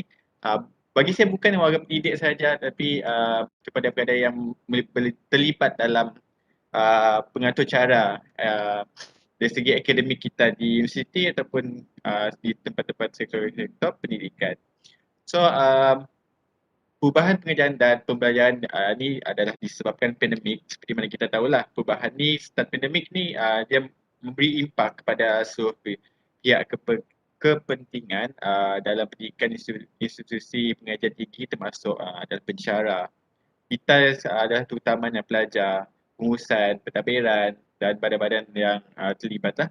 So dalam ni banyak isu yang kita boleh bincangkan tentang bagaimana perubahan PDP ini memberi impak kepada kesihatan mental terutama sekali kepada pelajar. So kita masih tidak banyak perbincangan secara terbuka yang melibatkan kesan perubahan ini kepada kesihatan mental lah, iaitu terutama sekali kepada pensyarah ataupun ahli akademik yang berada di institusi pengajian tinggi. So isu ini sebenarnya adalah amat penting pada golongan ini kerana ia merupakan tunjang ataupun tonggak utama di institusi pengajian tinggi. So kalau tak ada ahli akademik ni tiadalah pengeluaran kepada pelajar-pelajar yang sekarang ni lah, di mana yang sudah bergraduasi dan sebagainya tu. So kesan perubahan PDP ni adanya kesan perubahan PDP ni adalah mendadak yang beri impak kepada semua ahli akademik lah. Kita tidak nampak secara terus benda ni berlaku kepada ahli akademik. So apa yang saya boleh utarakan ni adalah antaranya adalah persediaan material kepada pembelajaran yang perlu diubah suai dan ditambah baik bagi dalam kaedah penyampaian secara talian ni lah. So apa yang pasti tidak semua ahli akademik mempunyai pendedahan kepada teknik-teknik sistem penyampaian yang baiklah dalam talian ni untuk aktiviti PDP ni. So kita boleh bayangkan bagaimana macam sebab usia ahli akademik ni adalah sebaya dengan adik ibu bapa kita. So apa yang itu saya boleh bayangkan ibu bapa kita sendiri yang susah untuk berinteraksi secara dalam talian ni dengan mereka tidak gadget dan sebagainya. Tidak mustahil ahli akademik juga berpandukan kepada material yang sedia ada before ni yang tidak melibatkan berinteraksi secara visual. So kamu faham juga kan apa yang saya maksudkan. So kita tidak semua terdedah dengan sistem IR 4.0 ni. Jadi disebabkan pandemik ni dia berlaku secara mengejut. Jadi kita tidak dapat juga untuk mengubah segala-galanya dalam satu masa yang pendek. So ditambah pula dengan keadaan PKP, Perintah Kawalan Pergerakan ni, program-program latihan tidak boleh diteruskan secara fizikal dan proses penambahan kemahiran untuk ahli akademik ni juga adalah terhad. So itu saya nampak memang susah lah. Memang susah untuk diselaraskan lagi untuk bagaimana sistem pembelajaran tu perlu diubah. So, perubahan PDP ni juga akan menyebabkan sistem peperiksaan akhir yang sebelum ni diadakan secara fizikal dan Dewan peperiksaan tu terpaksa ditukar kepada atas talian. Seperti mana yang saya beritahu tadi lah. So, banyak perkara yang diubah. So apabila benda tu dilakukan secara atas talian, kita tahu juga kita sebagai pelajar akan banyak alternatif untuk bukan saya cakap pelajar ni menipu, tapi beberapa pelajar dia akan menyusun kepada kemalasan di mana berbalas untuk fikir dan sebagainya. So bila kita malas berfikir, dia orang akan cari alternatif lain untuk mencari jawapan secara atas talian di samping mereka menjawab peperiksaan itu sendiri di rumah dengan gadget sendiri. So mereka boleh Google dan sebagainya tu. Itu yang akan melibatkan ketulusan lah. So ahli akademik masih tidak dapat macam mengesan macam mana untuk memastikan semua pelajar sentiasa dalam keadaan yang telus untuk menjawab semua peperiksaan, dan itu bagi saya amat penting. Bukan saja untuk lulus dalam peperiksaan, tapi kita perlu mengadaptasikan apa yang kita belajar tu untuk di masa akan datang. So, selain itu banyak juga aspek lain lah berubah, termasuk proses dokumentasi, pengakreditasian yang pastinya menambah beban kerja ahli akademik lah. So, ini bermakna ahli akademik juga terdedah kepada beberapa aspek tekanan, termasuk macam tekanan mental dan emosi. Antara kesan tekanan itu adalah keresahan, anxiety dan kemurungan dan depression. Seperti mana yang kita tahu common berlaku pada ahli akademik dan pelajar-pelajar yang sekarang ni yang terlibat dengan anxiety dan tekanan. So bukan kita sebagai pelajar saja tahu untuk yang ada anxiety, yang ada depression. Sebenarnya ahli akademik juga menghadapi kesukaran. Cuma mereka tidak menunjukkanlah kemurungan dan anxiety yang mereka hadapi, kerana itu amat penting lah untuk menunjukkan role kepada pelajar bahawa ahli akademik ni adalah boleh dicontohi, di mana mereka tidak ada gangguan anxiety dan kemurungan. Jadi kalau mereka menunjukkan perkara tersebut juga kepada pelajar, jadi benda tu akan memberi efek kepada semua. So mereka akan ikut-ikut juga. itulah. Boleh saya kongsikan lah second daripada psikologi counselling. Psikologi counselling ni profession yang amat penting ketika pandemik ni. Jadi sekarang ni sekarang ni kami sendiri pun menghadapi kesukaran lah dalam untuk menjadikan semua pembelajaran kami on track. So bila nak memastikan on track tu agak sukar bagi kos kami ni sebab ia melibatkan pembelajaran secara fizikal, skill dan sebagainya. Jadi kami tidak dapat meneruskan pembelajaran kalau perkara tu dilakukan secara visual. So tak semua struktur akademik ni adalah sama. Jadi pihak akademik sendiri yang akan berfikir bagaimana untuk meluluskan pelajar-pelajar yang melibatkan fizikal ni. Sebab dengan keadaan yang sekarang ni pandemik yang tidak memberi kesenangan lah kepada kita. So impaknya dia akan melibatkan pelajar yang lambat bergraduasi dan sebagainya. Okay. So sebagaimana kita tahu di dalam sektor-sektor pendidikan ni sudah pasti kita ada pusat kaunseling.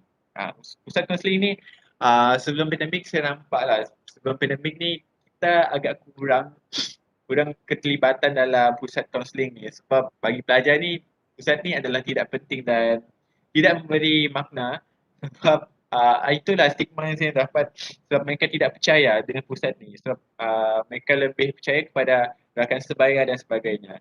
So kebanyakan pusat universiti ni akan menyediakan pusat kaunseling ni lah untuk pelajar yang terdedah kepada tekanan dan tapi sokongan yang sama untuk ahli akademik agak terhad dan tidak kelihatan. Jadi itu yang saya nampak. Ahli akademik tidak berjumpa dengan counselors. Mereka lebih kepada self-reflection, motivate diri sendiri untuk menyelesaikan masalah sendiri. Jadi itu agak sedih bagi saya sebab mereka lah ada tunjang kepada kita tapi mereka sendiri yang menghadapi tekanan dan tiada yang membantu. Banyak desas-desus yang saya dengar daripada ahli akademik ni, apabila mereka tekanan pada satu tahap tu mereka tidak dapat untuk menahan dan sehinggakan mereka memberi tempiasan kepada pelajar. Jadi pelajar pun akan berfikir negatif terhadap ahli akademik ni. So tapi mereka tidak menceritakan perkara sebenar kepada mereka lah. Okay. Jadi seolah-olah ahli akademik ini kebal daripada tekanan mental dan perasaan. Pengurusan kesihatan mental pun tidak dikenakan dalam kebanyakan pendampingan universiti lah. So memang betul pihak pengurusan universiti pun tidak aware dengan perkara ini. Bagi mereka ahli akademik ni bijaksana dan tiada masalah mental lah. So walaupun setengah universiti mempunyai pusat pendidikan yang terlibat dengan pengurusan kesihatan mental, mekanisme bantuan yang boleh diberikan tidak diperjelaskan dengan secara terperinci atau bagi para ahli akademik untuk mendapatkan bantuan. So dia tidak ada sumber khusus lah untuk ahli akademik ini untuk mendapatkan bantuan. Jadi pada sekarang ni memang benar lah sokongan kesihatan mental ni boleh didapati secara melalui talian atau pautan khasa di universiti yang disediakan oleh badan kerajaan. Cuma benda tu memang ada disediakan, cuma kita tidak nampak, tidak dihebahkan. Apa yang saya lihat masa pandemik ni barulah benda tu dihebahkan secara meluas. So jadi macam pihak-pihak NGO pun dan swasta pun ada yang menyediakan. Tapi ahli akademik ni juga manusia, juga ada perasaan. Jadi mereka kita punya ego kan. Jadi maybe mereka ada ego tersendiri. Mereka tidak dapat untuk menyeluahkan kepada orang luar disebabkan mereka ahli akademik. Title ahli akademik tu memberi ego kepada diri mereka untuk tidak berjumpa dengan ahli terapi di luar tu. Untuk meminta bantuan secara terbuka. Itu ya adalah stigma. Yalah. So jadi stigma masyarakat terhadap kesihatan mental ni dia masih berluasa lah. So, jadi pada ahli akademik itu juga sendiri selalunya mempunyai stigma terhadap diri sendiri untuk mencegah daripada mendapat bantuan seperti mana yang saya dapat simpulkan tadi lah. So, mereka akan jadi masalah mental mereka akan berlarutan apabila mereka ada ego tu, mereka tidak mahu untuk menceritakan kepada orang lain.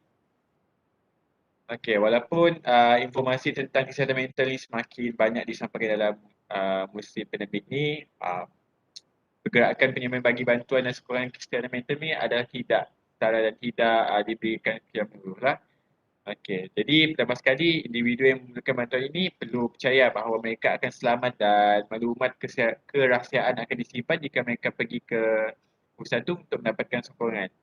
Sebab kalaulah seseorang itu biasa untuk berjumpa dengan ahli kaunselor ataupun ahli terapis, jadi mereka tahu bahawa perkara itu tidaklah menjadi kerisauan sebab mereka juga menjaga etika. Saya tahu juga ada stigma mengatakan bahawa kaunselor ni tukang penjajah cerita, tapi perkara itu tidak betul sebenarnya. Mereka ada etika sendiri dan benda tu apabila kaunselor melakukan perkara itu bermaksud mereka melanggar etika. Dan kita perlu mencari kaunselor yang betul-betul berdaftar lah, yang ada title KBPA di hujung nama mereka. Itu mereka betul-betul memang kaunselor yang berdaftar. So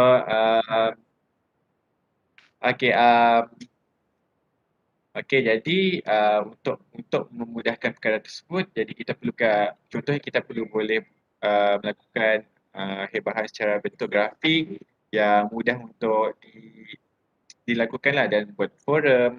Jadi perbincangan secara terbuka juga boleh dilakukan untuk jadi intipati pertama dalam kesihatan mental ni yang diberikan kepada staf-staf akademik lah. So maklumat-maklumat yang disampaikan perlu mendidik warga universiti bahawa kesihatan mental ni amat mudah dan penting lah untuk seperti tekanan mental dan emosi adalah bukan perkara biasa dan bukan perkara mudah. Itu kesihatan mental adalah bukan joking lah. Jadi sudah tiba masalah untuk kita mengambil kira keadaan kesihatan mental ahli akademik ni dan ianya perlu diambil secara serius pada tahap pengurusan tinggi kerana ia adalah isu kritis dan serius dalam kita warga pendidik dan warga akademik ni. Jadi mesti harus bertindak secara segeralah kerana ahli akademik ada bergerak sistem PDP dan keadaan kesihatan mental mereka juga perlu berada di tahap yang optimum. Jadi itu saja pengurusan saya pada hari ini. Terima kasih.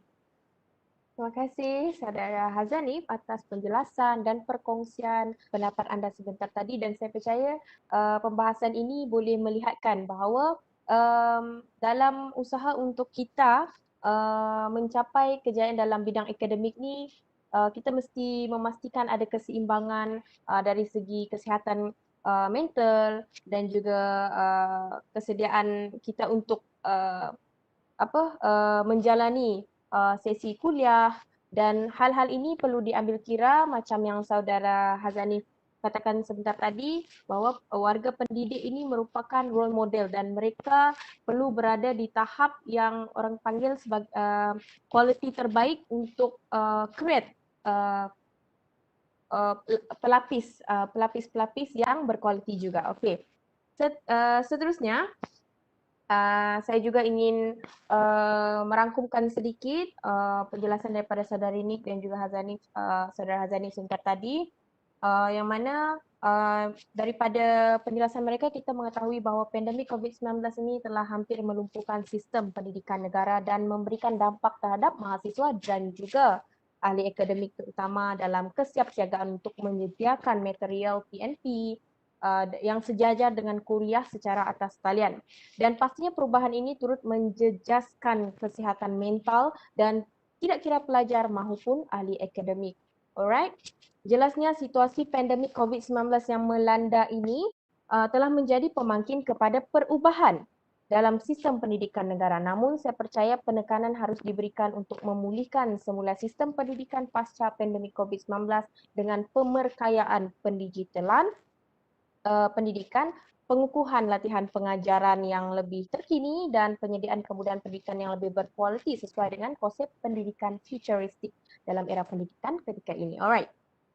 Baik, sekarang kita beralih pula untuk mendengarkan pandangan ahli panel daripada Politeknik Bandung. Baik, soalan saya adalah, apakah hybrid learning bisa menjadi jawapan di masa peralihan dari online learning ke kelas tatap muka? Karena seperti yang kita ketahui, Aturan untuk membuka kembali kelas tatap muka di perguruan tinggi masih menuai pro dan kontra. Ada mahasiswa yang ingin kembali ke kampus dengan prokes yang ketat, namun bagi mahasiswa dan bahkan orang tua masih memiliki kekhawatiran mengenai jaminan kesehatan saat belajar. Senario ini menjadi satu tantangan, alright, untuk institusi pendidikan untuk mencari ataupun memilih cara belajar di masa pasca pandemi COVID-19 ini. Oleh itu, sekiranya bisa Saudari Fariza Aulia Putri memberikan komentar berkenaan persoalan ini. Silakan Saudari. Okay, am I audible? Apakah suara saya terdengar? Sangat clear. Mungkin saya akan campur dengan bahasa Inggris. Sebenarnya, what makes hybrid learning is preferable di zaman yang sekarang itu adalah karena kita tahu kan selama lebih dari 1 tahun kita sudah melakukan pembelajaran secara online. We do distance learning for a long time. Dan aku bakal I will relate with previous statements from Nick yang membawa tentang mental health. Mental health itu muncul karena apa? Karena sebelumnya ada perubahan attitude dari mahasiswa itu sendiri. Kalau misalkan kita sambungkan dengan pre-COVID-19, sebelum COVID-19 itu muncul, kita perkuliahan seperti biasa. Kita melakukan lab di lab, kita melakukan praktikum, we did it on offline, and kita juga lebih dipaksakan untuk menjadi rajin. Karena untuk di Indonesia sendiri, khususnya di Politeknik Negeri Bandung, itu perkuliahannya sangat ketat. Seperti itu. Nah, ketika online learning atau distance learning itu mulai muncul, ada perubahan sifat, perubahan attitude daripada mahasiswa yang awalnya rajin, mereka menjadi lebih malas. So why they became lazy? Because tidak ada tekanan lebih yang mereka rasakan ketika mereka melakukan pembelajaran secara offline dan juga secara online. Nah, karena online ini sudah setahun lebih, bahkan hampir 2 tahun, mereka yang awalnya rajin menjadi lebih malas. Mereka juga lack of related skills in their study program, for instance.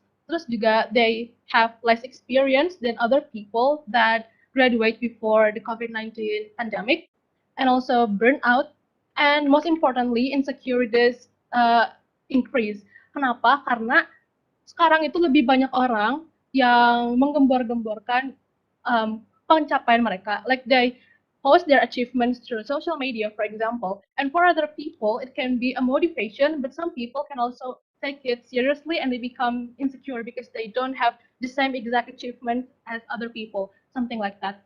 Nah, lalu karena sifat itu sudah berubah, mereka sudah menjadi malas, they became lazy. Some of the people prefer to attend online class rather than offline class.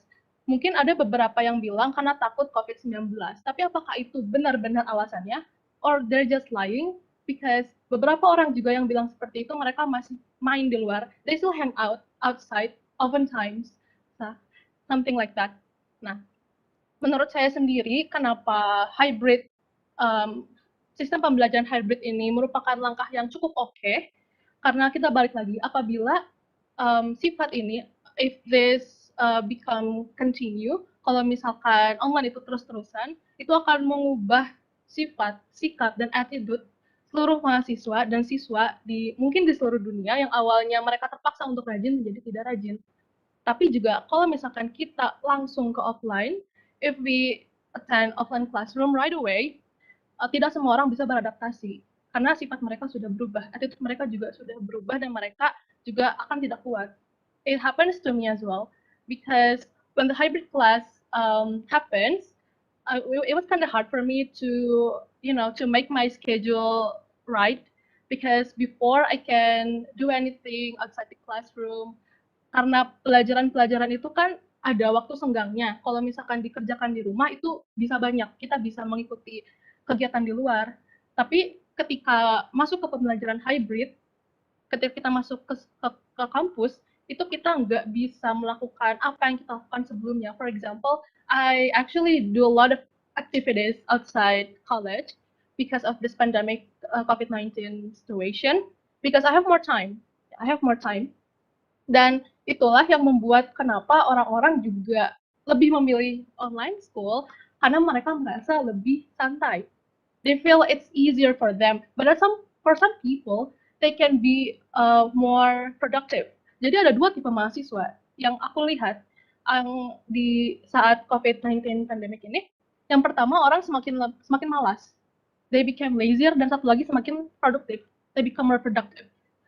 So it will be really hard for those who prefer to be lazier than before, karena mereka tidak terbiasa untuk menjadi productive, something like that.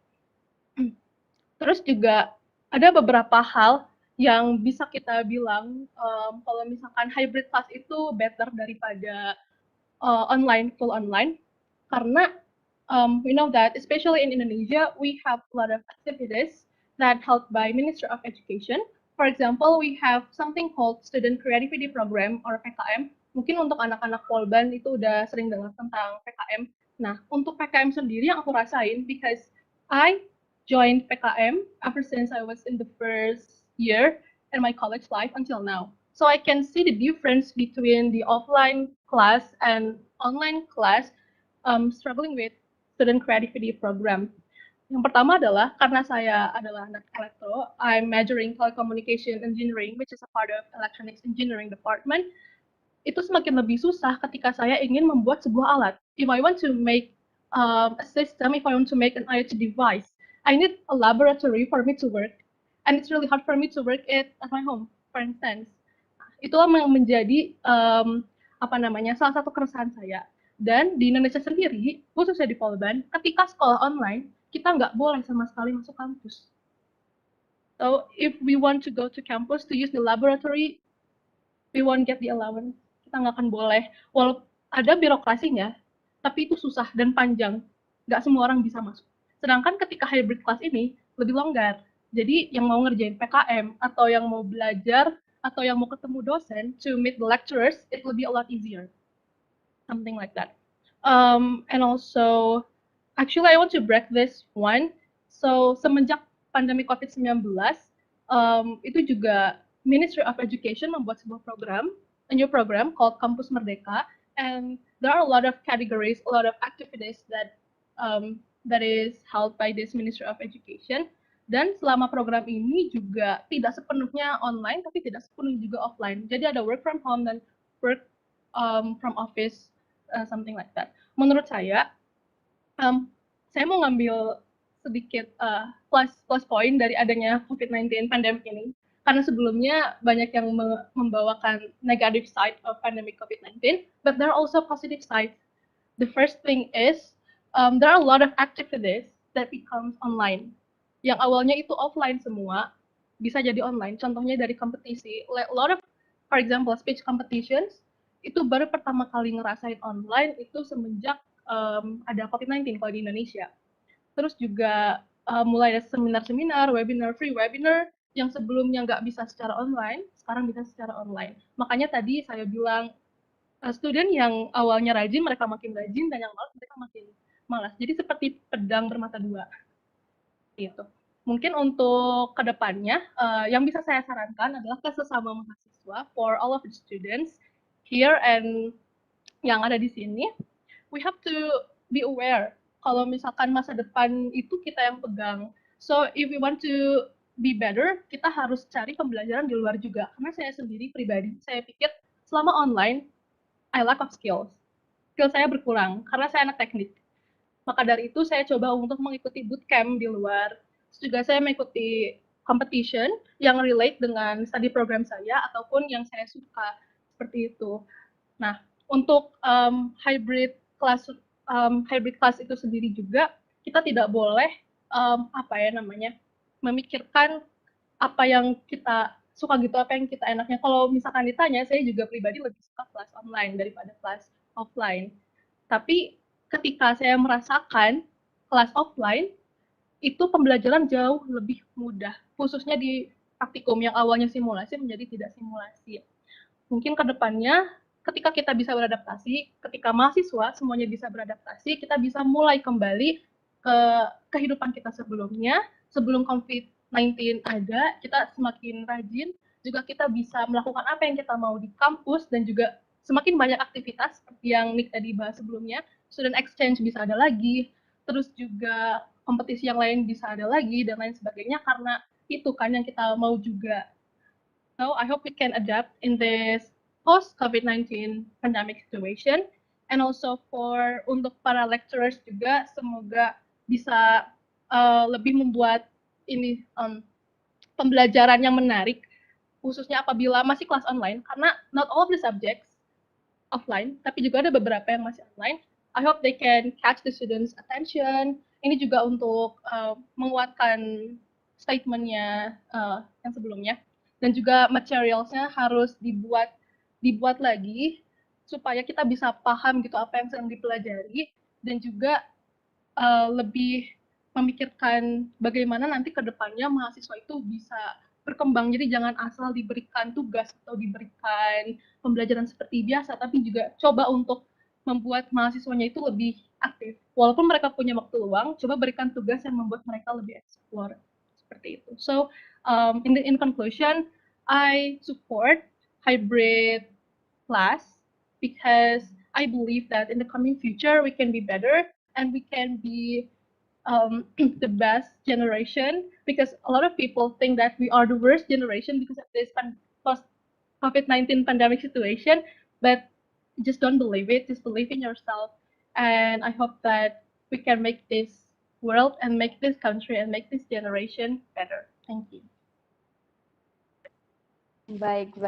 Terima kasih ya saudari Fariza. Sangat terpegun dengan penjelasan dan juga penerangan saudari berkenaan dengan hybrid learning ini. Sama ada kita boleh meneruskan hybrid learning ini, dan saudari menyatakan bahawa hybrid learning ini lebih sesuai lah untuk kita aplikasikan dalam sistem pendidikan kita sekarang ini, kerana kita masih tidak tahu sama ada pandemik ini akan berakhir, kita masih tidak tahu bila. Jadi macam yang saudari points out juga tadi, sebenarnya pandemik ini kalau kita nak lihat dari sisi negatif dia banyak, tapi tidak juga kurang sisi positif dia. Yang mana macam saudari points out juga tadi adalah bila kita berkehendak, if you want to gain something, kita tidak semestinya menunggu untuk disuap, kita perlu cari di luar sana, kerana dalam situasi sekarang ini sebenarnya sistem pendidikan kita ni kita boleh cakap dia lebih more flexible untuk student, tetapi janganlah kita memanfaatkannya sehingga menerapkan kemalasan dalam diri kita, kerana kita di sini adalah untuk mempelajari sesuatu dan untuk mencari ilmu. Jadi semoga perkongsian daripada saudari tadi boleh dijadikan sebagai pegangan, pesanan untuk rakan-rakan di luar sana, dan juga kepada ahli-ahli akademik juga. Seperti yang saudari mention tadi, mungkin kita perlu improve banyak sebenarnya, kerana sekarang ni kita sebenarnya masih merangkak dalam merangka sistem pendidikan, tidak kira di Malaysia maupun Indonesia, masih merangkak untuk mencari solusi ataupun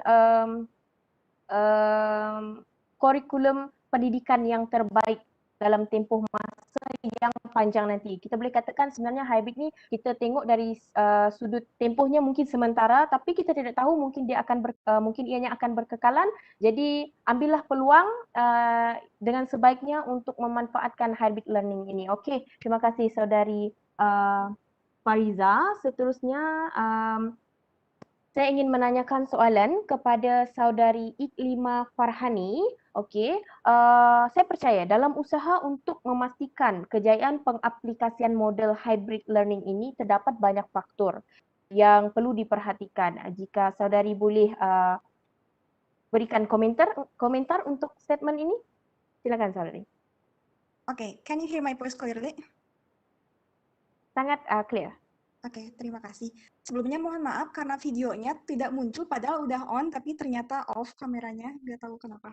Nah, jadi komentar saya terkait hal ini bahwa memang benar ada banyak sekali faktor yang harus diperhatikan terkait dengan pengaplikasian pembelajaran hybrid.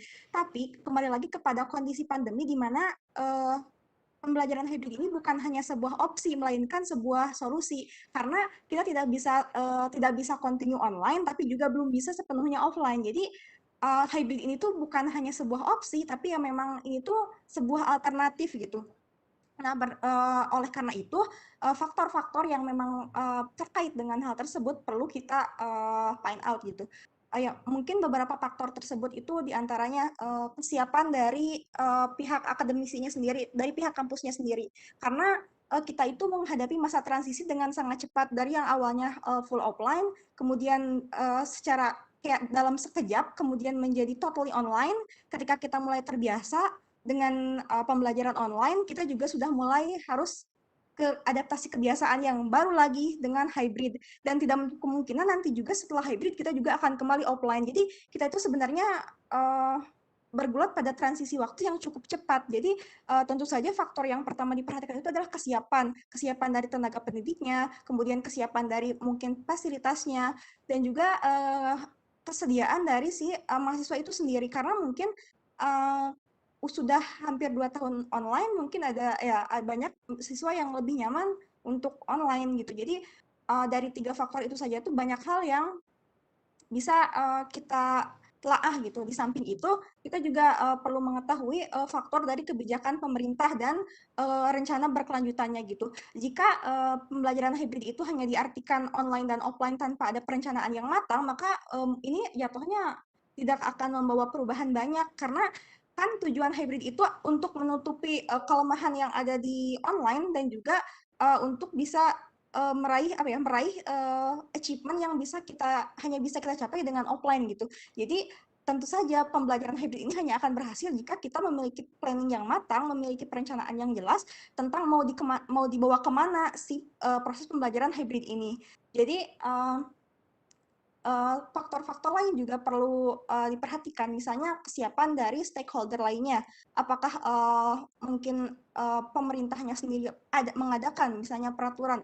Kebetulan jika di Indonesia sendiri itu untuk yang kampus merdeka seperti yang dimention oleh Farisa sebelumnya, memang itu kegiatannya sudah hybrid. Jadi memang jika kegiatan kampus ataupun sekolah sudah dilakukan hybrid, maka itu otomatis tersupport dengan fasilitas yang diberikan pemerintah.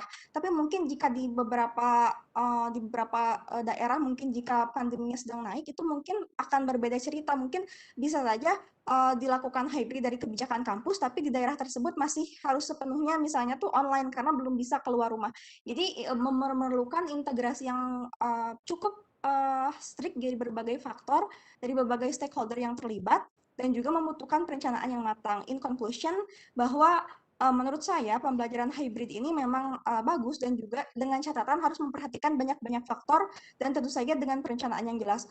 Dan untuk bagi kita semua sebagai mahasiswa, tentu saja hybrid itu adalah sebuah solusi yang menurut saya sendiri ini tuh sudah cukup baik dan paling baik untuk saat ini, karena kita tidak sanggup untuk terus-terusan online, apalagi untuk politeknik yang lebih banyak porsi praktik daripada porsi teori.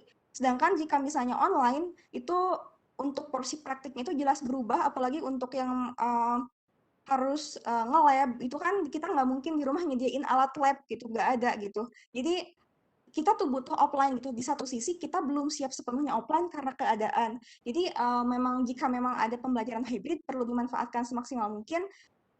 Mungkin satu hal yang sering kali dilupakan tuh bahwa ada sebagian orang yang menjadikan pandemi itu hanya sebagai alasan. Nah, karena itulah pembelajaran hybrid itu jadi sebuah solusi, jadi kayak nggak ada alasan lagi gitu, nggak bisa mengatakan kalau online mungkin mengatakan saya ingin offline, kalau offline saya ingin online, tapi ini kita udah hybrid gitu.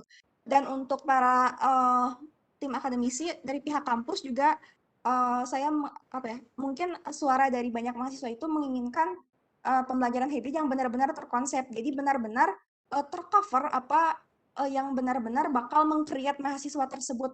Jangan sampai pembelajaran hybrid itu tuh hanya pindah media saja menjadi 2 media online offline tanpa menghasilkan sesuatu yang memang lebih valuable daripada pembelajaran satu arah baik online ataupun offline. Sekian, terima kasih. Baiklah.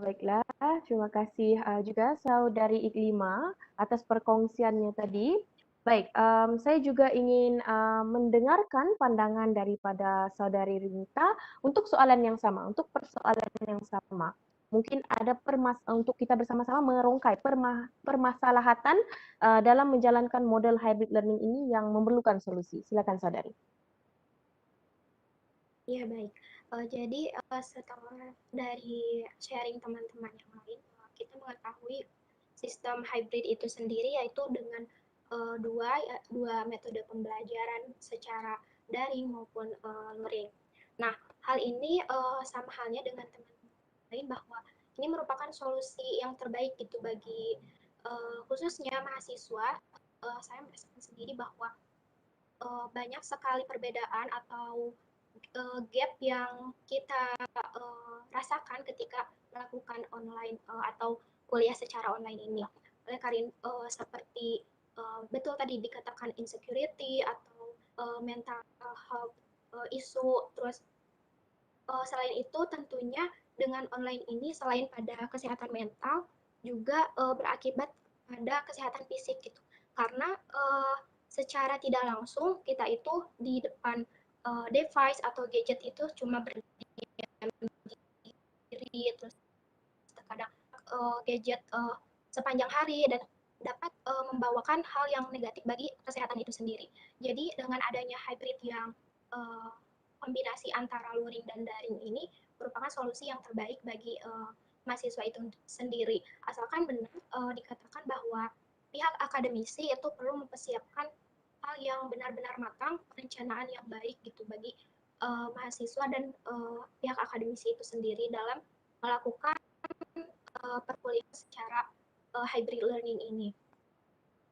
Dan selain itu, hybrid learning itu sendiri tentunya sangat sudah tidak asing bagi berbagai negara dan sudah banyak yang menerapkannya, dan tentunya hal ini tidak hanya pihak akademisi yang mempersiapkan dengan matang, tetapi pemerintah juga harus mempersiapkan hal tersebut, mulai dari penerapan aturan yang matang atau ketentuan yang benar-benar ketat, terus masalah prokes atau protokol kesehatan, karena hal ini akan berpengaruh kepada kepercayaan dari orang tua itu sendiri, di mana orang tua tidak semua orang tua itu menyetujui akan hybrid learning ini. Jadi itulah solusi mungkin masukan bagi semua pihak bahwa emang benar-benar perlu dipersiapkan hybrid learning ini, mulai dari peraturannya, protokol kesehatannya, terus fasilitas-fasilitas apa saja yang akan digunakan di saat pembelajaran hybrid learning nanti. Mungkin seperti itu. Alright, terima kasih Saudari Rita. Baik, sebenarnya lebih kepada kesiapsiagaan dan ketersediaan tidak kisahlah pelajar maupun institusi pendidikan itu sendiri untuk kita mengambil hybrid learning ini sebagai satu solusi yang terbaik buat masa sekarang ini. Baik, saya ingin mengajukan soalan saya yang seterusnya, kepada Saudara Yoga Dila Nuraga. Soalan saya berbunyi, apakah ketersediaan para tenaga pengajar dan pelajar menggunakan teknologi semaksimum mungkin bagi memastikan proses PNP tetap dijalankan ataupun diteruskan? Boleh saudara ulas ataupun memberikan komentar berkenaan dengan persoalan ini. Jelas ya dengan soalannya? Baik, jelas insya Allah. Baik. Bismillahirrahmanirrahim. Untuk tanggapan dari saya sendiri ya terkait yang tadi juga sangat menarik dan memang mewakili juga atas semua tanggapannya. Namun untuk yang tadi yang namanya situasi pandemik itu tidak ada yang diinginkan ya, melainkan itu suatu wabah yang memang kita harus bisa menyesuaikan diri. Kalau kita mengeluh ya akan seperti ini gitu selamanya, tidak akan berkembang. Oleh karena itu ada solusinya, itu hybrid yang disampaikan oleh TI kelima tadi terkait dengan opsi melainkan solusi. Itu hal yang tepat sekali untuk diterapkan saat ini, berhubung melihat teknologi juga bukan semata-mata kita itu mengikuti dengan mengalir, tetapi ini tuh merupakan suatu anugerah dan hikmah. Karena ketika kita mempelajari, seakan-akan kita tuh dipaksakan gitu untuk mengikuti pembelajaran blended learning, terutama di Polban sendiri yang memang yang berbasis teknologi itu harus dikedepankan, apalagi sudah menuju era ya revolusi 5.0 ya memang. Dan sekarang tuh memang kita memang harus senantiasa bersinergi juga atas kinerja dosen, baik mahasiswa, dan karena ada beberapa yang mungkin tadi juga disampaikan ya, ada yang mungkin belum paham dalam penggunaannya, namun itu bukan menjadi suatu masalah, namun ini menjadikan suatu solusi. Di mana ketika kita mempelajari beberapa platform yang digunakan, terus di Polban itu tuh menggunakan Edmodo, ada beberapa Zoom meeting, dan mungkin ini juga jadi salah satu alternatif juga ya Webex gitu kan. Dan itu tuh menurut kami ya selaku mahasiswa itu sangat terbantu gitu dengan fasilitas itu. Dan harapannya untuk situasi pandemik ini dari segi hal pelayanan ataupun perencanaan, baik hybrid yang memang anak teknik itu kan cenderung membutuhkan sekali ya akan adanya jati diri gitu untuk praktisi. Dan sejatinya dengan adanya teknologi ini, baik secara digital maupun desain itu tuh sangat berguna sekali, apalagi sekarang memang harus dikedepankan terkait 17 poin SDGs ya.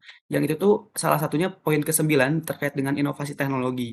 Dan di sini tuh justru menjadi peran sekarang tuh kita tuh seakan-akan simulasi gitu, simulasi di mana nantinya akan lebih cenderung ke perusahaannya itu bisnis yang multinasional, itu tuh menjadi latihan bagi kita mahasiswa untuk terus berkembang. Dan perannya itu ya sama dosen juga harus sama-sama gitu, bersinergi jangan sampai menjadikan suatu alasan bahwa, "Duh ini susah nih mengikutinya." Tapi jadikanlah bahwa kita sama-sama belajar, kita sama-sama berinteraksi dengan teknologi, dan jangan lupa bahwa teknologi itu tidak semuanya itu mampu ya. Tentu saja kita membutuhkan dosen untuk senantiasa memahami karakter apa yang kita pahami dan memang tidak bisa digantikan gitu. Seorang guru tuh tidak bisa digantikan dengan seorang mesin. Dan ini poin penting bagi kami ya untuk mahasiswa untuk senantiasa aware gitu akan fasilitas yang diberikan oleh manajemen, baik dengan perencanaan yang matang karena akan terjadi sesuatu yang mungkin kita harapkan tanpa ada sebuah perencanaan itu akan sia-sia gitu dan itu tuh menjadi suatu bumerang juga bagi keberlangsungan peningkatan kapasitas untuk di politeknik.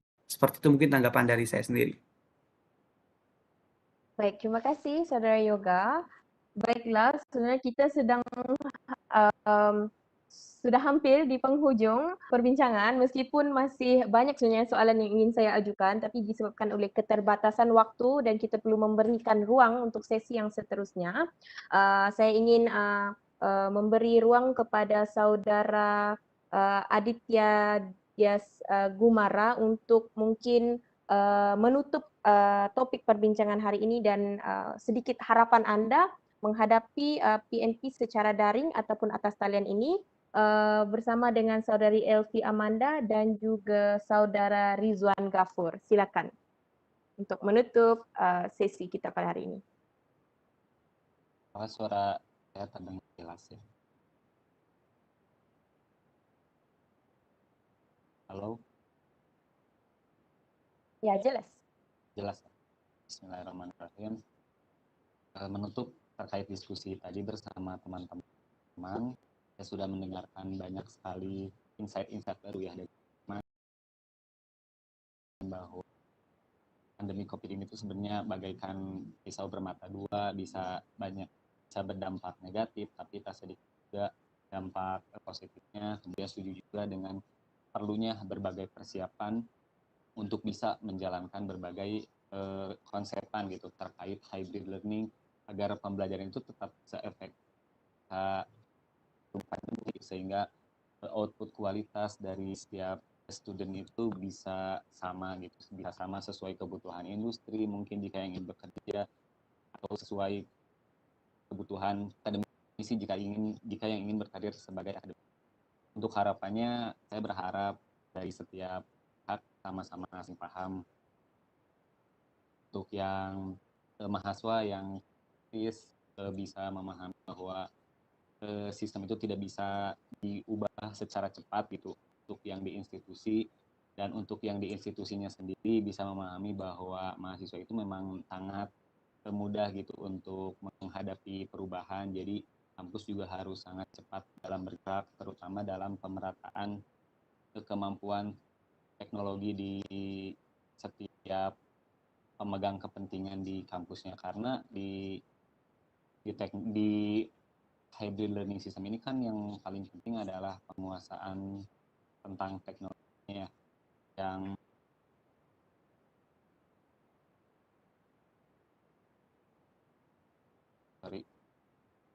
karena di hybrid learning system ini kan yang paling penting itu adalah penguasaan teknologi dari setiap pihak ya, sama dan kesiapan di semua pihak untuk bisa menghadapi bahan yang memang secara konsepnya itu sangat cepat gitu, tapi tidak menutup kemungkinan untuk bisa dilakukan. Itu untuk harapan dari Terima kasih, Saudara. Sama-sama. Terima kasih. kasih Saudara Aditya. Selanjutnya kita dengarkan pula harapan daripada Saudari Elvi.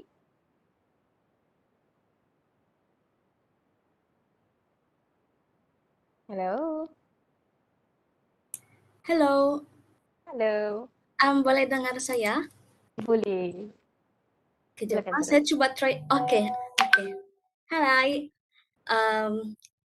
boleh nampak saya bahkan? Boleh. Cantik orangnya. Silakan Saudari. Oke, first of all, terima kasih atas soalan tersebut dan salam sejahtera kepada semua yang ada di dalam Webex ini. Oke, untuk harapan saya pembelajaran secara online ini adalah di mana merupakan pembelajaran hybrid online ini merupakan satu impact yang terbaik, impact yang boleh diberikan kepada negatif dan positif dia. Dia ada positif dan negatif. Untuk saya yang orang biasa-biasa saja, saya merasakan online ini merupakan satu peluang untuk saya untuk meneruskan saya punya pembelajaran di mana saya dapat menjimatkan daripada dari segi keuangan, dari segi kemudahan seperti internet macam begitulah kan, dan di mana ilmu yang saya dapat daripada online pun juga bagi saya cukup terbaik bagi saya sebab di Politeknik Kota Kinabalu semuanya disediakan dengan cukup baik dan salah satunya juga dapat mengurangkan macam mana kos-kos begitulah kan, kos-kos kehidupan dan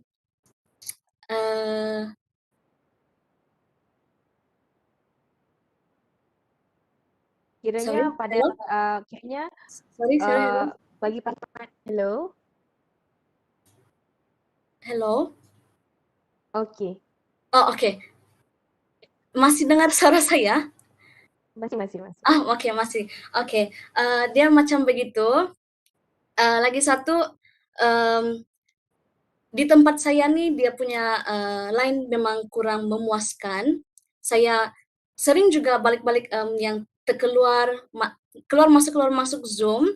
Namun itu bukannya sebagai satu penghalang untuk saya mau teruskan saya punya pembelajaran, di mana saya tetap mau orang bilang tetap mau kecap lah, walaupun saya tidak dapat ada certain part yang tertinggal dengan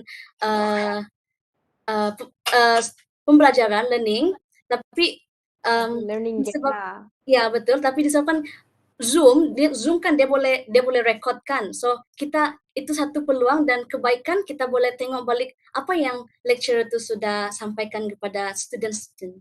Ya, saya rasa itu sajalah. Terima Alright, kasih. terima kasih Elvi.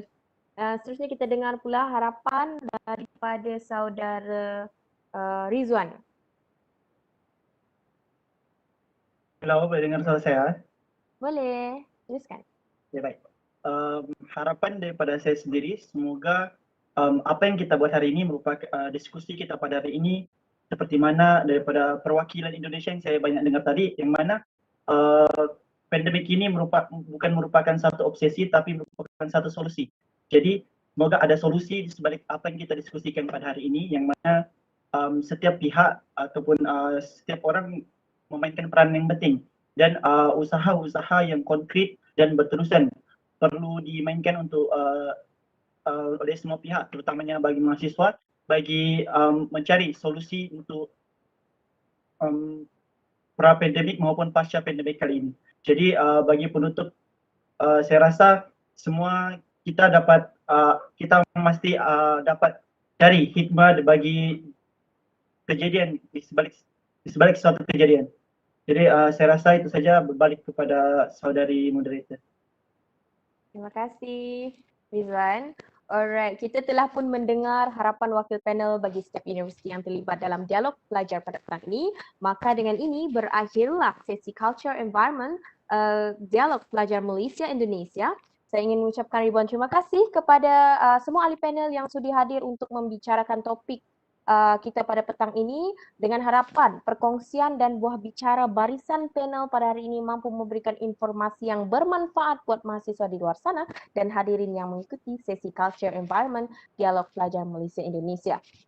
Sidang hadirin yang dihormati, kalau berjalan dah sampai ke atas, kalau berkayuh dah sampai ke pulau, kalau mendaki dah sampai ke puncak, kita telah sampai ke penghujung bicara. Entah sirih sarah sarung, entah kata salah tutur, entah maksud salah sampai. Terima kasih, terimalah salam bersantun, salam yang maaf, salam yang minta ampun. Lantaran keterbatasan waktu, saya mohon mengakhiri bicara ini. Selanjutnya mohon mengundurkan diri. Sekian wabillahi taufiq wal hidayah. Wassalamualaikum warahmatullahi wabarakatuh. Saya serahkan kembali kepada pengerusi majlis.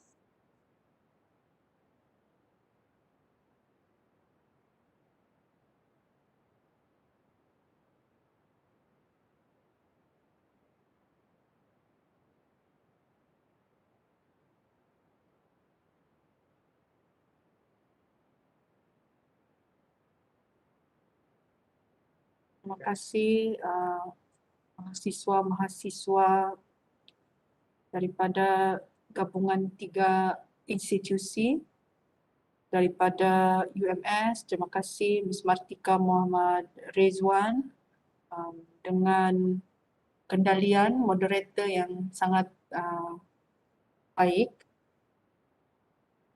dan juga para rakan-rakan mahasiswa yang memberikan banyak input semasa majlis ataupun semasa pertukaran idea student dialogues dan tadi. Semoga apa yang dibincangkan tu dapat membuka minda kita untuk terus positif menghadapi bidang pendidikan pasca pandemik. Okay? It will help you and it will give you the direction you need for teaching and learning, especially post pandemic era. Assalamualaikum again and greetings to everyone. Okay, welcome back to webinar Serantau Asia Tenggara Siri 1 2021. We will start with our afternoon session with the next panel. The session would be a discussion between the representatives of from all of the institution. Because of the slight change in the morning, we won't be having Dr. Ramza with us in the afternoon, but we will have the representative from Polban and PKK. So without further ado, I would like to invite our moderator for the session, Dr. Jason William Vitalis from Polytechnic Kota Kinabalu, to take over the handle. Doctor, the floor is yours. Thank you very much, Ms. Siti Azna. A very good evening to our esteemed guests and audiences, and welcome to the webinar Serantau Asia Tenggara 2021 with the theme Education and Research in East Asia in the post-COVID-19 era, Malaysia and Indonesia. We are very, let me introduce myself. My name is Dr. Jason William Vitalis. I'm your moderator for this evening. We are very honored to have you here today, and we hope that you will be able to gain some new insights and knowledge from today's forum. First, let me introduce our first panel, that is Professor Dr. Engineer Kasni Sumeru. Here are some background sharing of our first panel for this fourth session. He is the head of Center of Research and Community Services of Polytechnic Negeri Bandung. He graduated in a bachelor degree in physics engineering. He did his master degree in environmental engineering and doctorate of philosophy in mechanical engineering. He is also a member of the Indonesian Society of Air Conditioning and Refrigeration, and also a member of the American Society of Mechanical Engineers. To date, he is also a part-time tutor at Institute Technology Bandung in Physics Engineering Department.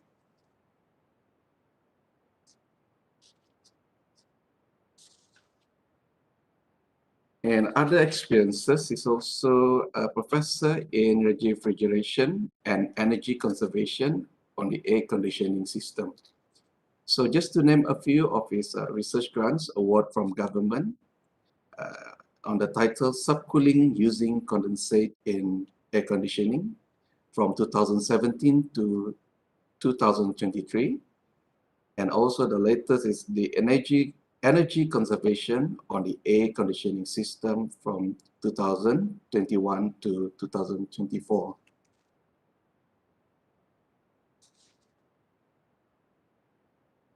So to start our session for today, we would like to welcome our first panel, Professor Dr. Engineer Kasni Sumeru, to present his sharing in perspective of Polytechnic Negeri Bandung, entitled Sustaining Research and Innovation Development During Post-COVID-19 Pandemic. Please welcome, Professor.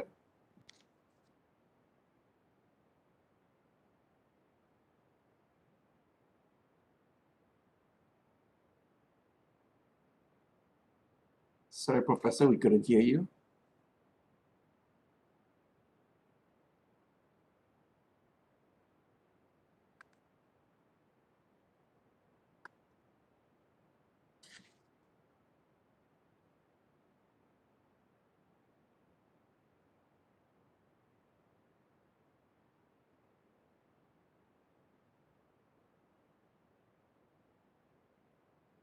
Please bear with us. There's some small technical area.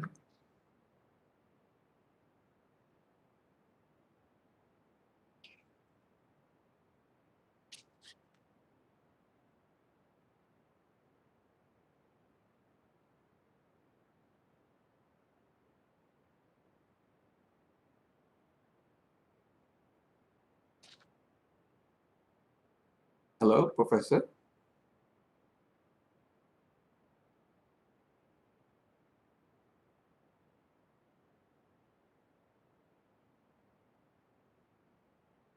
Sorry. Hello, can you hear me? Yes, we can hear you.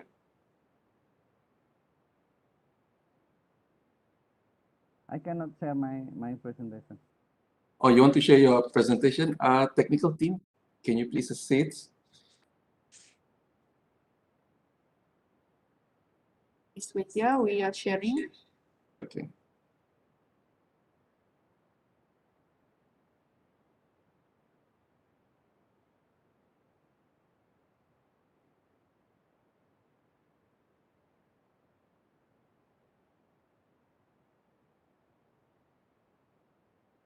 Is it possible I share my own presentation?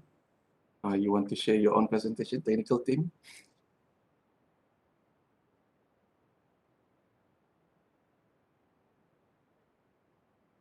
Okay.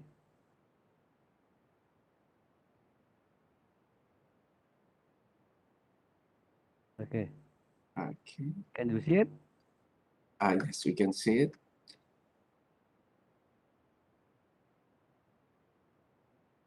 Okay, I start. Bismillahirrahmanirrahim. Assalamualaikum warahmatullahi wabarakatuh. Halo? Hello. Yes, we can hear you. Ya, Assalamualaikum warahmatullahi wabarakatuh. Good afternoon. Good afternoon. Salam sejahtera bagi kita semua. Waalaikumsalam. I will present this my presentation with maybe in two languages, in Indonesia and in English. Sure. Okay, I will deliver my presentation with title Sustaining Research and Innovation During Post-COVID Pandemic and the Air Conditioning System.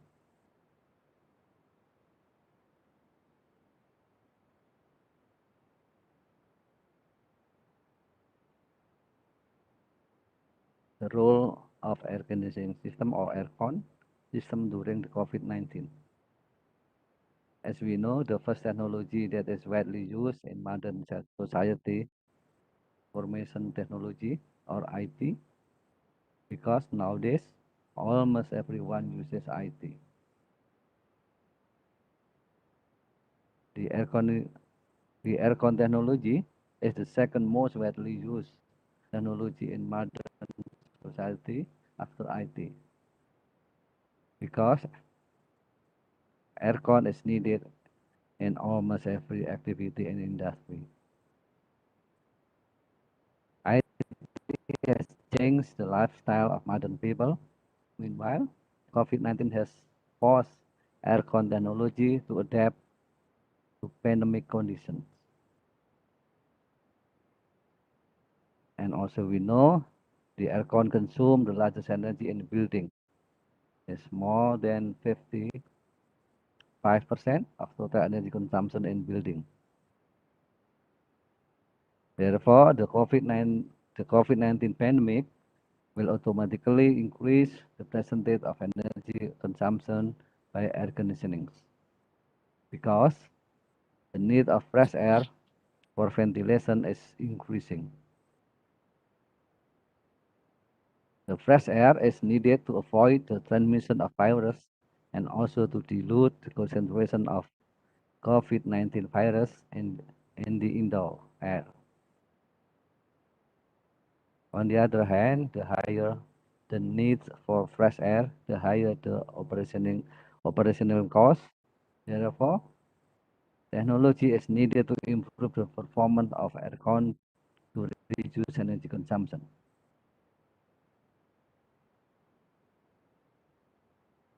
Before I discuss about the technology in air conditioning to how to reduce the power consumption, I will explain the energy consumption in building. You can see in this figure. This figure shows the energy consumption in building in Indonesia for building with lift, with elevator. You can see the highest percentage is consumed by aircon. This is about 64%. The lighting only 20%. Equipment only 14%, and lift only 2%. Next is the office without lift. There's only 1 or 2 floor. This consume more than with lift. And with lift only consume 64, but without lift consume energy is 73% or 9% higher than with lift. This in Jakarta, building in Jakarta. We can also this figure more in Pontianak. Pontianak may be close to the Kinibalu. It's layout in Katulistiwa, equator. It's more consume more energy for than office, which is 75%. Can see this figure. The green one represent the percentage of air conditioning, 75%. Lighting only 22%.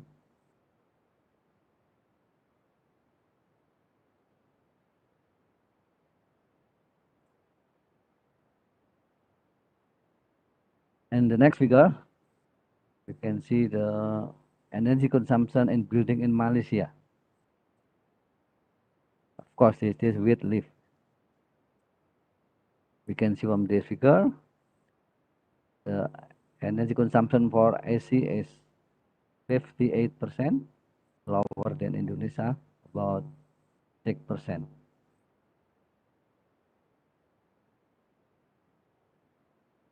If we compare energy consumption in Malaysia and Indonesia in building, Indonesia, the air conditioning consumption energy is higher, about 6%, but the lighting is the same, the 20%. Malaysia more in equipment 19, Indonesia only 14%.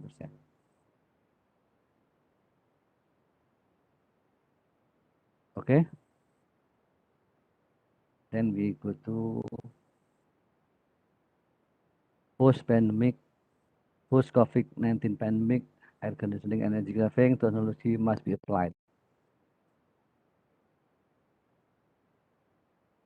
During the pandemic and post-pandemic, the need for fresh air in the air conditioning system increases. As a result, energy consumption increases also.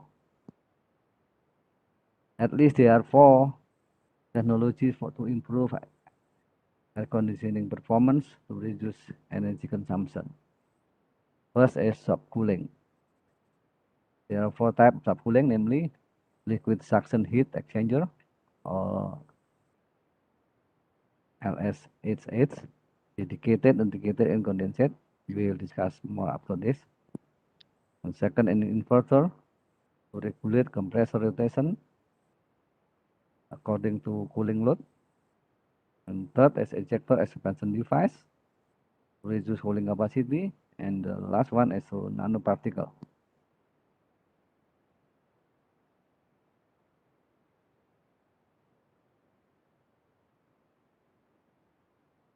This is one figure shows the technology of liquid suction heat exchanger. Schematic diagram.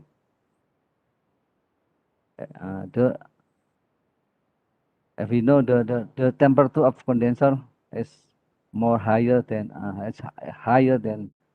liquid suction, and if we transfer energy hot to cold, we generate the cooling capacity, subcooling here, and we will get the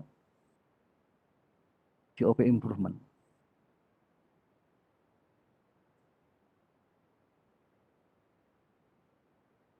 The next is dedicated subcooling.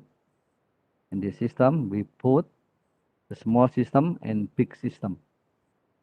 Small system to cool the outlet of condenser of large system to generate subcooling.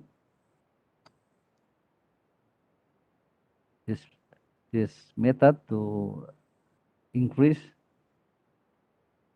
cooling capacity of the large system. Increasing the cooling capacity will result in reducing power consumption.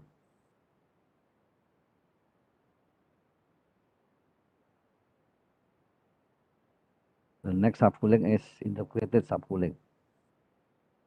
Similar to dedicated, and in this technology, the small system must be added to cool the outlet of condenser. But the difference of this technology is we only use one condenser. So the condenser of big large system is used together with small system. Similar to the subcooling dedicated, this method is to increase cooling capacity and resulting in reduced power consumption. This is my topic research and publication. We use a condensate subcooling. Condensate is water produced by evaporator during operating. We know the temperature of condensate is about 15 to 20 Celsius. If we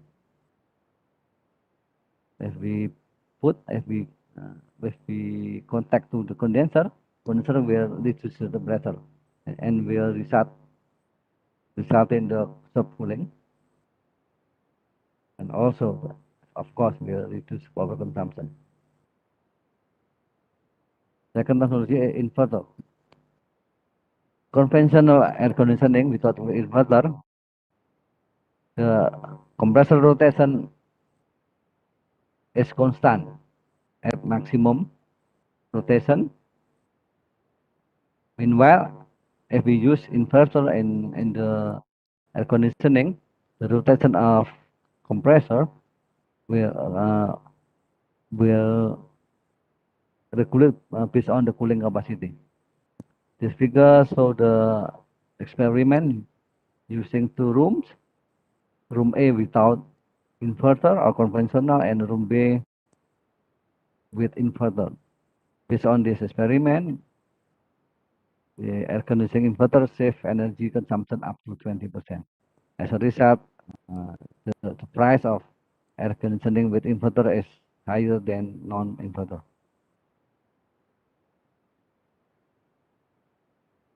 And the third technology is use ejector as expansion device. The A figure, this conventional cycle of air conditioning, and we put the ejector, replace the expansion device, and the figure C is so the cycle 1, 8 to B and 3 and 11 is conventional.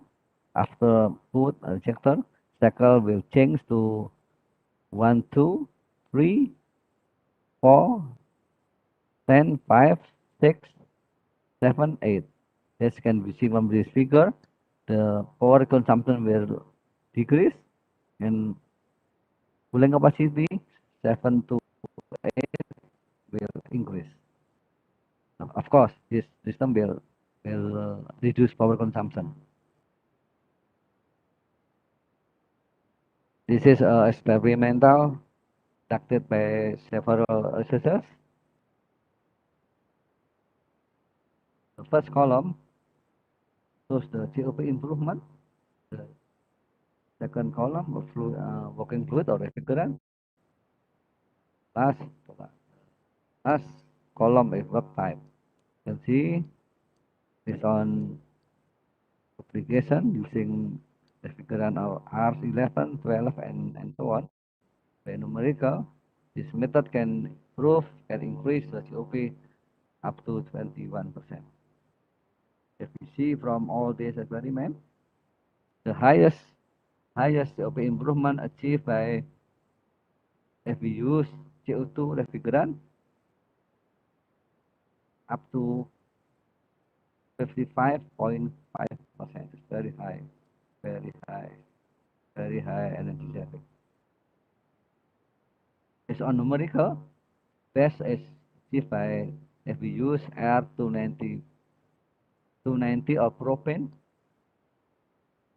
till 23.46 is experimental.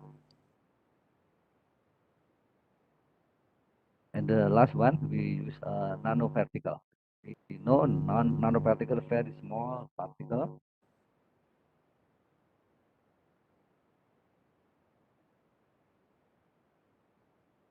Pair with things, and hair. Our hair is about 100 micrometer, and blood cell is about 7 micro. Virus is about HIV virus is about 100 nanometer, and gold atom is 1 nanometer, and 0.1 nanometer. It's very small. There are two ways to inserting nanoparticle in atomic system. First in refrigerant, and second to lubricant refrigerant, lubricant compressor. This result of experimental by researchers. Performance improvement using nanoparticle in the refrigerant. This means the nanoparticle is put in the refrigerant. The first column is nanoparticle, type of nanoparticle, and next column is refrigerant, concentration, and performance of improvement. You can see using TNT with refrigerant R22, concentration of 1.0 volume percent.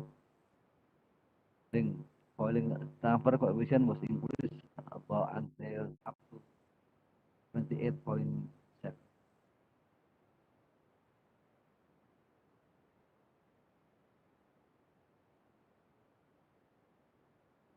The highest of the result is if we use copper oxide JuO with refrigerant R113, concentration of nanoparticle 0 until very small, 0.5%. Heat transfer coefficient increase until 29.7%. Next, and the next figure table, we can see the performance improvement in air system. Nanoparticle is put in the lubricant of compressor. See,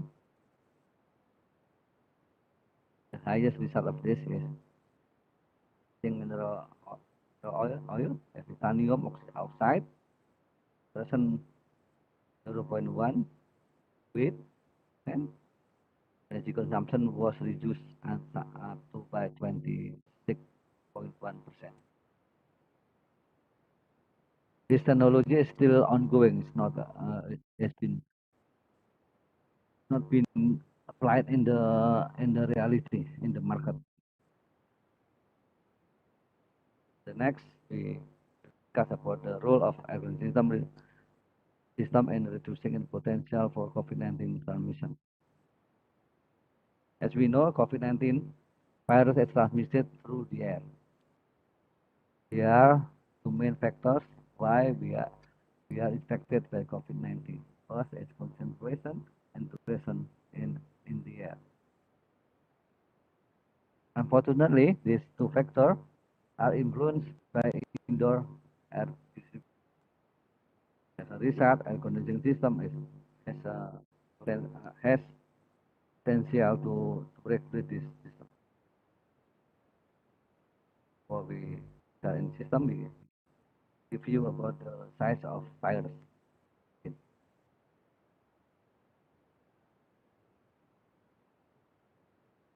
Compared to PM10, split with 10 micrometer. That blood virus SARS-CoV-19 is on the diameter is on 60 to 140 nanometers. Unfortunately, also the COVID virus is about 120 and 140 nanometers size and can produce in the air. As a result, if ventilation is poor, it will be a high potential to infect others.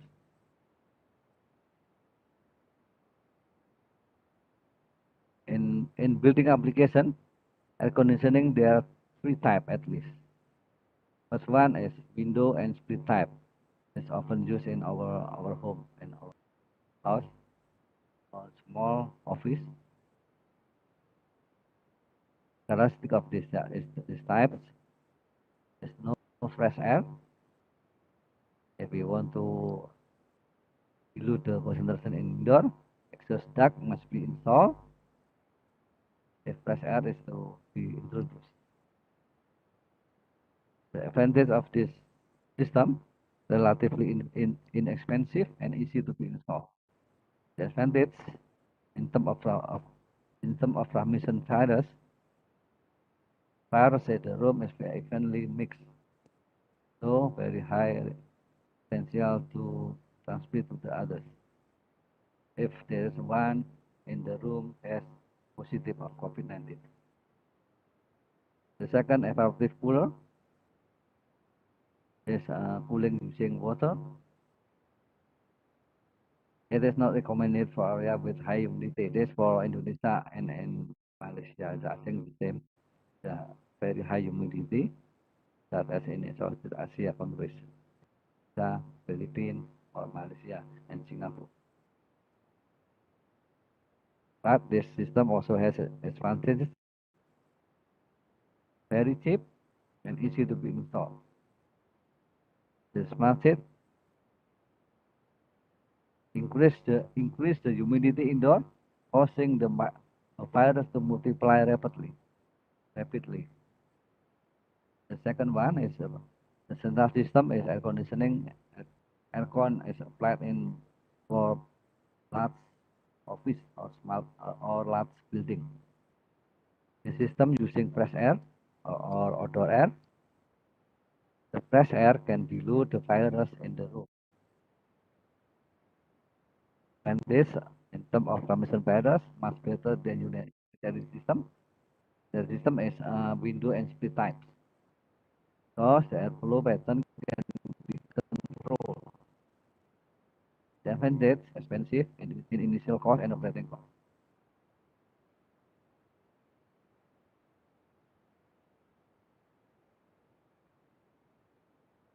Okay, we discuss about transmission of virus. If we in outdoor, the distance is factor is very influential. The shorter range is very high risk, but if we distance is low risk. In this in indoor in left figure left figure, and the right figure if we indoor.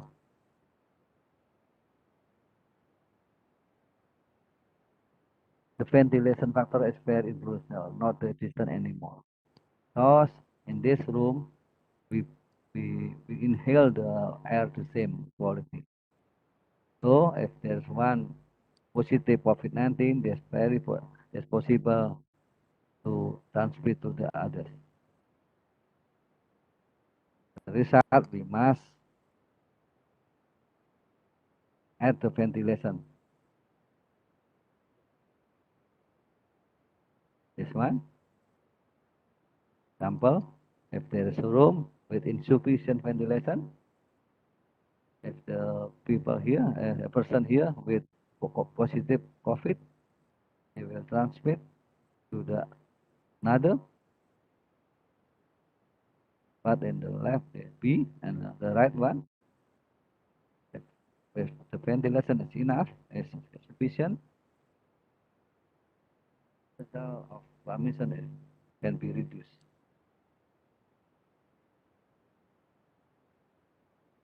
This one, this split type air conditioning, this most widely used in Indonesia and also in Malaysia. Residential. Indonesia is there are 2.4 million units sold every year. This, as I described in the previous and in the previous presentation, this system has no fresh air, because the air on the air cooled by the system only indoor air without outside air. So if we want to dilute the virus inside, we must put exhaust in here. This system has the potential to transmit the virus to the occupant. Next figure is for system. The left one is the simple air distribution. One main tap. System is flat in small room, while in the right one is for large building, large room. There are several main duct here.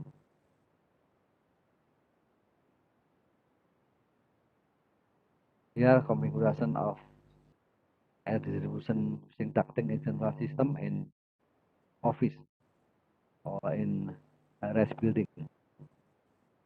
You can see conventional central air conditioning 70% recirculated and only 30% exhaust to the ambient, and then we take outdoor air of 30%. Using this analogy, energy consumption in building is about 3%. If because COVID-19 pandemic, system must enhance the proof or increase the outside air to dilute the COVID-19 concentration in Indo.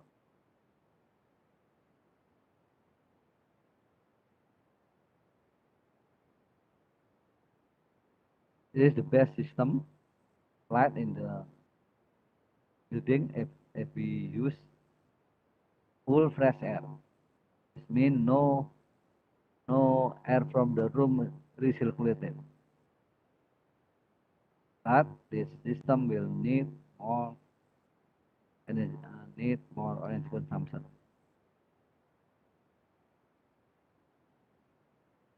I think this system will be applied in the next because to anticipate to face the COVID-19 pandemic.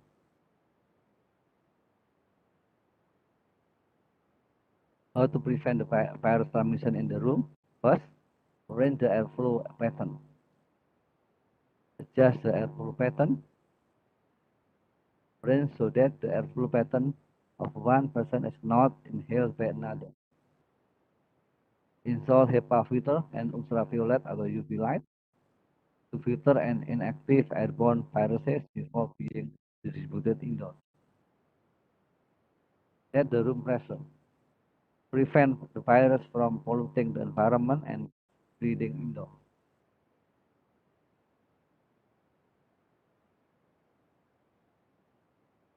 This method I applied in the room using split type antenna. We must put ducting, small ducting and small exhaust in the room and exhaust the air.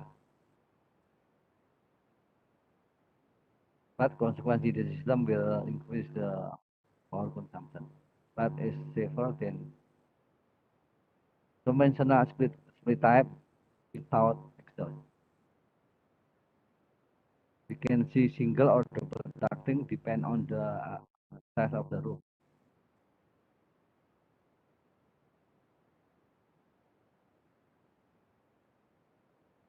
Also for central system, use recirculating air from the room, we must use full pressure system.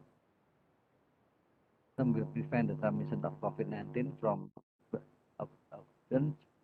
one room or another.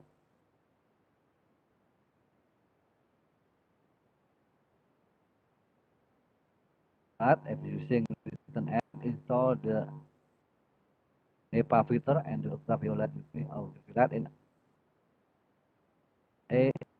AHU, air handling unit.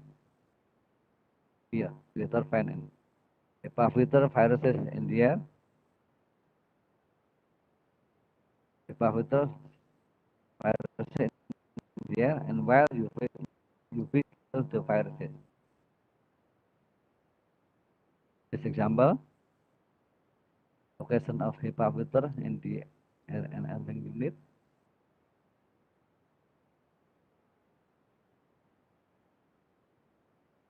And place the UV light before the HEPA, don't after, and some in the ducting before the diffuser.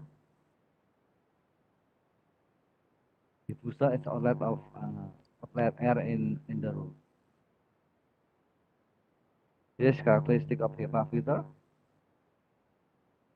HEPA filter vertical from 20 to 50 nanometers. The diameter of virus is 62. Fortunately, the virus do not move autonomously or single and generally bind type of particles. So the paper they will be treated by HEPA.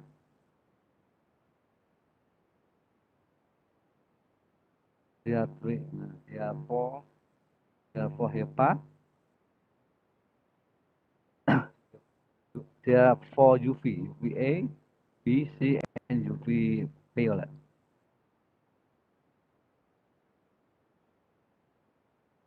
Most effective UV with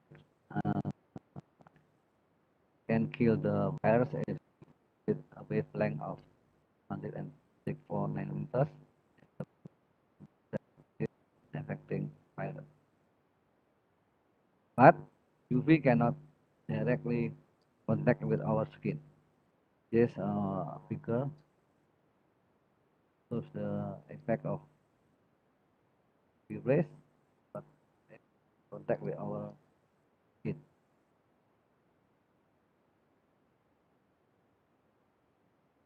Can exposure to UV rays can cause premature aging of skin and sign of sun damage, such as wrinkles, glittery skin, and liver spot.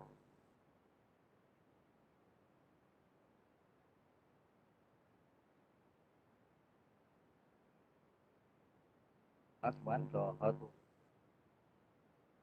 control the transmission of COVID? We must control the also pressure. This especially for the hospital. For the hospital, COVID-19, the room must be controlled in negative pressure. Mean no air go out to the environment, to ambient. All the air in the room must be exhaust in the conducting, cannot go out particularly.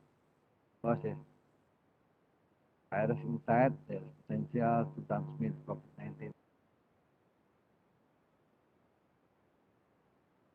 This philosophy of positive and negative pressure room. If we have a pressure room, if we open the door, the virus tend to out. But if we have a negative pressure, if there is patient in positive COVID-19, if we open the door, there's no potential COVID-19 out to out. All virus is exhausted by flow here. The last one, last presentation. In hospital, the air from the negative pressure room should be start directly into the environment. It must be treated in the chamber. Should not be discharged directly because it's very dangerous for the ambient, for the people. Because in addition to protecting the occupant in the room, we must also protect the people outside of the room. If we fan the air out of the room without being treated, we'll have the potential to transmit the virus in the room to other people. The result, we must install the spray filter, UV and HEPA filter, and the chamber before venting to the ambient air.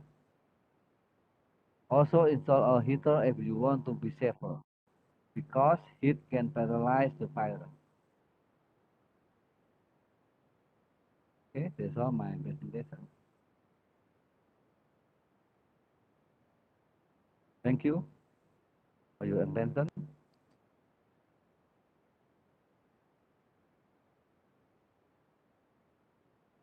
Thank you once again to Professor Dr. Engineer Kasni Sumeru for the informative and interesting technical information just now on energy. I believe it's energy conservation on the air conditioning system. So just to inform, our Q&A session will be done at the end of the second panel presentation. So please post your question in the chat box, or you may do so during the Q&A session.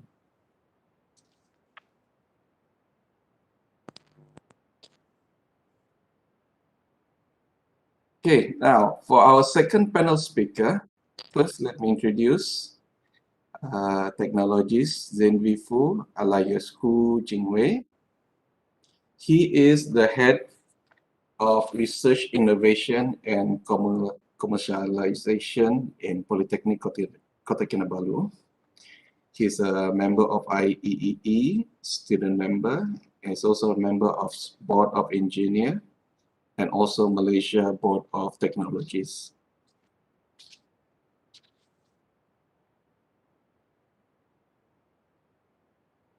So to start our second session,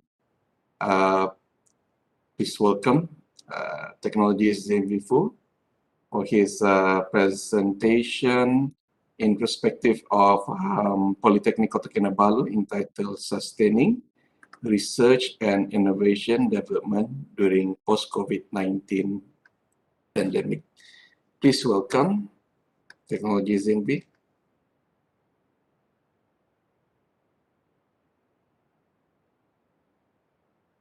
Sorry, we couldn't hear you. Sorry, couldn't hear you.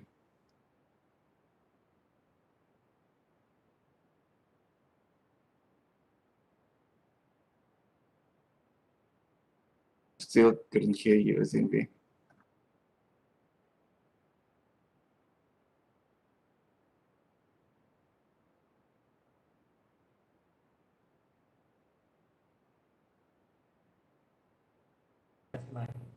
Okay, maybe you can speak louder. Can you hear me now? Is it better? Yeah, it's better, but if you can speak louder, then it will be better. Thank you.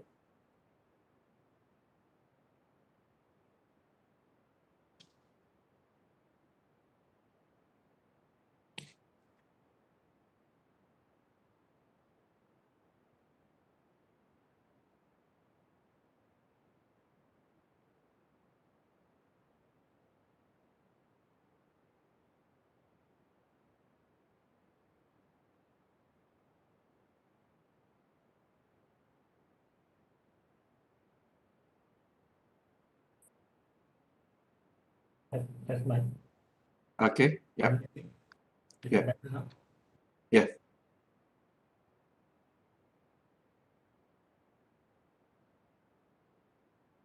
Okay, I'm sorry, can I request control for my slide for the admin here?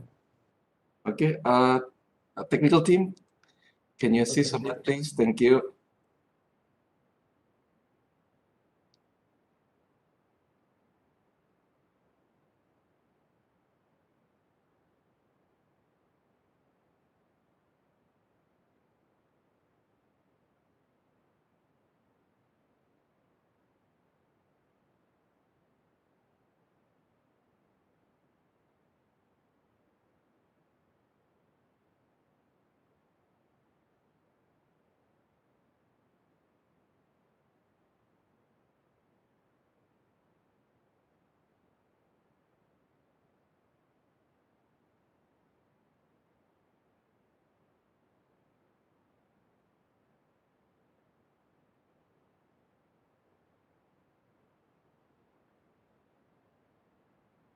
So it's the technical team here.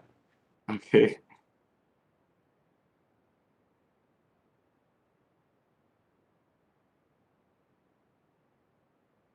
Can you try speaking a bit, Doctor? Yeah.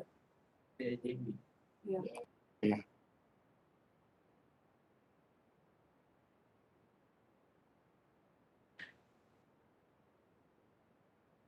Yeah, I think I'm having some problem with my mic.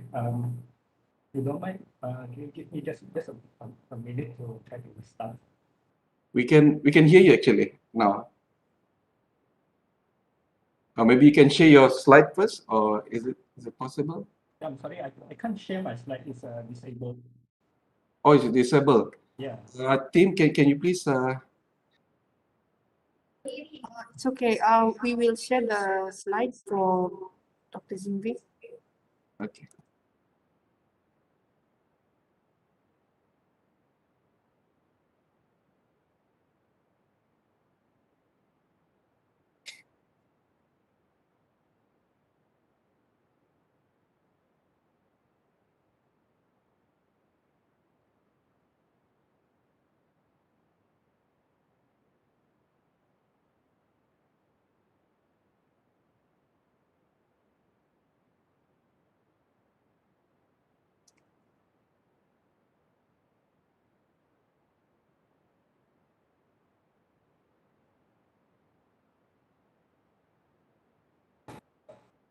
Okay, you are the co-host now, Dr. Zimvi. So maybe you can share your slide.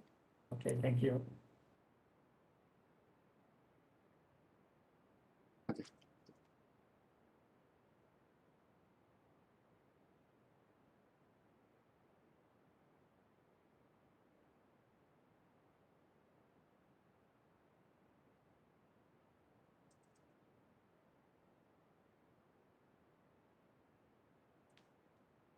We cannot hear you, Zimbi.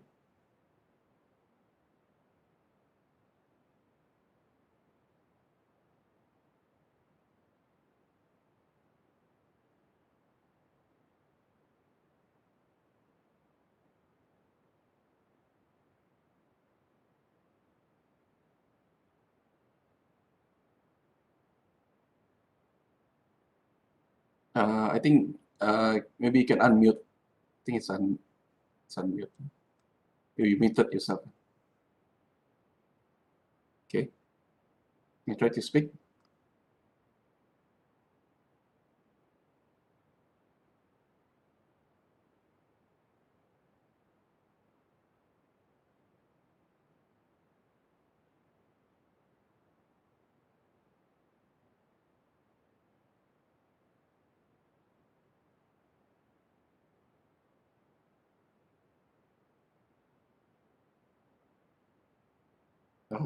We still cannot hear you.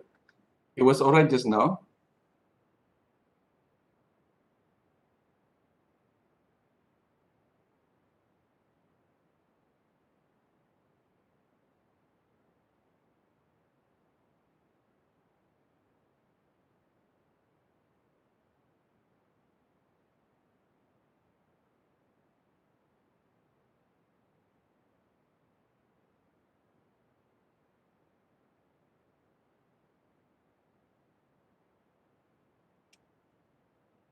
Okay. For this technical issue to be solved, maybe I would like to ask a question for Professor Semeru. Is it okay?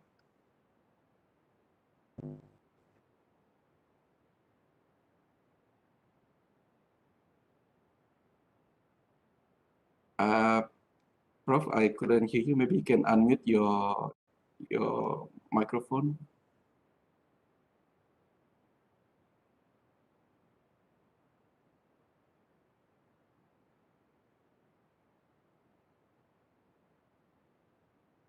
Tidak kedengaran pula.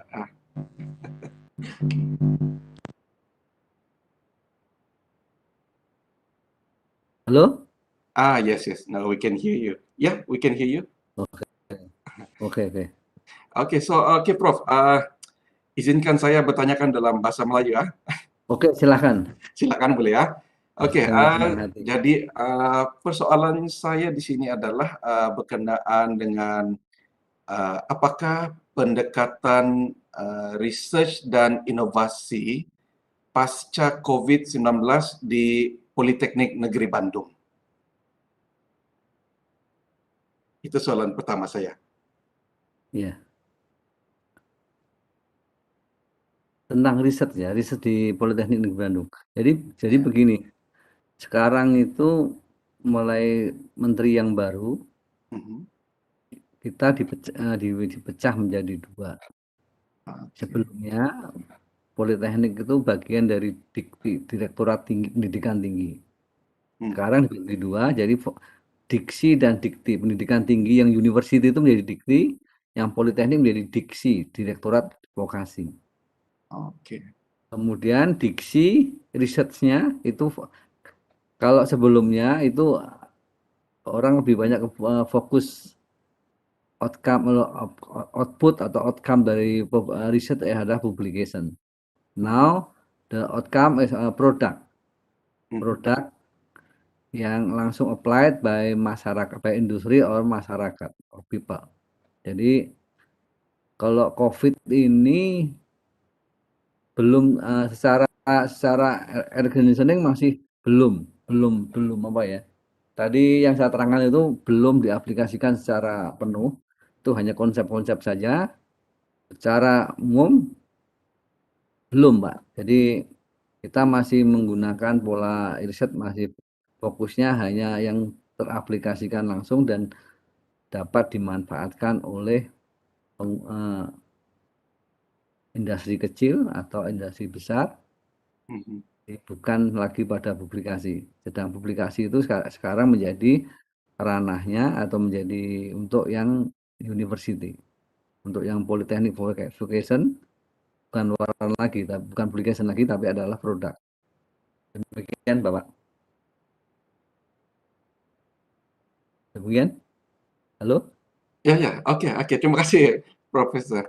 Ya. Oke, mungkin pihak Politeknik Negeri Bandung juga boleh share sedikit pandangan berkenaan dengan cabaran utama yang dihadapi dalam menerajui aspek penyelidikan dan inovasi di Polban ini. Macam mana ya, Profesor? Oke, jadi begini, agak berbeda dengan saya di Malaysia 5 tahun di Johor di UPM. Oh, I see. Nah, kalau student politeknik di Malaysia saya dengar sampai kelas 11 saja ya. Kalau di sini input untuk student politeknik itu sama dengan university. Jadi mereka itu sekolah sampai kelas 12, kelas 3 high school, dan nanti dia masuk tes. Jadi itu yang pertama. Jadi kemudian awalnya filosofis politeknik dengan universitas itu sama di sini. Berbeda dengan di negara maju maupun di Malaysia, di mana politeknik kan memang disiapkan untuk mengcover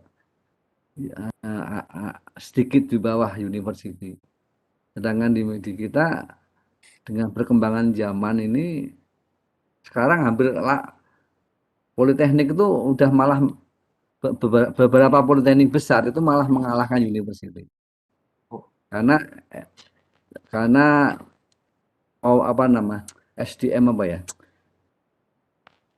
sumber daya manusianya, sumber manusia ya. Sumber daya manusia atau lecturernya itu banyak yang PhD, banyak yang profesor, jadi akhirnya perguruan universitas itu kalah dengan politeknik. Itu yang agak sedikit berbeda dengan di Malaysia yang saya dengar. Oke, ada lagi yang tanyakan? Ya, oke. Mungkin kita boleh balik kepada silakan. teknologis Zinvi ya. Halo Zinvi, terima kasih ya Profesor. Oke, Zinvi, are you ready? Unmute yourself, please. Okay, I can hear you, Professor. Hello. Yeah. Okay. Clear. Okay. Clear. Okay, clear. Okay, please proceed. Good. Okay. Can you hear me now? Yes. Good. Clear. Very clear. Yes, okay. very clear. Okay. I hope it's much better than just now. I'm so sorry for the mistake just now. I think something wrong with my Windows. But anyway, I'll continue with my sharing. So okay. Once again, I'd like to request for control. Yes, thank you.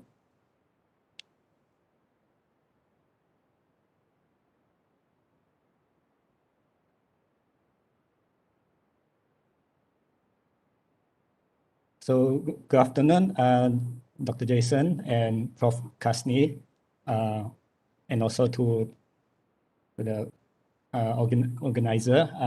Thank you for giving me this opportunity to share briefly about what Polytechnic Kota Kinabalu has been doing in terms of research and innovation during the pandemic time. Okay, so first of all, before I start, I'd just like to share about our department. So our department is called the Unit Penyelidikan Inovasi dan Pengkomersialan. So we are actually the research office of Polytechnic Kota Kinabalu. And in our hierarchy, we are under the administration of Polytechnic Kota Kinabalu, and we also under, we also have a headquarters in Putrajaya, which is under the Pusat Penyelidikan dan Inovasi, which is under the Jabatan Pengajian Politeknik dan College Community. So this is our centralized HQ in Putrajaya at the ministry level. So I'd like to proceed to the role of OPIC and what we do in Polytechnic Kota Kinabalu. So the main reason for OPIC is to encourage research culture in Polytechnic Kota Kinabalu. And to do that, we organize conference, competitions, colloquiums, and workshops, talks, and also courses on brainstorming on giving ideas to our staff on the topics and how they can carry out their research. And also we apply for funding. So part of our funding comes from Polytechnic Kota Kinabalu, and part of it also comes from the ministry, from our HQ. But maybe we are different from university because we don't have a specialized fund for doing research. But anyway, in any circumstances, if any of our staff would like to do a research, there's an impactful research and they need assistance, we will do our best to provide them financial assistance. And on the organizational level, we also keep track of a research repository. It's basically a database of the research that was done by our staff. And we also have the responsibility for making sure the research and innovation KPIs are all met. And apart from that, we are also providing the service of research and statistics. We have a team who is well-versed in doing surveys. So we have a few surveys like the customer satisfaction survey and the program exit survey, which we do for the Polytechnic every year. Okay, and last of all, we also provide networking because Polytechnic Kota Kinabalu is not alone. Under JPPKK, we have about over 30 polytechnics and college communities all under one umbrella. So within that body, we have a large network of expertise. So I'd like to continue to our experience on how COVID impacted our research and innovation. So for Malaysia, it started in early 2020 when we got alerts and warning about the COVID. But during that time, we still have no lockdown yet because we still have no cases. But towards January and February, some cases of COVID started appearing in Malaysia, and suddenly one fine day in March, the lockdown was announced. And I remember very well that day myself. I was having my afternoon hike, and suddenly people on the ground were saying, it was a Saturday, I quite remember the circumstances. They were saying, next Monday lockdown, everyone stay at home. So true enough, our lockdown started in March, and it began with a very complete lockdown. So the first thing that happened was all our research came to a pause because during the lockdown, we were not permitted to go to office, and in that midst, a lot of confusion happened. Whether can we continue our work, whether can we continue our research, and so after some time, the ministry have decided that most of the events that we have planned, the conference and the innovation competitions, are to be cancelled, and only a few will be permitted to go on, but must be online. So at that time, it was going online was something very new to us because we were used to face-to-face communications, and even for myself, handling a meeting online, it felt very awkward for the first time, but after some time, we have to get used to it. So the immediate effect was that all our research were scaled down. No doubt we continued with our research, but they are scaled down to a minimal level. So for the part of our staff, lecturers, we still have our resource to continue any research that has been ongoing. But for the students, the impact was very big because the students have to stop and have to go home, and they were not allowed to go to the polytechnic, and so whatever they have been doing, they have to bring home. So the difference between students and staff is that the students they need the facilities, they depend on the facilities in the polytechnic to do their research and to do their projects. But for us staff, some of us, we can afford on our own some equipment and so on. So the biggest effect was on the innovation of the students. So because of that, we have a student project exhibition, which we call projects, and it was cancelled twice. So projects is a very one of the most meaningful exhibitions from Polytechnic Kota Kinabalu, because this event is where our students showcase their products, and we invite people from the industry, from the villages, schools, all walks of life to come and have interaction with our students. And at the same time, sometimes we have stalls selling food, games, kiosks, and so on. So it's a big fiesta. So we are really missing that atmosphere. So this was the kind of human interaction that we missed during the COVID outbreak. So since everything is online, no doubt we can continue with the conferences, exhibitions, and so on. But the quality of the interaction we do not get at this level.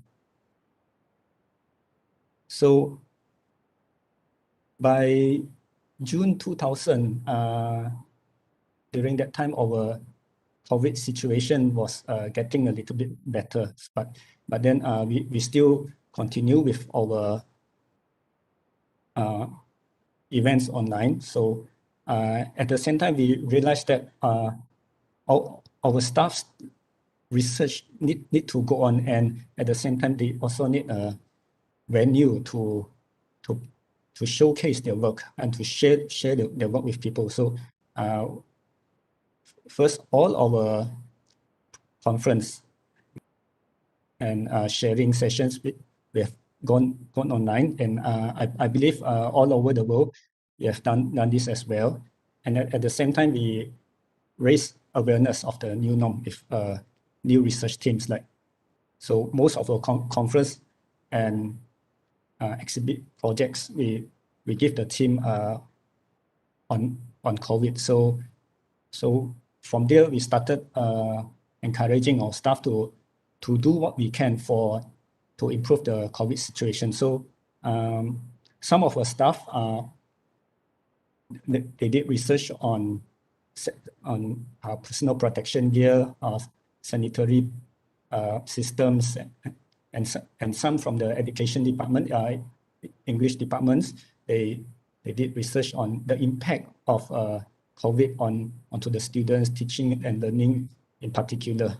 So we saw a major shift from traditional disciplines into research regarding COVID. And so in order for the research to go on, we continue to support our staff by providing training and funding and also sponsorship. Now, the silver lining behind the pandemic was that we realized that once we went online, we immediately have the power to share knowledge to out to a lot of people very easily. And because of that, we realized that we also have the strength in numbers, because all the polytechnics and college communities in Malaysia, we amount to about 30 over. So we took turns. Each one of us, we organized some training, maybe a workshop for intellectual property or report writing, or even book publication. So if you imagine there are 30 polytechnics, and each one do a training program every week where everyone can join. And almost every week we have a program. We have a development for the staff. I think Dr. Jason, our moderator, is also involved in the commercialization. So Dr. Jason knows very well also. Okay, so moving on to the next slide, I'd like to share some very interesting trends that we found out in our research between 2019 to 2021. So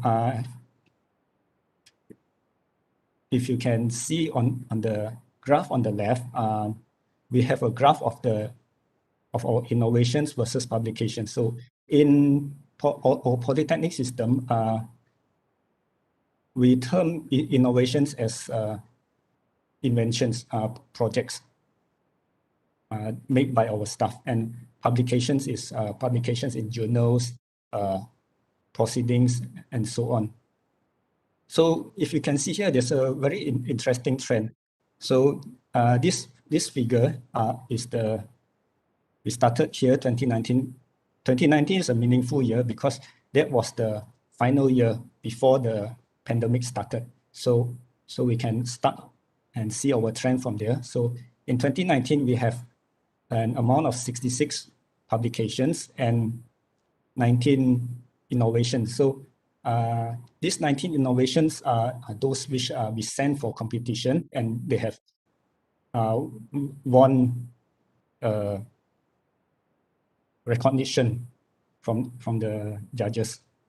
So as we enter into the pandemic stage, which started in 2020,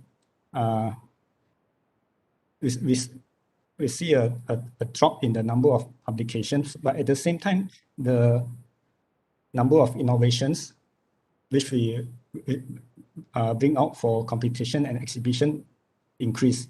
And in 2021, we have much more innovations compared to publication. So the reason for this is that we in Sabah here, we have a very big disadvantage when it comes to logistics and traveling. So prior to the pandemic, so when everything was conducted in face-to-face, all the events were conducted face-to-face, we did the most of the exhibitions maybe were held in places like Kuala Lumpur or Malacca and so on. So there are quite rarely we have events in Sabah and also Sarawak. So it is quite difficult for us to send our products there for exposure because it requires us to physically bring our product. So if we have a big machine, so we have to pack it up, put it on a plane and bring it there, and we have the traveling problem, and also we can't send just one staff.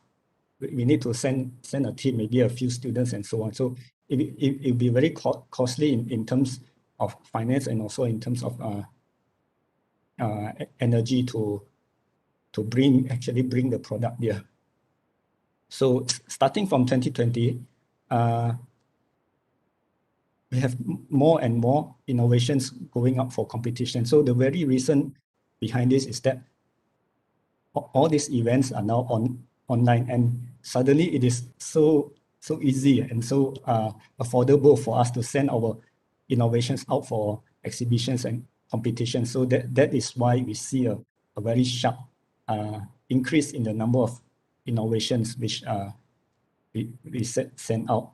So even for this year itself, we have a few major events like the MTE or Malaysia Technology Expo and the iGEM. So previously, these exhibitions are very exclusive and quite expensive to join. So normally we will send just one team every year, but this time we could send up to 6 or 7 teams at one time. So it is, in a way, going online during this pandemic has also brought us some advantage.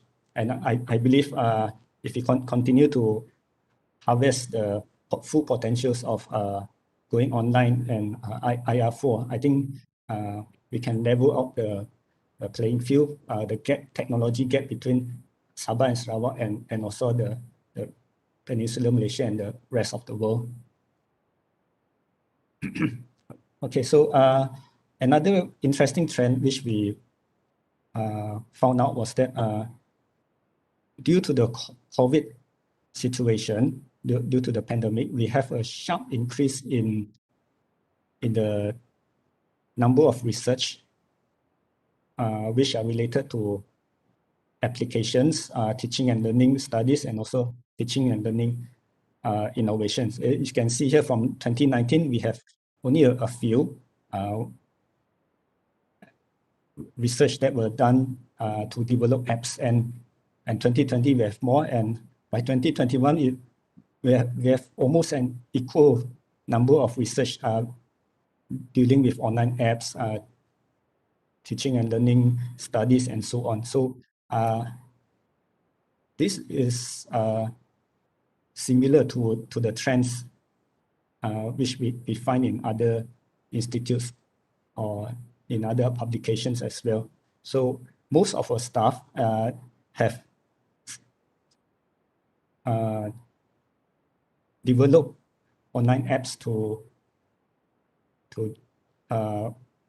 their usage. Like what was interesting to me was that some disciplines which we don't normally associate with technology, like the kitchen, tourism, and so on, they learn how to develop apps for their management, to manage their systems. Like, so we have people coming from kitchen background. They learn how to code, learn how to make the apps for the kitchen management, and so on. So all these needs came out during the COVID outbreak, and we needed a lot of online systems.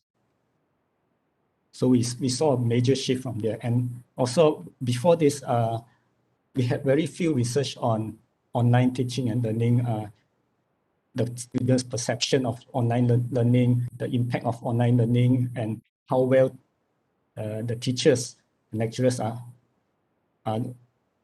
handling the online learning. So there were also a lot of research being done on this end. What we found out, I think you know very well the answer. A vast majority of this research have pointed out that online learning is not a very pleasant experience. Okay, I know from the research, as far as Polytechnic Kota Kinabalu is involved, it is very stressful for both the lecturers and students. But there are some disciplines where online learning actually works, but these are more to the social science. But for TVET, there is no compromise for the physical hands-on that we can get in the laboratory. Because for TVET learning, it is very, the impact of online is very great, because students are difficult to learn without the actual hands-on. Okay, so most of the alternative for TVET is through simulations, and it is simulations itself does not give the full experience of learning for the students. Okay, so Next, I would like to share what our staff have been researching on key areas. So we have seen on the infographics just now that we have seen a sharp upwards trend in apps development and IR4 related research, and also now there's also a great interest in education and innovation. Innovation is in the new norm. So the upward trend of these areas also cause less development in other fields such as business, commerce, hospitality, machine tools and devices, material, and industrial design. Sorry. So these are the major fields of research that were done in Polytechnic Kota Kinabalu.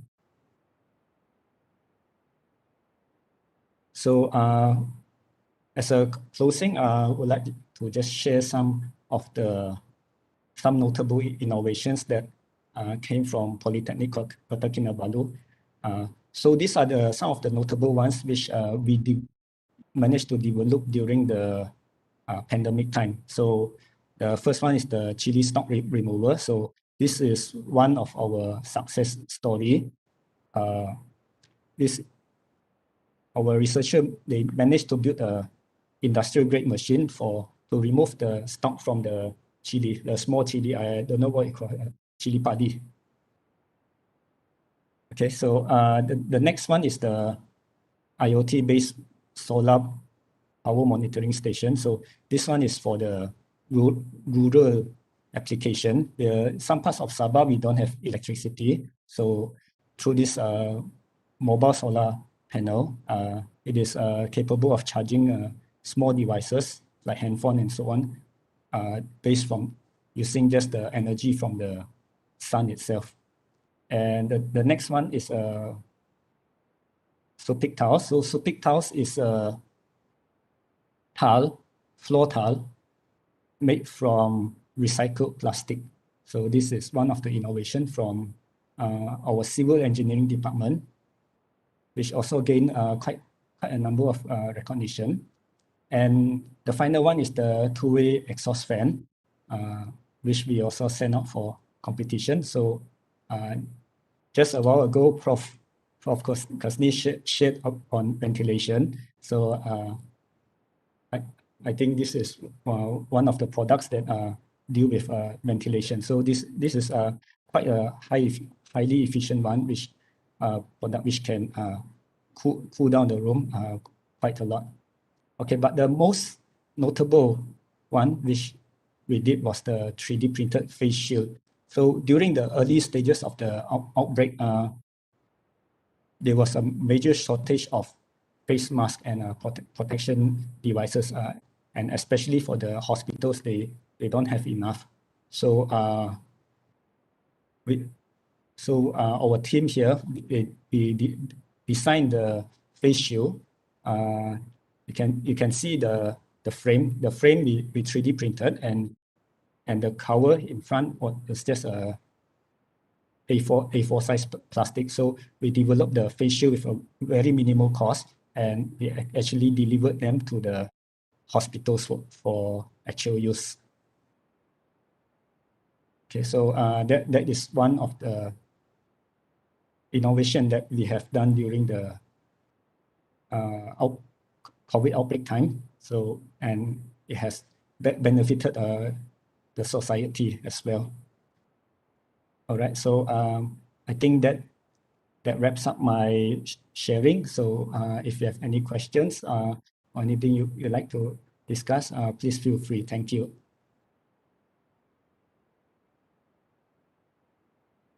Okay, thank you, Zinbi, for your very informative sharing just now.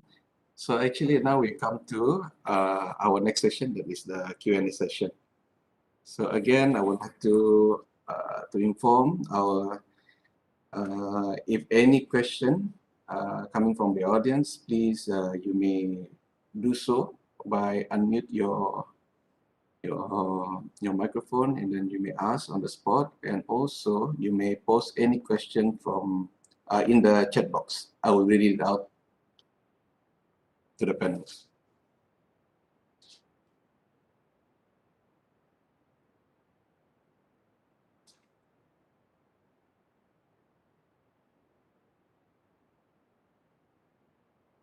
Okay, we have one question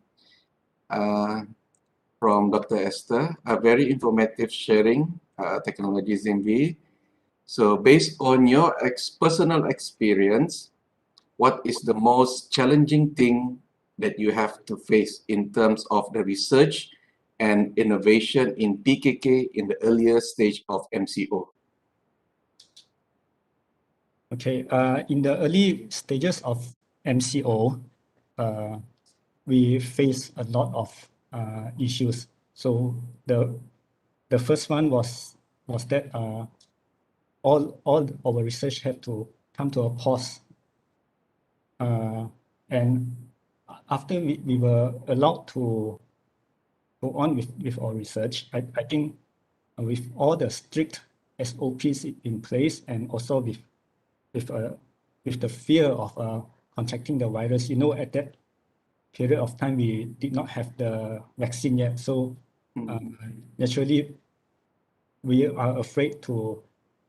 We are not afraid to go to the lab, but we are afraid of the interaction with other people. So normally research is done in a group with collaboration from a few people. With all those SOPs in place, I think that is one of the challenges. And also due to the SOPs, our labs usage is very strict. So maybe in some of the labs, not only in Polytechnic Kota Kinabalu, I think in UMS or other universities as well, we enforce the strict SOP. So at one time, there's only one person can use the lab. So this caused a long lead time before we can do our experiments and so on. So it slows down research to quite considerably. Okay, so the next challenge, I think, is that I just like to repeat that there's nothing like face-to-face interaction.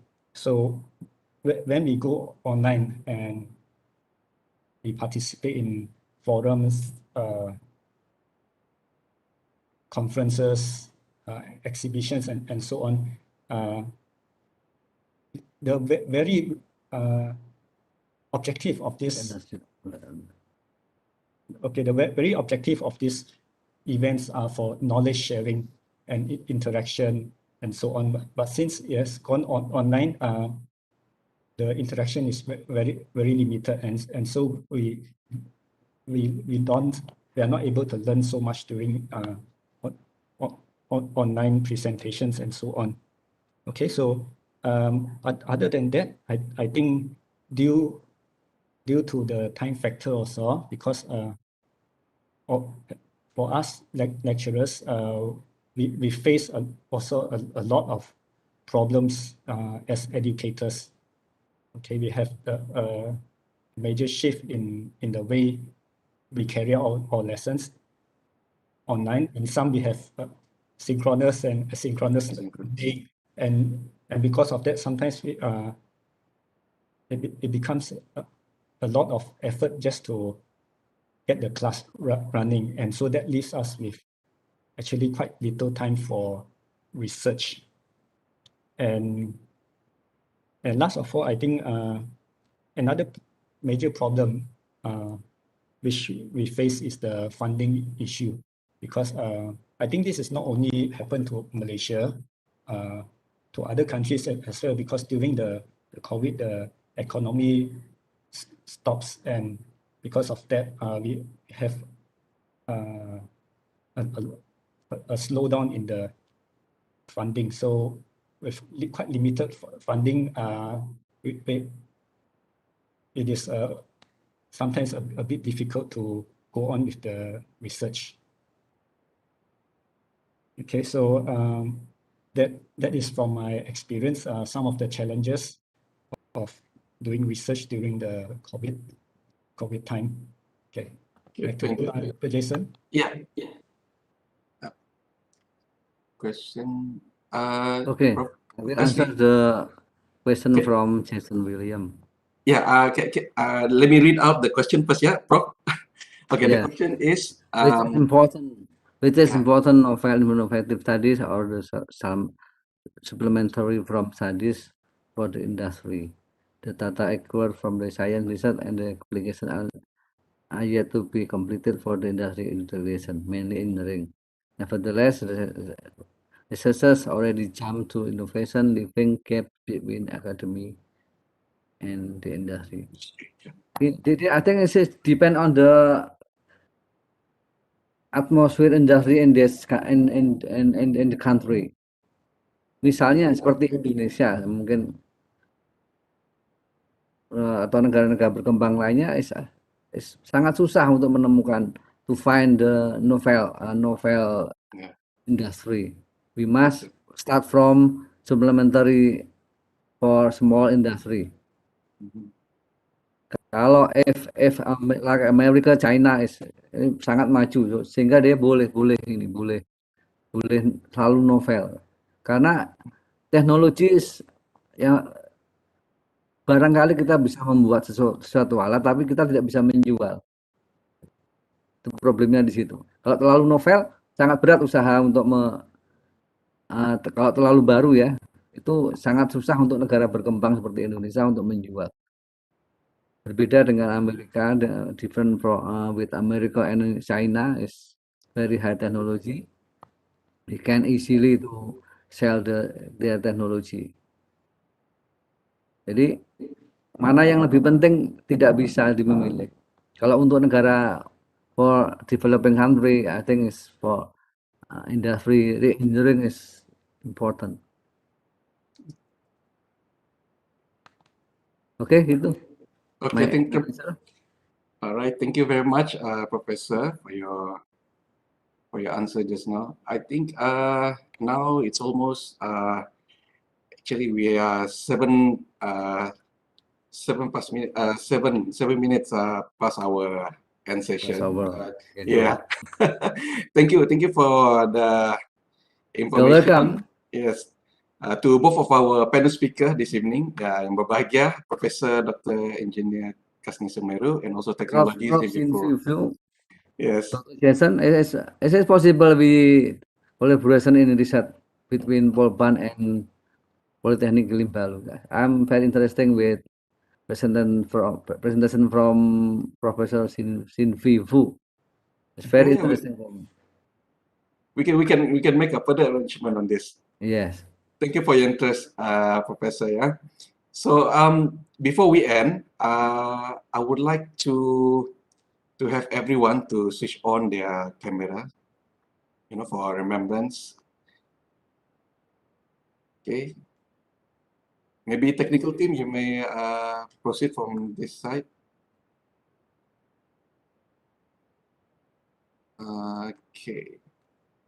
Okay, technical team, ready to take pictures, ya?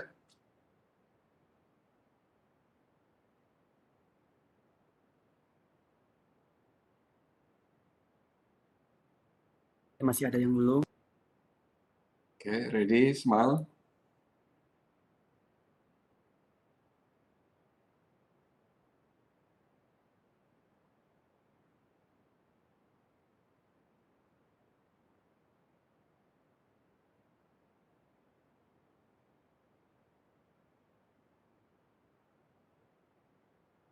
Okay, sudah?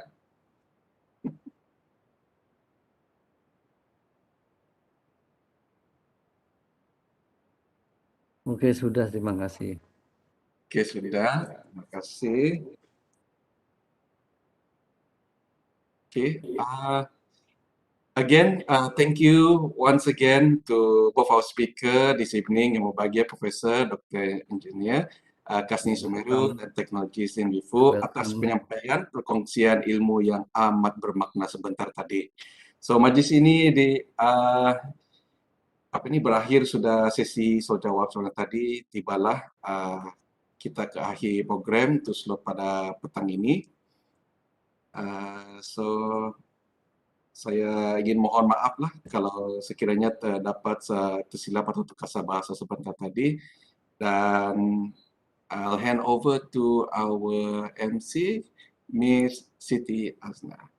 Thank you. Okay, thank you very much, Dr. Jason and all the panels for the meaningful sharing on the limitation and the changes post-COVID to our education, especially on sustaining research and development post-COVID-19. So, and that's the end of our panel session for today. Next, we would present the certificate to all our guest speakers. Thank you for sharing the knowledge and experience related to education and research in Southeast Asia in the post-COVID-19 era, Malaysia and Indonesia.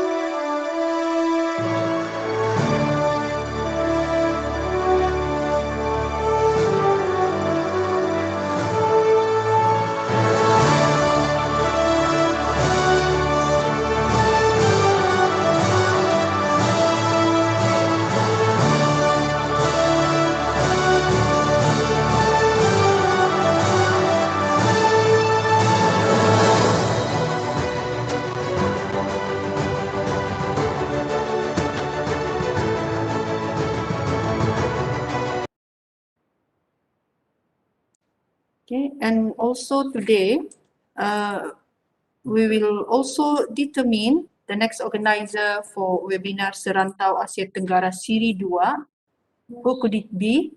UMS and Polban. Siapa yang bakal menjadi tuan rumah host for the next webinar Serantau Asia Tenggara? Okay. Let's hear it.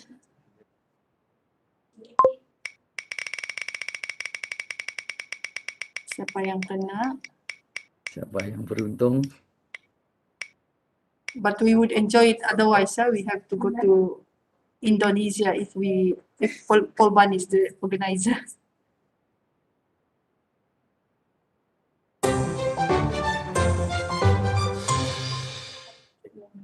We will go to UMS. Kat sejatuh. Yeah. Mau pergi Poli Bandung. Maybe Polban next time. It will heighten our expectation for the next webinar Asia Tenggara Siri 3.